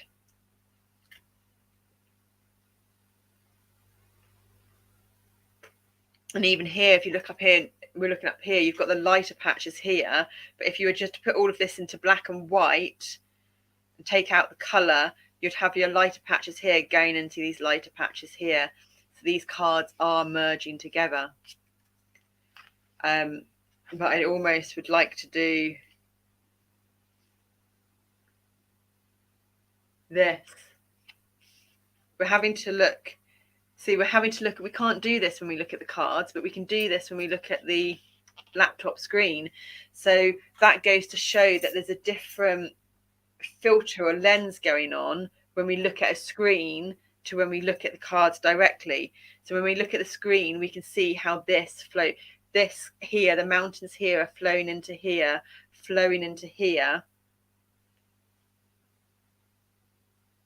and then the wording lines up. So you've come from the outdoor tangible scene reality. The mountains are in the distance. We're more emotionally mature, so we can navigate new planes of awareness in these challenging realms of emotions, releasing the rigidity and the tension in the body by discovering more of our inner troll states and making friends with them.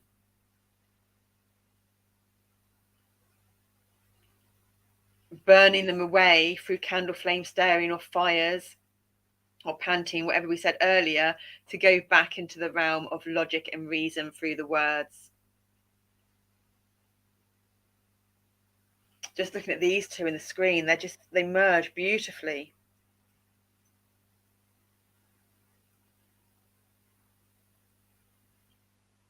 Okay, so now we're on the cardinal energies, ready for new, fresh beginnings, because cardinal energies are fresh beginnings, into the global axes, because we're going back out into the logical realms of words, rationality, reason, after having danced through the dimensional planes of imagination, creative, abstract healing, through challenging emotional, perceived and dark emotional states with our new sense of perception, to see where these new beginnings take us. These new beginnings take us with our beautiful, fresh connection to our deepest heart, our truest authenticity, ready to expand after we've contracted, and knowing when to contract and when to expand, when to push, when to pull, when to be, when to do, when to rest. Because we don't overindulge, but we allow ourselves indulgences. We are energy incarnated in human bodies to experience pleasure, but not to do in excess. But we have mastered self-discipline 41 and moderation 14. So this is the first card. I don't know what that is yet. It's either going to be Aries, Capricorn, Cancer, or Libra. Tito Pomo Matana.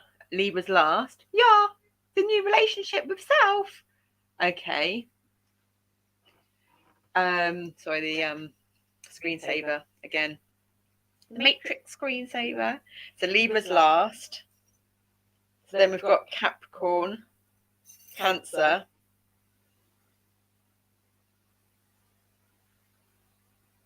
No, Tito Momo. So you want to do Libra first? Yeah. Okay. And Capricorn is cool. You want to do Capricorn last? Maybe. So that leaves with Aries and Cancer. Cancer's nurturing and loving. Yeah, it's like home, the breasts and the chest, isn't it?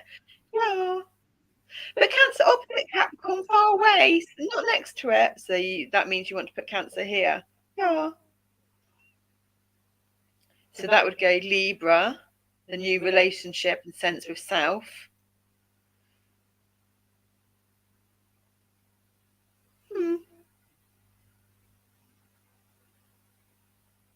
Libra, Cancer, Aries, Capricorn. Aries is bold and action.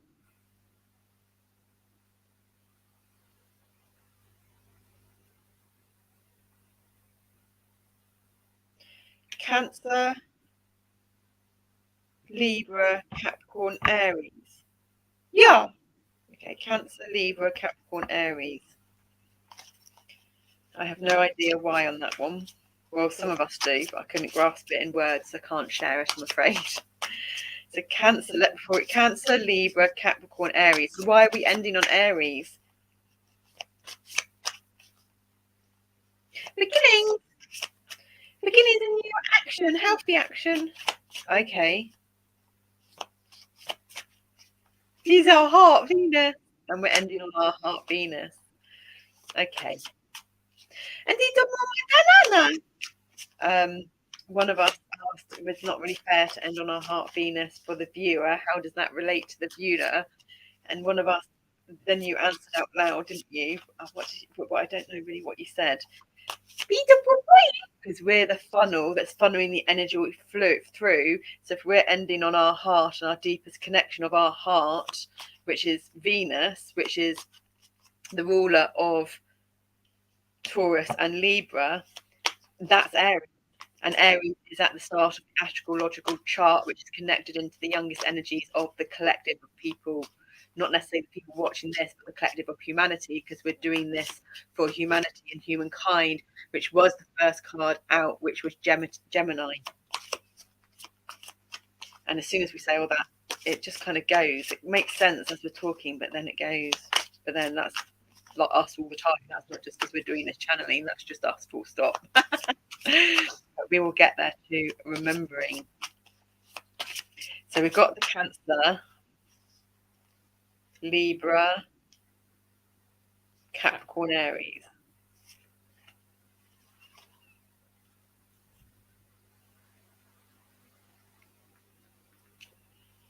These cards can't really go up any further. What would that be like if we put that over the top or underneath? Let's do that.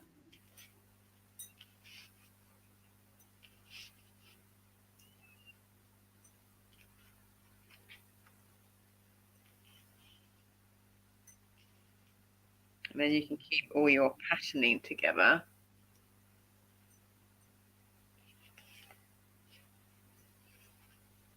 And that will go on top there. Okay. 4 hours 14. It's gonna be, they're getting longer rather than shorter, guys. So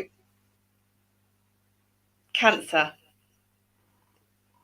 64. We never made sure that we screwed you in to make sure you were tight.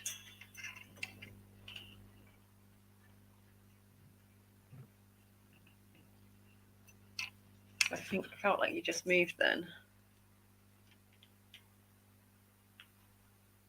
There we go. 64. Complex stability. The Merkaba, star tetrahedron, whack end, watcher, animal totem. The cardinal energies are your queens now. This is Cancer, so that's the Queen of Cups. Watcher, animal totem.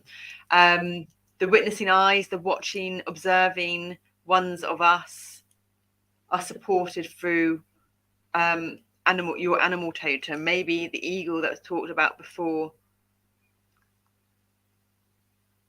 Lots of bold, bright colours here. So far, if we look into the screen, it's this area in Sagittarius, which is drawing us in. So this is Cancer within Sagittarius. But these are bolder, darker colours, and they're lighter. Colours get lighter when they get further apart, further away. So Cancer, these are closer to home, whatever that kind of means. So spirit familiar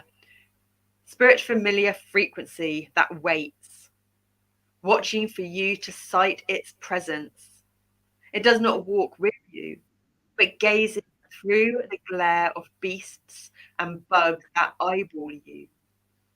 When you eventually connect, it will walk with you, reach out to teach you, and then flee like the sun at dusk. This is your connection to the creatures around you, and is the breath that connects to all the mystical fauna you've previously been. Cherish the lessons those unremembered lives have taught you.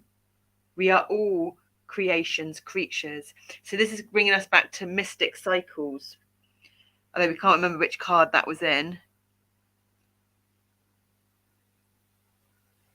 Oh, it's in number 37, Virgo. So Virgo, Cancer, you could be kind of connected.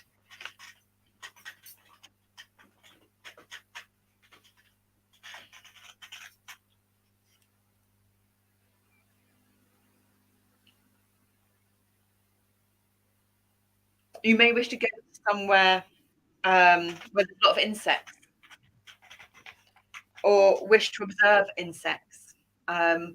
Look at how the flies fly around and the patterning movements. Like when we're watching the bees and butterflies outside, you'll get them, they look like they're coming back to the same plants in the same spot, but they're not. They're just, that's the unseen energetic realms work in a spiral vortex rather than straight lines.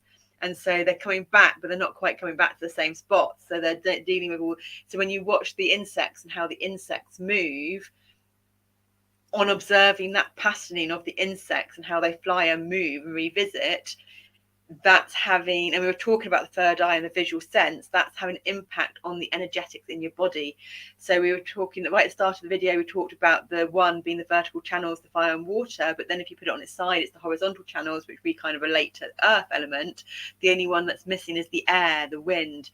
Well, watching insects will get us into the spiral vortex patterning of the unseen energetics, which is that those patterns in the body are created through the breath. So if you attempt to focus on your breath and your breathing as you're watching these insects, there'll be a deeper connection with the air elemental forces.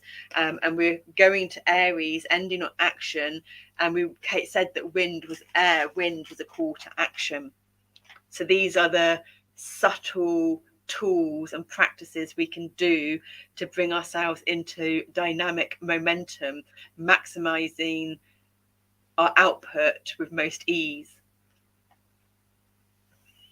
Thank you, Cancer. And any stomach issues or breast stuff will then have a direct correlation with feeling and sensing now from those new connections with the air elemental forces in the body.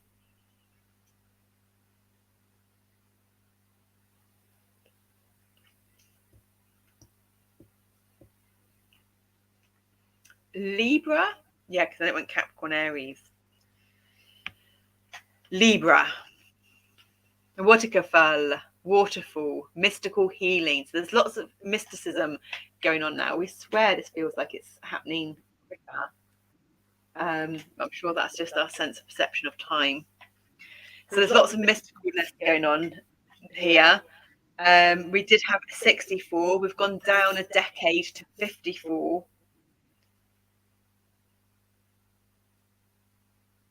The fours are still a strong theme and number, aren't they? That was 30. That's the only whole numbers.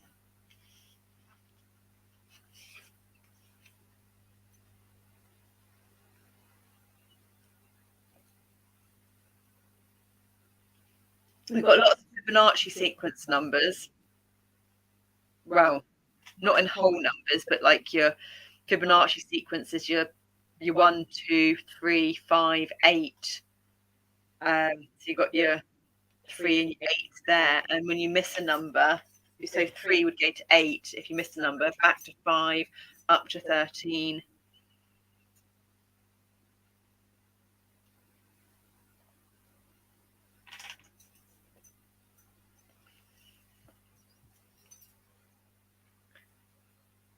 So we're talking about connecting with your insects. Insects like water, so maybe there's some bodies of water around you, whether it's a lake, a little waterfall, a river, a creek. If there's any bodies of water that you live nearby, or even a water fountain in your garden.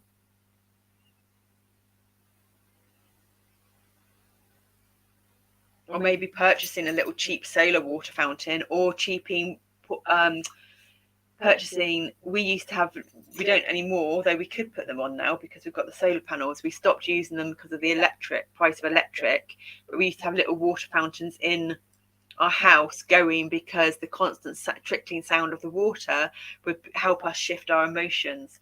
And we could do that again and plug them in because it's better to use things now during the day, so we might get them out again. That's good to know.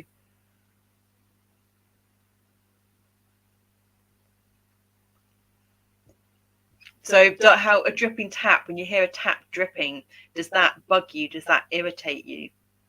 That, because if that does, and that repetitive sound of a drip, drip, drip, or leak,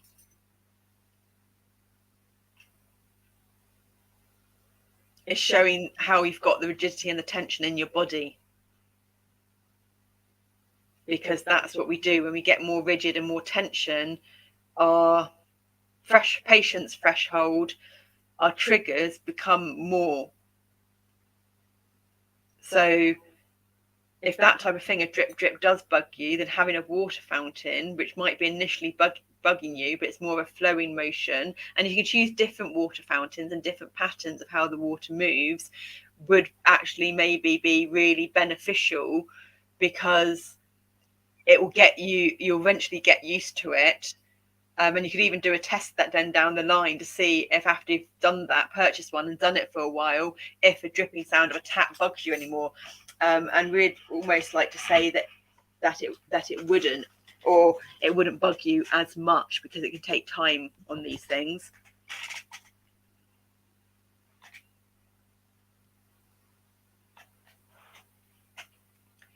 When the taste of everything has soured,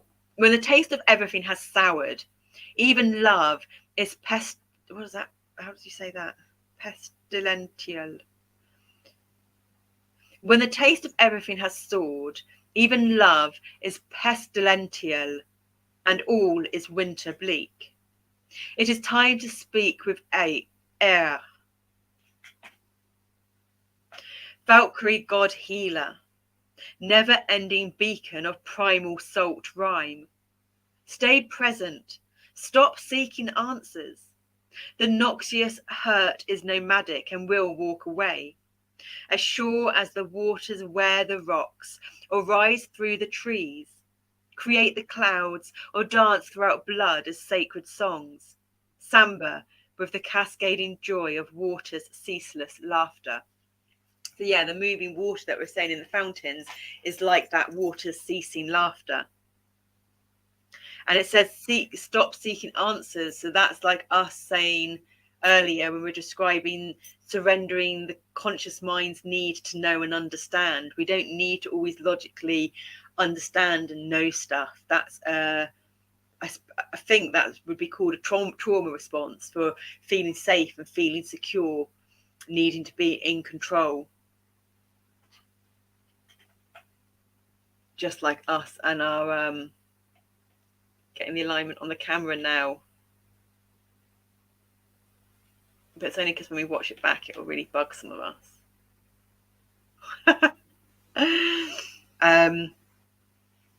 So that's Libra. And Libra's an air sign, but it's a romantic, it is like relationships. So it's the dynamics between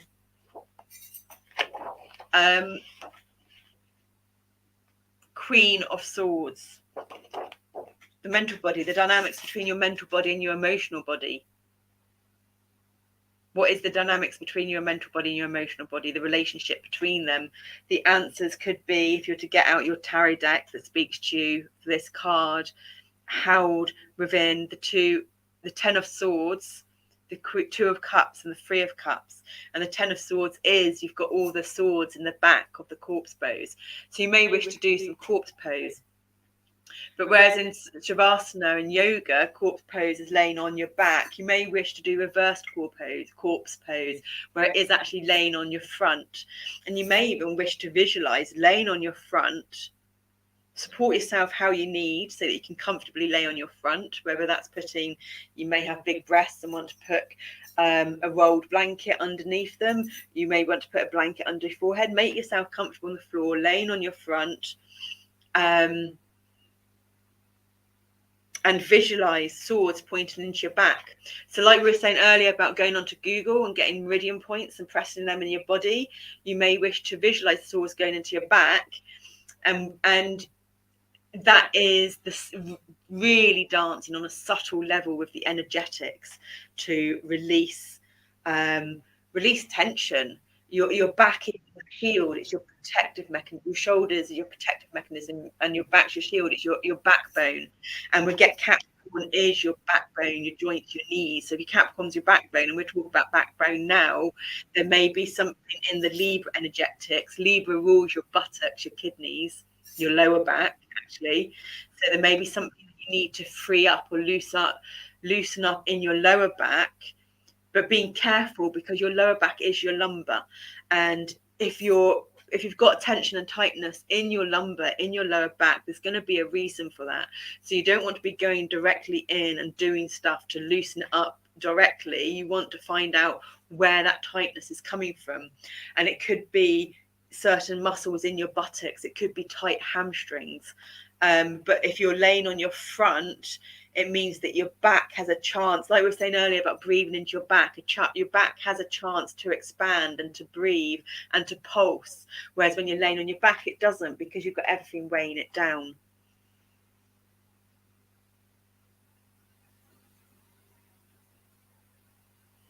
And oxygenating your water, or before you drink. If you're going to drink, getting your water and pouring it from one into the other to create the oxygen, because then that goes into your body and you're bringing more oxygen into your body through your liquid intakes.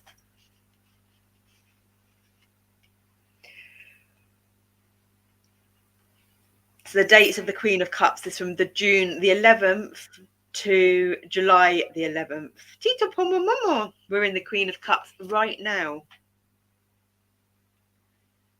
for another 5 days. So that's saying to us that it's really these next 5 days and the energies that we're in at the moment. Tito Pomoina. Oh, it's Queen of Swords. Sorry. That makes sense. So what was Queen? Oh, that was Cancer at the start. So we're actually in Cancer energies now, which makes sense because we're in Cancer sun season. But we're coming up to the end of the Queen of Cups, because the Queen of Cups only goes up to the fixed energies of Cancer. So Cancer's a cardinal. And we see the middle 10 decan of Cancer. So you've got the first 10 decan, the second 10 decan, and the third 10 decan. We relate that to cardinal, fixed, mutable. So we're currently in Cancer, which is cardinal, but we're in the fixed energies of cardinal. We're just letting our cat in, Zendaya.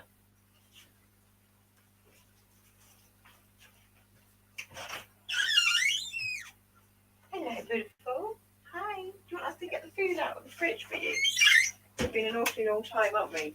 Just bear with us. We're just going to get his food out of the fridge for him. It's already in a bowl. It won't take long.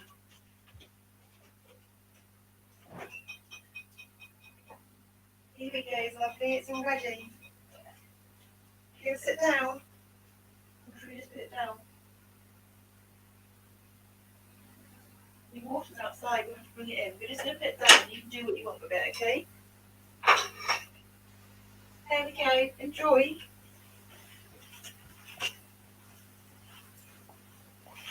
Okay, 2 more cards, and then we can wrap it up. The night's gone on.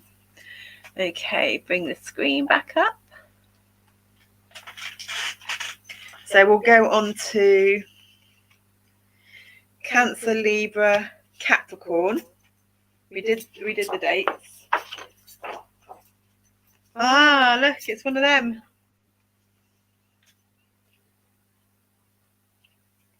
Sen, torch,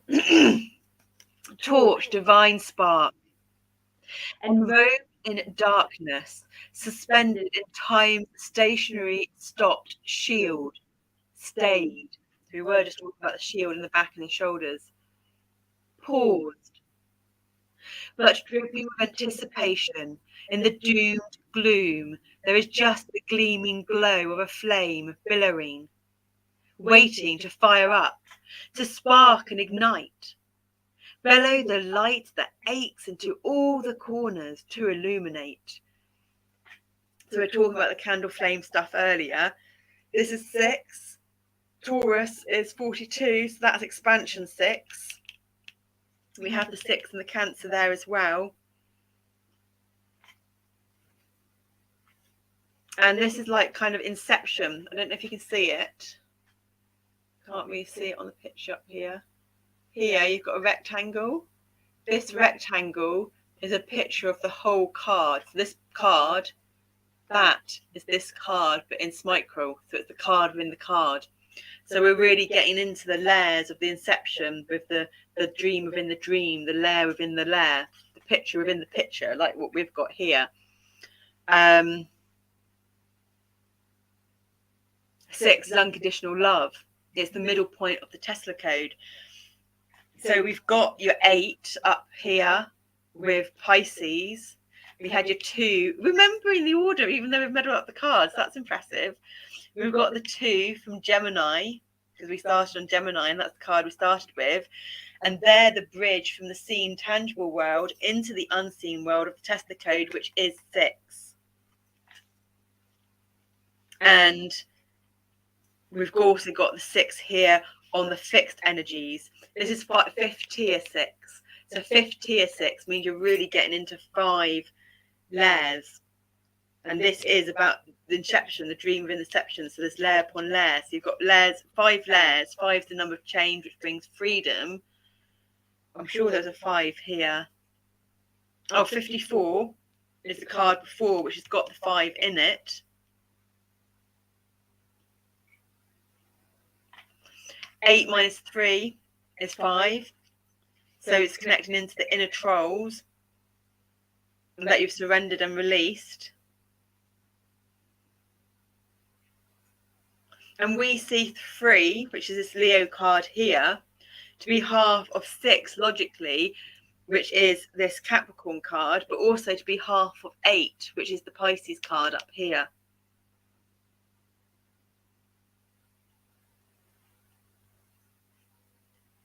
So Leo, Pisces, Capricorn. What's that triangulation like in your chart? Capricorn is the Queen of Pentacles. So you may wish to go to the 10 of Swords, the 2 of Pentacles, and the 3 of Pentacles. Sorry, the 10 of Wands, the 2 of Pentacles, and the 3 of Pentacles. And the dates there are December the 13th to January the 9th. And the 10 of Wands is, in the traditional tarot, it's got all the wands stacked up in a basket on the back. But there's other 10s of Wands cards which we prefer that have the wands neatly stacked up on the shoulder. And for us, it's much easier to carry stuff on our shoulder than it is on our back. And even like on your head, when you get the women carrying, hello, hi, you can't get through there, can you? You have to go around the back. So carrying stuff on your head or your shoulders is better than carrying it on your back bent over, because we've been talking about the back. Capricorn also is the card we're on. Oh right, I thought this was Capricorn then, but that Libra we were talking about the back and the oh, that's interesting, because the Libra is the buttocks, the lower back, and the kidneys, and then we've gone to Capricorn, which is your joints, your knees, your backbone, your bones, and your skin.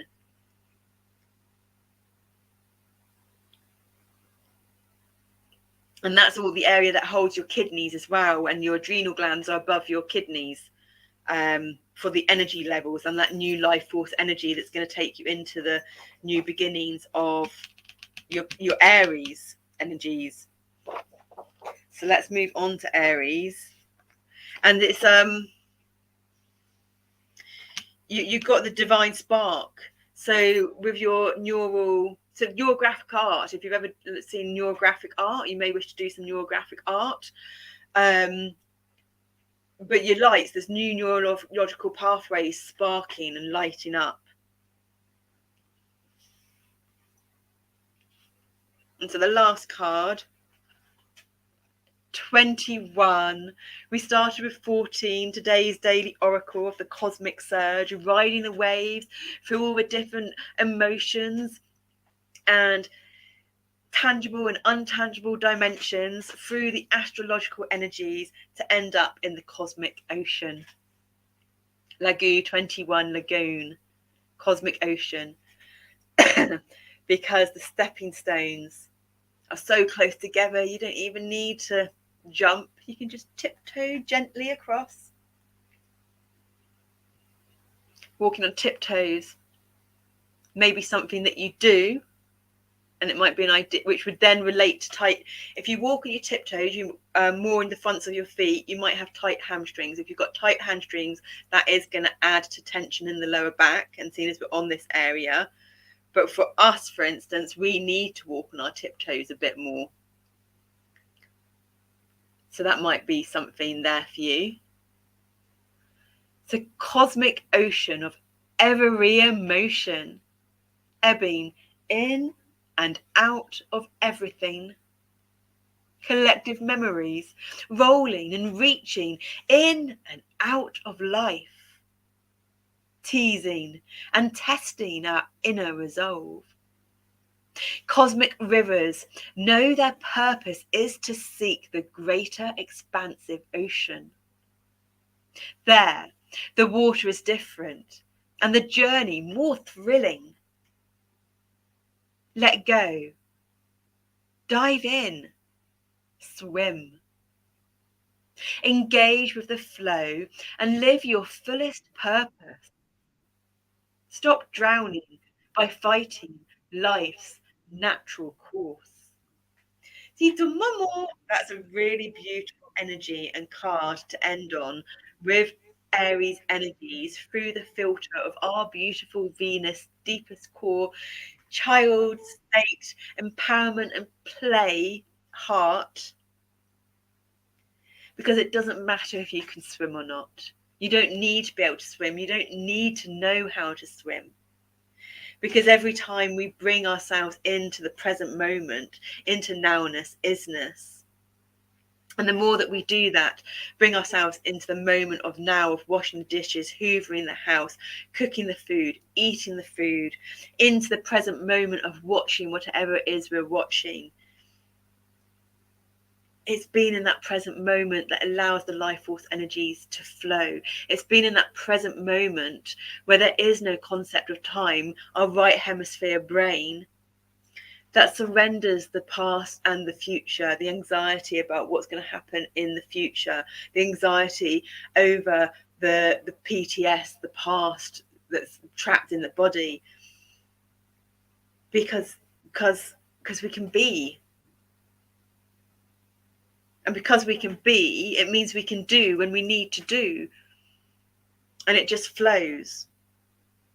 But we have to practice this and we have to train this. We have to embrace the new habitual patterns. We have to embrace those new neurological pathways that are in sparking and keep them sparking. Because just like when you use a splint to light a fire, you have to keep going, you have to keep going until that tinder, the fresh bits of straw and grass and dry splint shaven wood, actually takes the spark and lights. Or if you have a Rayburn, or you've heard of a Rayburn, the old school big like augers in your kitchen, you have to constantly have that fed, and depending on how much flow of air and oxygen is going in depends how quick it burns. And if it's got a lot of flow of oxygen going in, then things are going to burn, the fuel's going to burn quickly. So if the fuel, we're just doing the screensaver again, if the fuel's burning quickly, then you need to put more fuel in quickly. But if we can regulate the flow of air in and out, then when it's time to rest, to settle, to be, we can turn down the valves to regulate the flow of air going in so it doesn't burn so quickly. Pranayama, the fourth limb of yoga. The fourth limb of yoga is the number 4. It's the firm foundation, strong, flexible, balanced foundations. It's Aries, like we said at the beginning. It's rhythmic breath control. The fourth chakra is the heart, but the fourth limb of yoga is pranayama, rhythmic breath control. So to slow down that valve when we need to, it is about the body's lost its natural instinct to be able to take long, slow inhalations and to be in that liminal state, the pause, the retention between the exhalation and inhalation, and then a long, slow out exhalation through the nose, because there's been congestion and trauma and rewiring to be able to cope with life, to be able to survive life. But we're done surviving life. We want to thrive in life now. And so we have to reopen old channels gently and softly with managed conscious awareness through our breath and our heart. And everything else then becomes clear. So the only conscious will and attention just needs to be on doing your subtle shaking and the breathing and the heart connecting, and changing the posture, changing your habitual patterning, and everything will just flow beautifully in your cosmic ocean, in that most beautiful, alive reef, coral reef of bright colours, the gentle water currents, the symbiotic relationship that goes on between life, from the seaweed to the plankton to the fish as the sizes go up. Understanding the Scorpio, the nighttime, inner troll, death, birth, rebirth cycles, and how it's all needed. The prebiotics is the food that feeds the probiotics, the bacteria, and to diversify that bacteria. But then the postbiotics are the waste product of the bacteria, because there's this whole ecosystem that goes on in life out there, and it's the multiversal and universal laws of life that goes on in here as well. So there's this bonus card at the end, which is 36. All Tesla code numbers, the 3, the 6, and the 9. 6 divided by 3 is 2. 3 times 6 is 18, which is another 9. Helm of all, wheel, shield. And it's this beautiful symmetrical pattern. 1, 2, 3, 4. There's 8. You've got the addition cross. You've got the expansive multiplication. So you've got all the dimensions now navigated, and all the compass of your heart is the compass of navigation, so that all the directions, elemental forces and directional forces in the body are able to use and express as and when they need to. We're literally almost done, Zendaya. Can you wait a few seconds, a few minutes? So this card that jumped out in the beginning, Agish Dalamer, sorry for butchering it,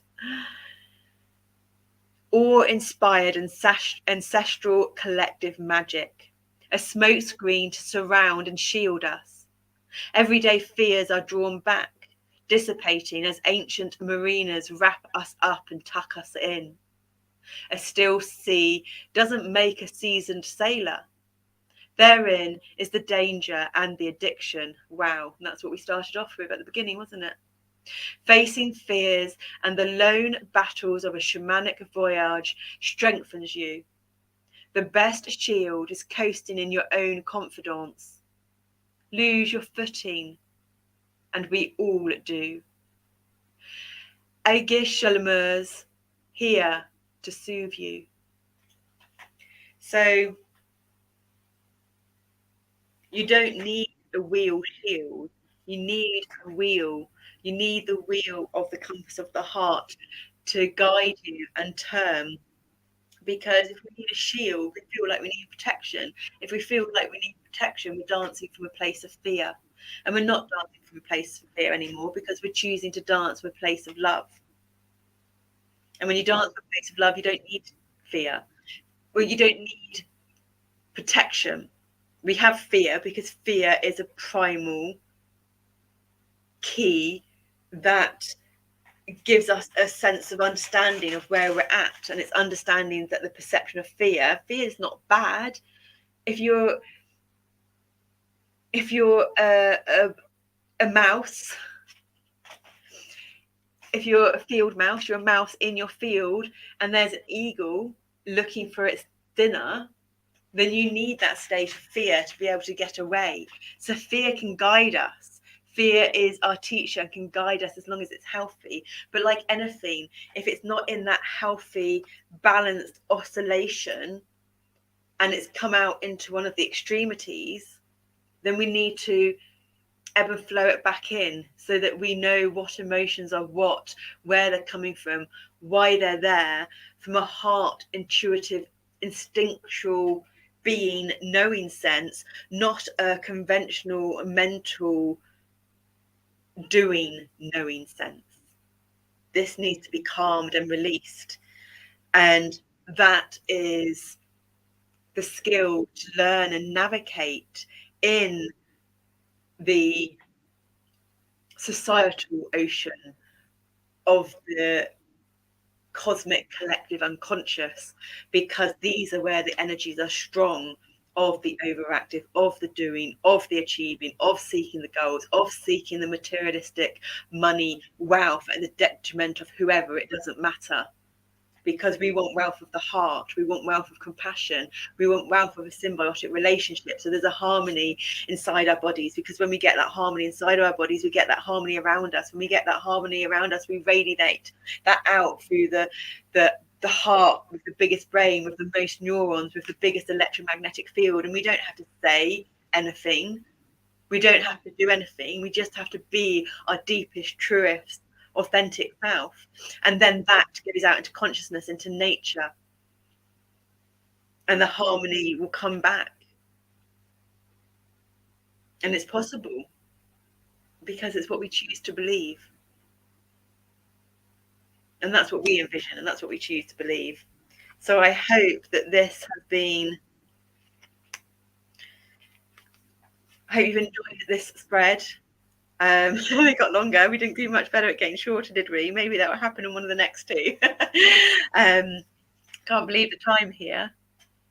10 almost. It's 22:19, so it's almost 22:20, which is perfect. We're ending on 3 2s, 22:20, which equals 6. Your unconditional love, the heart. But 6 is also the third eye chakra, the new senses of perceptions, the new neurological sparks of the brain.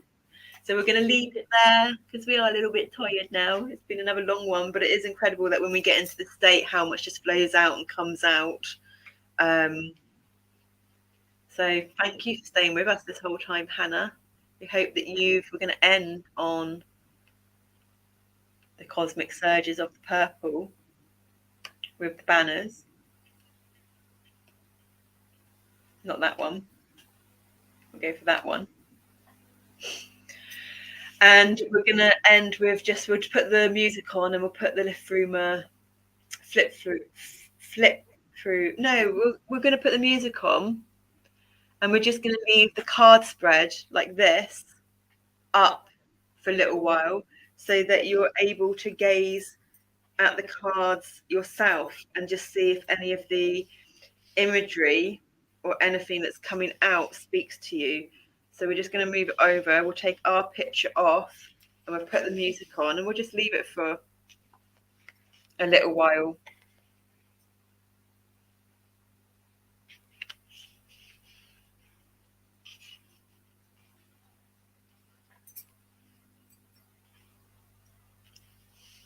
I don't know, we feel like maybe does this bottom one need readjusting?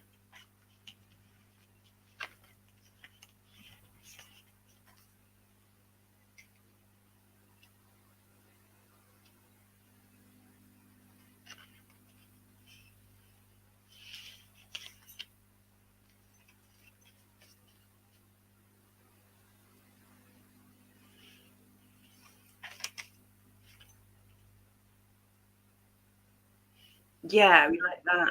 You've got the curve going on here, kind of like in there in the screen.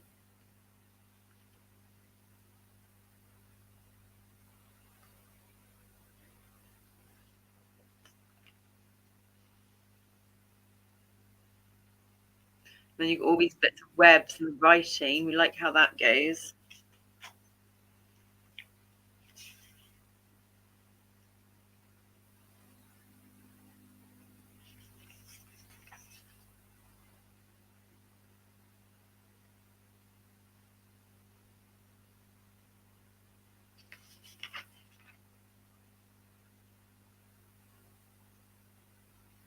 We like that because you've got the orange going into there.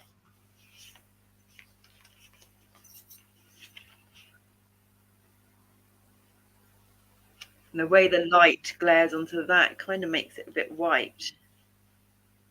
Oh my God. And then you've got this that goes into there and makes that pattern going down there. Okay. So we've rearranged the patterning of the cards. So we're just going to leave that on for a visual, open-eyed meditation with our music. So bye. Oh, look, Hannah, you've got comments. Sorry, darling. So that was the last one. Thanks. You're welcome, Hannah. Amazing info as usual. Oh, thank you. we still lack our self-confidence, don't we? Meant to be treating praises and non-praises as the same, but we're still developing our confidence, so we really appreciate hearing that. Thank you. What's the last one? Love the connections we make. Oh, what do you think of what we've done with the cards and the patternings and the colours and the adjusting them?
Love it.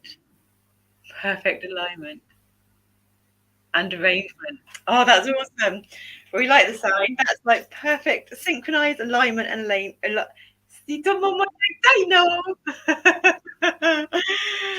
Not in here anymore. But that we like that. That's what's expressing out here. What's expressing out here is what's coming from the inside. So if that's coming from our inside and our outside, then that will be the energies that we're putting out there from the outside, but also the energies we're putting out there from the inside out, but from the implosion outwards rather than the explosion outwards, if that makes sense. Oh, thank you, Hannah. You sleep well, and we'll see you soon. And everyone else that's like come to watch this, we hope you enjoy the patternology healing at the end. Take care. Bye. Be kind to yourself, to animals, to Mother Gaia, and other human beings.